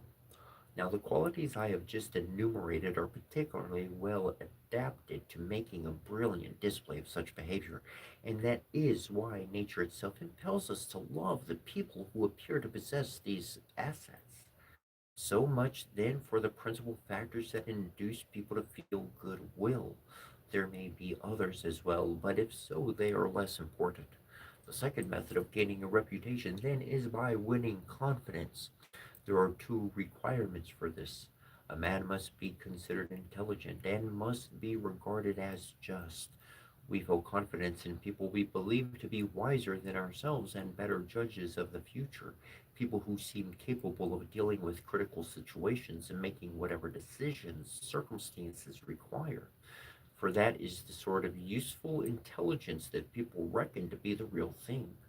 And as to the second requirement for gaining confidence, that one should have a name for justice. Justice is the same thing as goodness, and the designation of a just man is bestowed upon the person whose character is untouched by any suspicion of dishonesty or unfair dealing. The sort of man to whom we should consider it safe to entrust our lives, our fortunes, our children. Goodness or justice is more effective than intelligence, inspiring trust. And indeed, even when intelligence is inspicious by its absence, and indeed, even when intelligence is conspicuous by its absence, justice still carries great weight, whereas intelligence without justice creates no confidence at all. If a man is not regarded as honest, the more shrewd and sharp he is, the more he will be disliked and distrusted. To sum up, then, a combination of justice and intelligence is best of all, and capable of winning all the confidence that could be desired. Justice without intelligence will also be able to achieve a great deal, but intelligence without justice is useless. It may cause surprise to hear me distinguishing between one virtue and another in this way. After all, it is a commonplace among philosophers that the person who possesses one virtue possesses the others as well, and I myself have often argued to the same effect. There is no question, that is to say, of anyone being a just man unless he is endowed with intelligence as well. The reason for my apparent inconsistency is that the exact kind of language we employ in philosophical analysis of abstract truth is one thing, and the language used in attempts to popularize the subject is another. In my present study, when I call one man brave, another good, and another intelligent, I am speaking in terms suited to this wider circulation. In dealing with popular conceptions, it is right to use common and fair words, as Paratheas, for example, did. But let me get back to what I was discussing. The third prerequisite for a glorious reputation is that people should admire us and deem us worthy of high honors. In general, men admire everything which strikes them as finer than they had expected, and in their fellow human beings too. They admire qualities that exceed their expectations, and so they heap praises and respect upon any individual in whom they claim to discern remarkable and exceptional features. Whereas anyone who shows neither character nor spirit nor vigor earns their scorn and contempt. If, however, they disapprove of somebody, this does not invariably mean that they despise him. A person, for example, whom they regard as dishonest and abusive and fraudulent and malevolent incurs their disapproval, but not necessarily their contempt. The objects of contempt, as I have indicated elsewhere, are those who, as the saying goes, profit neither their neighbors nor themselves, the idle, sluggish, and indifferent. Admiration, on the other hand, goes to individuals who seem finer than the rest of the community because they are free from any taint of disrepute and lack the vices which so many others find it hard to resist. Sensuality, for example, is an alluring mistress which succeeds in seducing the greater part of mankind from the path of integrity. Pain, too, when its scorching brand makes itself felt, terrifies most people immeasurably. Life and death, wealth and want, exercise an overwhelming effect on the entire human race. It is only when men become capable of displaying high minded detachment and disregarding such outward circumstances, whether good or bad, when they get totally absorbed and immersed in some noble, honorable purpose, that we cannot help admiring their splendid and imposing qualities. The ability to rise above outward circumstances then wins special admiration, and that is why justice, which is the peculiar mark of a good man, is universally regarded as marvelous, and quite right, too. For if someone possesses this virtue, it means that he has emancipated himself from the fear of death and the pain and exile and poverty. That is to say, he does not regard it as more important to achieve the reverses of these conditions than to behave like a decent person. And most of all, admires someone who refuses to be influenced by money. To prove oneself in that particular direction is the equivalent of emerging triumphantly from a fiery ordeal. If, that is to say, one can claim to be a just man, all the three requirements for a glorious reputation will already be at hand. Goodwill, because the favorable effects of one's just dealings have conferred widespread benefits. Confidence, for the same reason, and admiration, because the just man is admired for disregarding and scorning the very things most people are spurred on by greed to try to lay their hands on.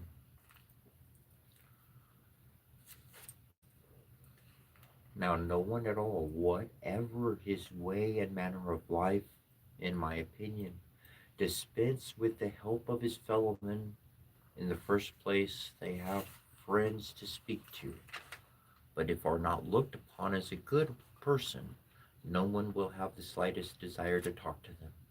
Even someone who shuns company and spends their life out of town still has great need to possess a reputation for goodness and justice, because even they have associates of some kind.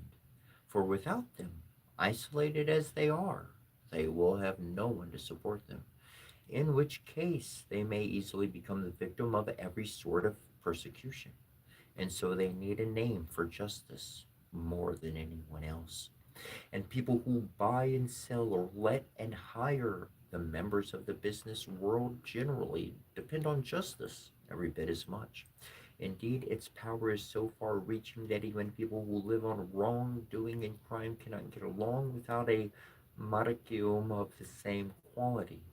For if a thief steals or seizes something from another thief, he loses his status even in that community. If the boss of the gang divides the spoils unfairly, his comrades will desert him or even murder him. Indeed, robbers supposedly have a code of their own which they are under an obligation to obey. Impartial division of the loot was what brought power to the Illyrian bandit Barlis, whom we read about in Theopampus and Viratrus the Lusitanian won an even greater position by precisely the same means. Roman armies, Roman generals fell away before him until in the end he was broken and crushed by the praetor Gaius Labius, known as the Wise, who checked his ferocious activity so sternly that Labius' successors easily finished off the war. Since then, the influence of justice is great enough to strengthen and increase even a bandit's power. Think of the effect that the same quality will exert upon a well ordered government, properly furnished with laws and courts. Herodotus tells us that Meredes always chose a good man to be their king because they wanted to make sure they would receive just treatment. And our own ancestors, I believe, felt the same, for when the Romans' populace began to be oppressed by certain dominant individuals, they themselves chose another citizen, a man of outstanding character, to be their monarch and their protector. His job was to defend the weaker members of the community against tyranny and to establish equitable conditions which guaranteed equal rights to the grand and the humble alike. And laws were created for the same reason as kings. People have always wanted equal rights before the law, for otherwise whatever rights they might happen to possess would not be worthy of the name, and if some single person, a just and upright man, enabled them to fulfill this aim, then that was good enough for them. But when this did not work, laws were invented to speak to everybody the whole time in one and the same language. So there's no doubt that the men chosen to rule in ancient times were those who enjoyed a great popular reputation for justice. And if they were believed to be intelligent as well, there was no limit to the advantages people expected to obtain under their leadership. But the main thing the leaders had to provide was justice. Indeed, it is a quality that must be cultivated and maintained by every possible means. This must be done for its own sake, that this is what justice means, its very essence. But it is also true that just dealings add honor and glory to one's reputation. In some ways, winning a reputation is like making money.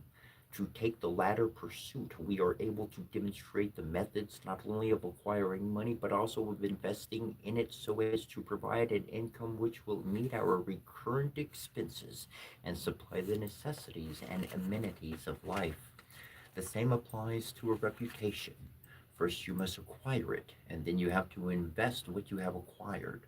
As to the process of acquisition, Socrates was perfectly right when he declared that there is a direct shortcut to winning reputation. Make yourself the son of man you want people to think you are. For to suppose that any permanent reputation can be won by pretense, or empty display, or hypocritical talk, or by putting on an insincere facial expression, would be a serious misapprehension. A genuine, glorious reputation strikes deep roots and has wide ramifications, but pretenses of every kind wither away like wilting blooms. Nothing counterfeit has any staying power. I could quote many examples, both of the real thing and the fake, but for brevity's sake, I shall confine myself to a single family. Tiberius Gracchus the Elder, the son of Publius, will be honored as long as the memory of Rome endures. But his sons, while they lived, did not gain the approval of right minded people, and after they died, they rank among the men whom it was justifiable to put to death. So anyone who wants to enjoy a genuine reputation is obliged to fulfill the obligations demanded by justice. What they are, I described in the previous volume of this work. Although the essence of the situation, as Socrates indicated, is that we really should be what we want our fellow human beings to think we are, there are certain methods of ensuring that people do in fact discover what we are like, and I will now suggest what these methods are. Now, it is true that if someone begins life as the bearer of a famous name, either because he has inherited the name from his father, which might be said of yourself, Marcus, or through some other chance turn up events, the eyes of the world will be fastened upon him. Everything they do, and his entire way of life will come under careful scrutiny. It is as though they were bathed in some glaring light, illuminating every one of their words or actions. Others, however, remain quite unknown to the world at large throughout their youth because their origins were humble and obscure, and these have to make special, determined efforts as soon as they reach adult years to aim at the heights and try to scale them. And they can feel a measure of special confidence in dedicating themselves to this task because the fact that they are young will win them encouragement instead of jealousy. The first way for a young man to set himself on the road towards a glorious reputation is to win renown, if he can, upon the field of battle. Many of our ancestors succeeded in doing this because in those times there was always a war being fought. Your own youthful years also coincide with a war, but it was a war in which one side was loaded with all the guilt and the other with all the bad luck. Nevertheless, when Pompeius in the campaign entrusted you with command of a cavalry squadron, your horsemanship and javelin throwing, and the way you endured the hardships of army life earned you high praise both from the great man himself as well as from all your fellow soldiers. Yet the reputation you had gained proved useless after all, because when the Republic vanished, your reputation came to nothing too. However, your own personal case is not what I am discussing. My theme is a more general one, so let me proceed to the next stage of the argument. There is the general rule that a man's character is more important than his body, and this applies fully to the subject we are considering here. The achievements in public life which come from spiritual strength are more impressive than those which are merely manifestations of physical force. Bearing this in mind, a youth will find he can best win himself praise if he behaves with moderation, if he displays loyalty to his parents, and if he shows devotion to the rest of his family. Young men also find it easier to gain ready the favorable recognition if they select some wise, famous, and patriotic statesman and attach themselves to him as his companions. If they associate continually with an individual of that caliber, the public forms the impression that they too are going to turn out like the man they have chosen to imitate. For example, the young Publius Rotilius Rufus owed much of his renown for integrity and legal brilliance to his constant attendance at the home of Publius Scaevola. Lucius Crassus, on the other hand, adopted a different method. Even when he was little more than a boy, he looked to no one else for assistance, but acting completely on his own account, won enormous prestige from that extremely important and glorious prosecution he undertook in the courts. He was of an age when the only sort of praise most boys get is for the exercises they have been doing at school. But Crassus repeated the achievement that is credited to Demosthenes. That is to say, in spite of his tender years, he accomplished in open court what would have been impressive enough if it had been just a practice essay done in the privacy of his own home. Oratory, it is true, is only one kind of speech. There is conversation as well, and a fallible, pleasant conversational manner certainly plays some part in gaining friends. But it is hard to say exactly how much, and it is perfectly clear that oratory, by which I mean eloquent public speaking, is an immeasurably greater help towards securing a reputation than any private chatting could be.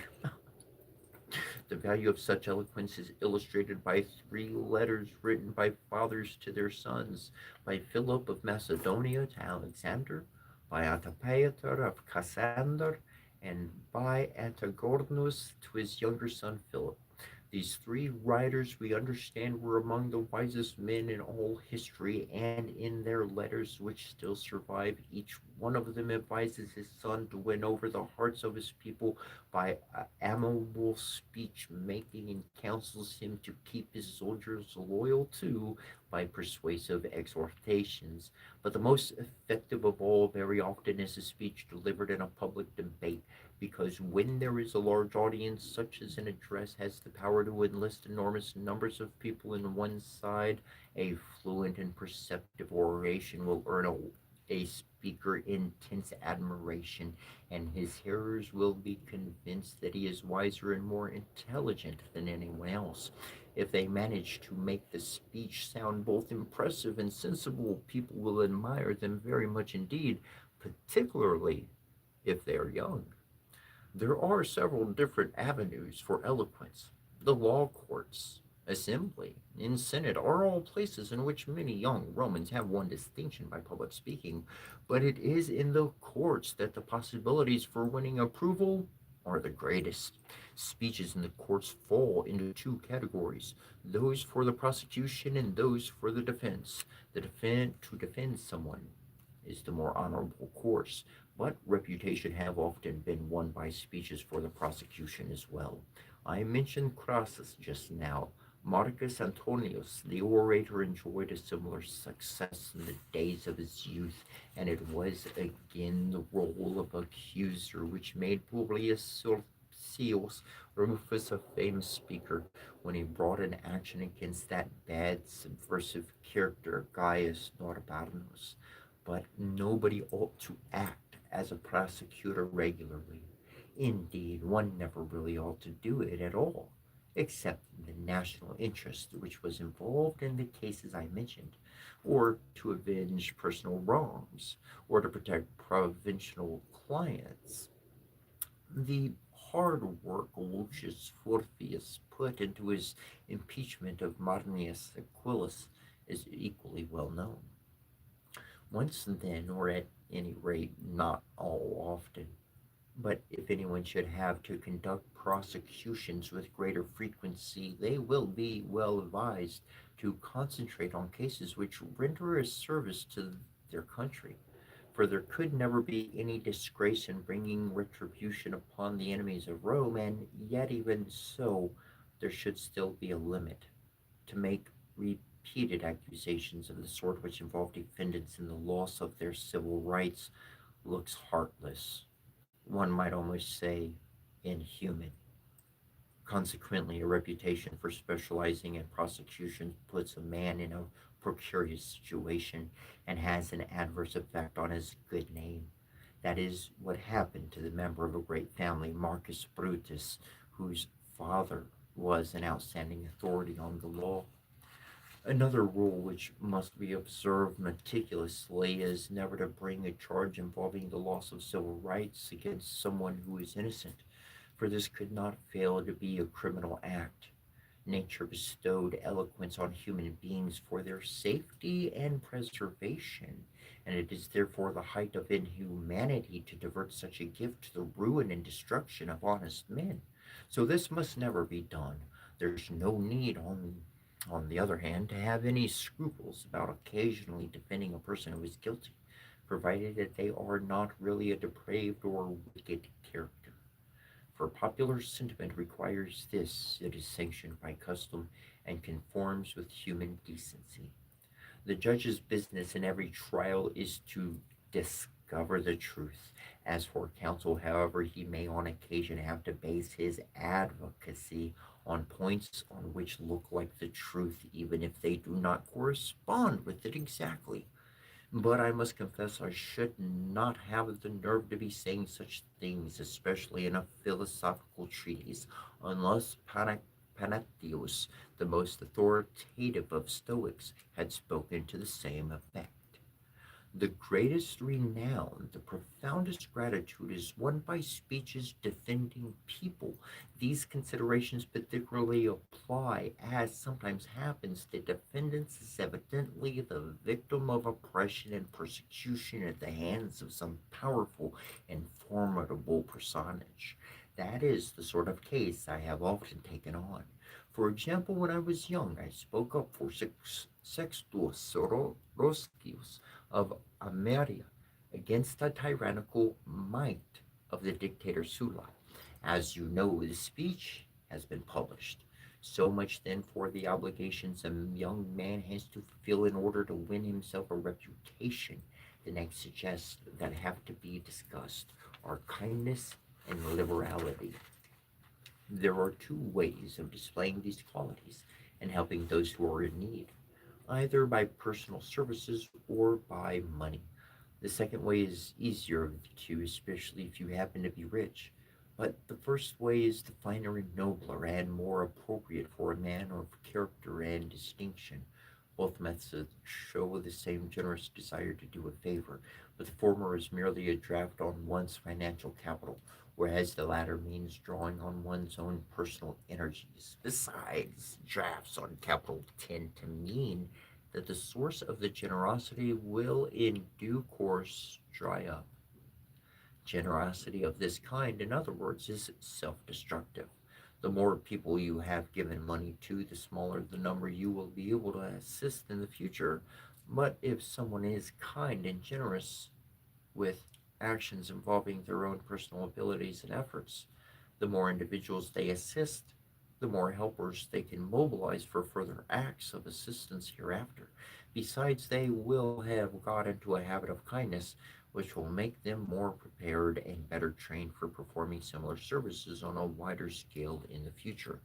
In one of their letters to their son, Alexander, Philip rightly remonstrated with him for courting popularity with the Macedonians by gifts of cash. Whatever gave you the disastrous idea, the monarch wrote, that men you had corrupted by money would remain your loyal supporters? Do you want the people of Macedonia to think you are as a sort of a steward and purveyor instead of as their king? Well, that is what Philip said to his son, and his advice is relevant to every one of us. The form of liberality, then, which consists of offering one's own services and endeavors, is certainly more honorable than the other kind. It also has a wider application and can assist a larger number of people. Nevertheless, gifts of money do sometimes have to be made. This sort of liberality cannot be ruled out altogether. There are occasions, quite often, when we have to draw on our private means in order to assist fellow citizens who are poor but deserving. But we must do so with discretion and moderation. There have been many cases which indiscriminate benefactions have dissipated entire inheritances, and even if you want to give help in such a way, it is surely the height of stupidity to indulge your tastes so unrestrainedly that you run out of the means to keep the practice up. Besides, lavish handouts leads to stealing. When someone has given away so much that he is beginning to go short themselves, they find themselves obliged to lay hands on other people's property. Although their purpose was to secure goodwill by displaying generosity, the goodwill they succeed in extracting from their recipient is outweighed by the detestation they earn from men that they have robbed. In other words, whereas one's purse may must not be tightly closed against every generous inclination. It must also not be open so wide that its contents are available to everybody and anybody. There has to be a limit, and the determining factor is our means. We must remember the saying, repeated in Rome so often that it has become proverbial: bounty is a bottomless pit. For how can it be anything else when those who have got accustomed to being subsidized are bound to want more, and persons who have never been at the receiving end want to get there? Large scale givers fall into two classes: the extravagant and the generous. The extravagant ones are those who squander money in public banquets and free distributions of meat and gladiatorial shows, the and expensive games or wild beast hunts, things which are remembered for a short time or not at all. Those, on the other hand, who really deserve to be described as generous are the people who pay to ransom prisoners from gangsters, or who assume responsibility for the debts of a friend, or help him to provide dowries for his daughters, or to acquire a piece of property they want, or to enlarge the land they already possess. So I cannot understand what Theophrastus was thinking about when he wrote in his book on wealth. Much of what he said is excellent, but one point is quite absurd, for he devotes a great deal of praise to sumptuous arrangements for public games, even going so far as to say that he regards the capacity to indulge in this sort of extravagant expenditure as the finest privilege of wealth. I maintain, on the other hand, that the display of real generosity, of which I have offered a few illustrations, is a far more significant and productive way of spending one's money. What Aristotle said on the same subject is much more acceptable than Theophrastus' opinion, and more to the point, for he took exactly the opposite view, blaming us for not being scandalized by all this outpouring of money to win popular favor.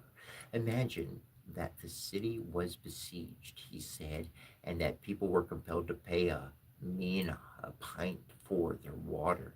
At first, we should find this unbelievable, and everyone would be amazed, even if later, after reflection, they would be prepared to concede that the price was justified by necessity.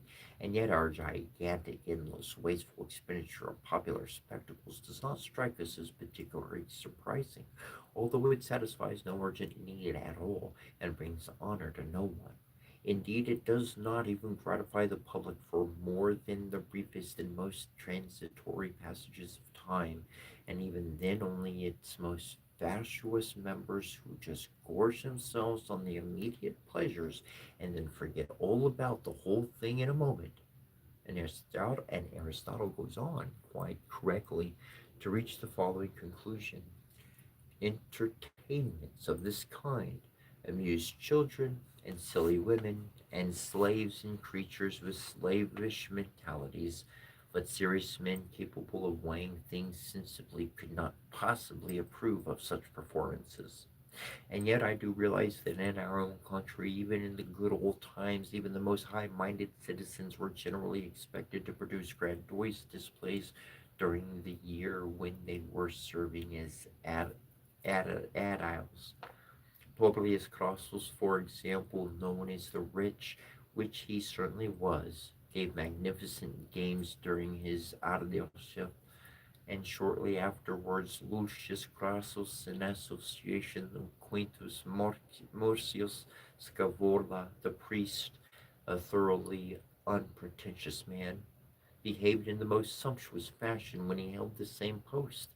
Next came Gaius Claudius, the son of Albius, and afterwards many others, the Lusculi, Hortensius, and Silanus. And then during the year when I was consul, Publius Lentulus outdid every single one of his predecessors, and later on Scarus rivaled his achievement. But the most splendid shows of all were those given by my friend Pompeius during his second tenure of consulship. Well, now I've given you some idea of what I feel about this aspect of the matter. All the same, it is essential to avoid any suspicion of meanness. Marcus, for example, was a very wealthy man, but his refusal to seek office was Adil on grounds of the expense involved meant that later on he was rejected. He was rejected for the consulship. In other words, since there is a popular demand for these displays, a sensible man is obliged to submit even if he cannot summon up any enthusiasm for the idea. They have got to do what is required of themselves, but even so, they must keep within their means, as I myself did. Another reason why they are also to comply is that there are occasions when generosity of this kind towards the public will help him to achieve some more truly significant and useful purpose at a future date. Orestes, for instance, gained valuable goodwill owing to the public banquets he recently gave in the streets of Rome, ostensibly as a religious tithe offering, and nobody held it against Marcus Sales when he supplied the public with grain at the extremely low price of one is a peck at a time when prices were rocketing. For this enabled him to put an end to the unpopularity which had long been a handicap to him, and considering that he was Adonai at the same time, the cost was neither excessive nor discreditable. But the greatest renown of all went to my friend Milo. This was at a time when the whole destiny of our country depended upon whether my own banishment could be rescinded. For this reason, acting in the national interest, Milo purchased a band of gladiators and used them to put down the hostile terrorism of Publius Clodius.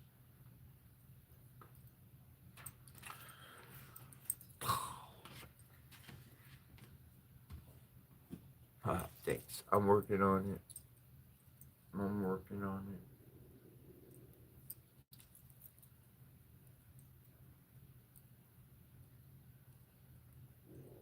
I don't know. I never thought I'd have a mustache like this.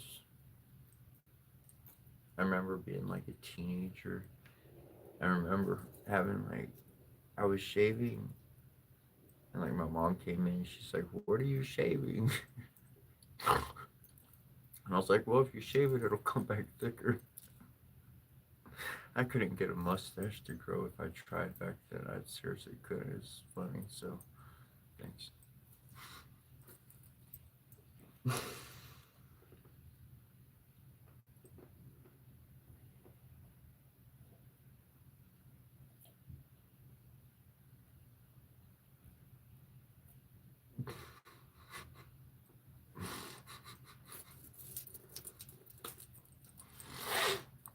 I actually would like to learn French.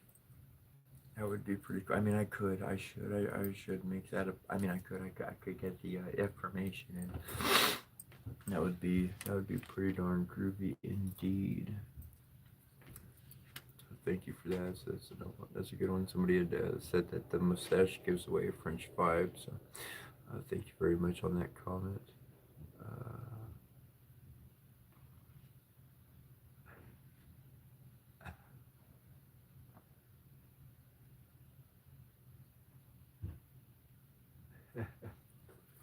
I would say more so hoodoo. Hoodoo is the positive side. Voodoo is like the bad stuff. I don't work with that. I mean, like, I can always work the good stuff. I always focus on the love and the positive, anyways.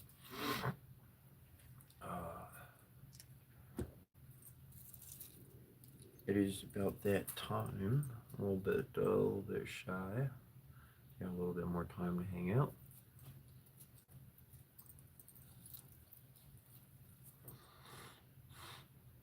Oh, it's all good.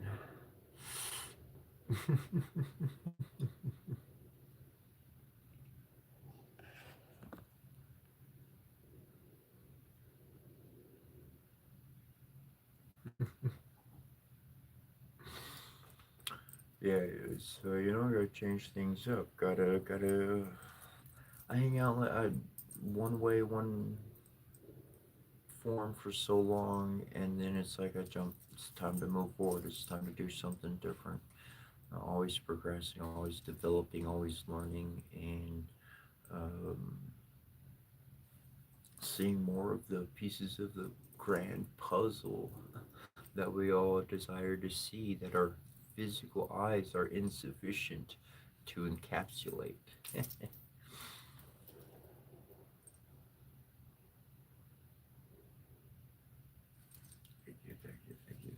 Thank you. Uh, Thank you, Boris. Appreciate that. I'll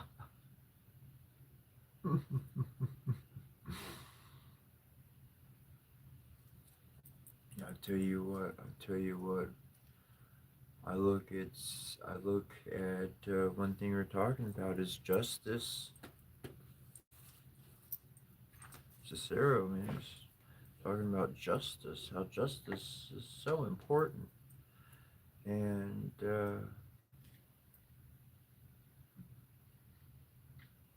in my research, in my investigations, in my studies of philosophers present and past, and really what was done to survive the ages when their lives were threatened for talking about it or for being known as to be talking about it.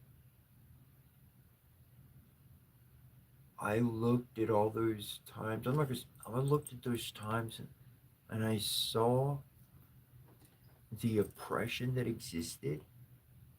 And then I looked at today, and at least for where I live, the lands of the law, what laws have been passed, and what people have fought for over the years, of which we can do. It is a land of free speech. It was a land designed, created with the idea and the notion that any man can follow any way of thinking that they choose, be whatever religion they choose to be dedicated to, whatever faith, whatever form, a freedom of living, not imposed with controls over another. But truly, in our day, justice seems to have been lost. Justice has been lost to favoritism, popularism. Whoever is stronger, whoever can beat the other person down, whoever can be superior by dominance. But to me, that person who succeeds in that format is truly a failure. I don't want to live with them. I don't want to hang out with them. I don't want to talk to them, because that's what they do all the time with their life, and that's what they're going to do to me. Forget that, man. I ain't into that man. I ain't into that woman. I ain't into that energy. No, thank you. No, thank you. Because that's what they're going to brew every single day of their life. I'm interested in peace. I'm interested in learning. I'm interested in growing and developing. And those things I can find with somebody who has a conscious mind, a conscientious mind of intelligence. Intelligence to be able to listen or to interject, and intelligence to be able to adapt to a situation and not be stuck to some notion in which they feel they have to beat me, either physically, mentally, or emotionally. That's where I find family. And it doesn't matter what faith you want to join in on or claim is great or choose to follow. It's just like it was written in one of those great holy books. You'll know my disciples. You'll know my followers.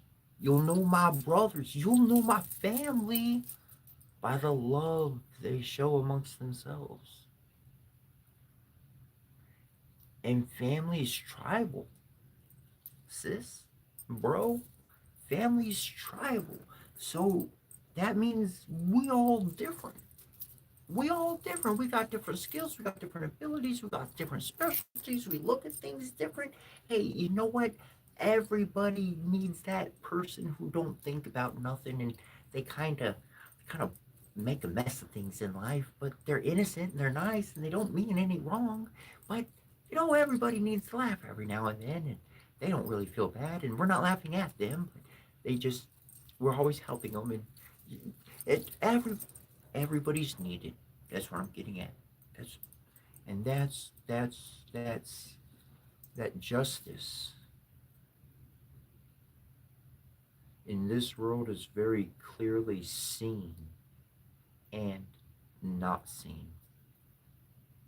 The justice or the lack of justice can be identified very clearly without argument. Argument exists to put you in purgatory so that you don't move forward with action to heaven. Because at least last time I checked, the Bible said, that good holy book said, as in heaven, also upon earth. And God rules heaven, so God should be ruling earth. And I don't think God's ruling earth right now. How about you?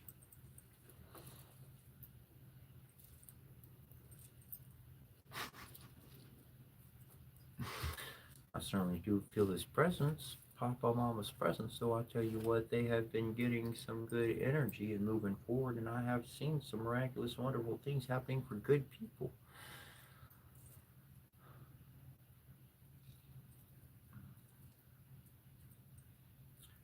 It's kind of interesting, but when my spiritual journey, before I even thought of the word shaman or anything like that, when my journey began, I told the people I was around, I said, may your faith increase.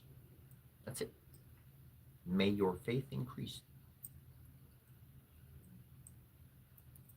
All the way to today. May your faith increase.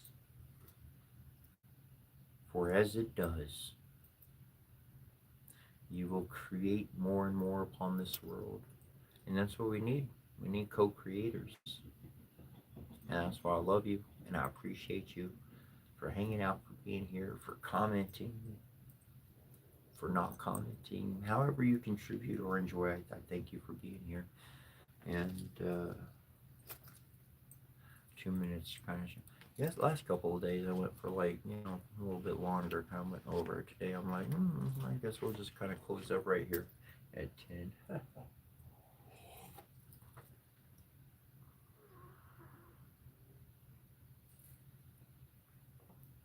The world does.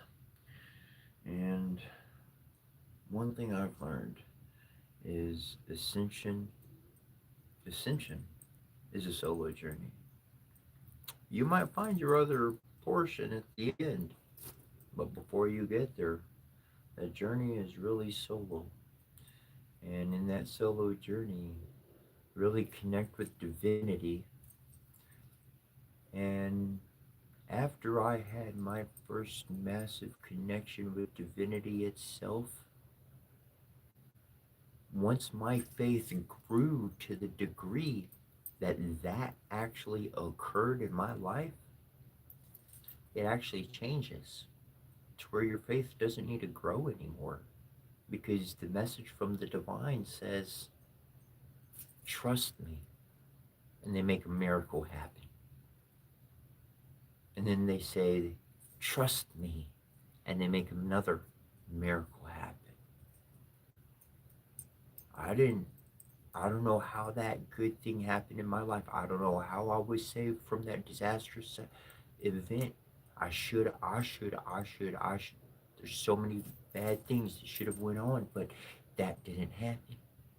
And over and over and over, when I look at the eyes of my mind upon the events of goodness that seemingly happen at random events, I actually see the dots connecting, and at every time it's saying, trust me, trust me. And the more we trust the divine, man, tell you what, just like in that good book, it says once I'm connected, once a father, once God's connected with you, ain't no man on earth or power in heaven or thing in hell can separate me from you. So that's what Papa said. So it's all about increasing your faith, making that connection, and then it don't matter what you walk around, you will learn not to have faith in men. Not to trust in man, but to follow the divine guidance that comes through and ultimately speaks through our heart. And I will be quite literally when I say speaks through our heart, When we get divine communication that comes directly to our heart, those are the moments where it's like a aha moment. In that aha moment, somebody goes, "What happened?" And you actually take several moments to explain what came in because it came into your heart. It didn't even hit the mind. It's taken the mind time to decode the information that came to the heart. Divine transmission.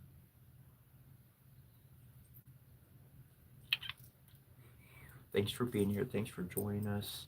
It is 10:01. So until tomorrow, if you would like to drop us a message, if you would like to say hi, Setra@yahoo.com. That's Setra@yahoo.com. Setchra. And otherwise, Donna de Guay. Till we see you next time. Much love and many blessings.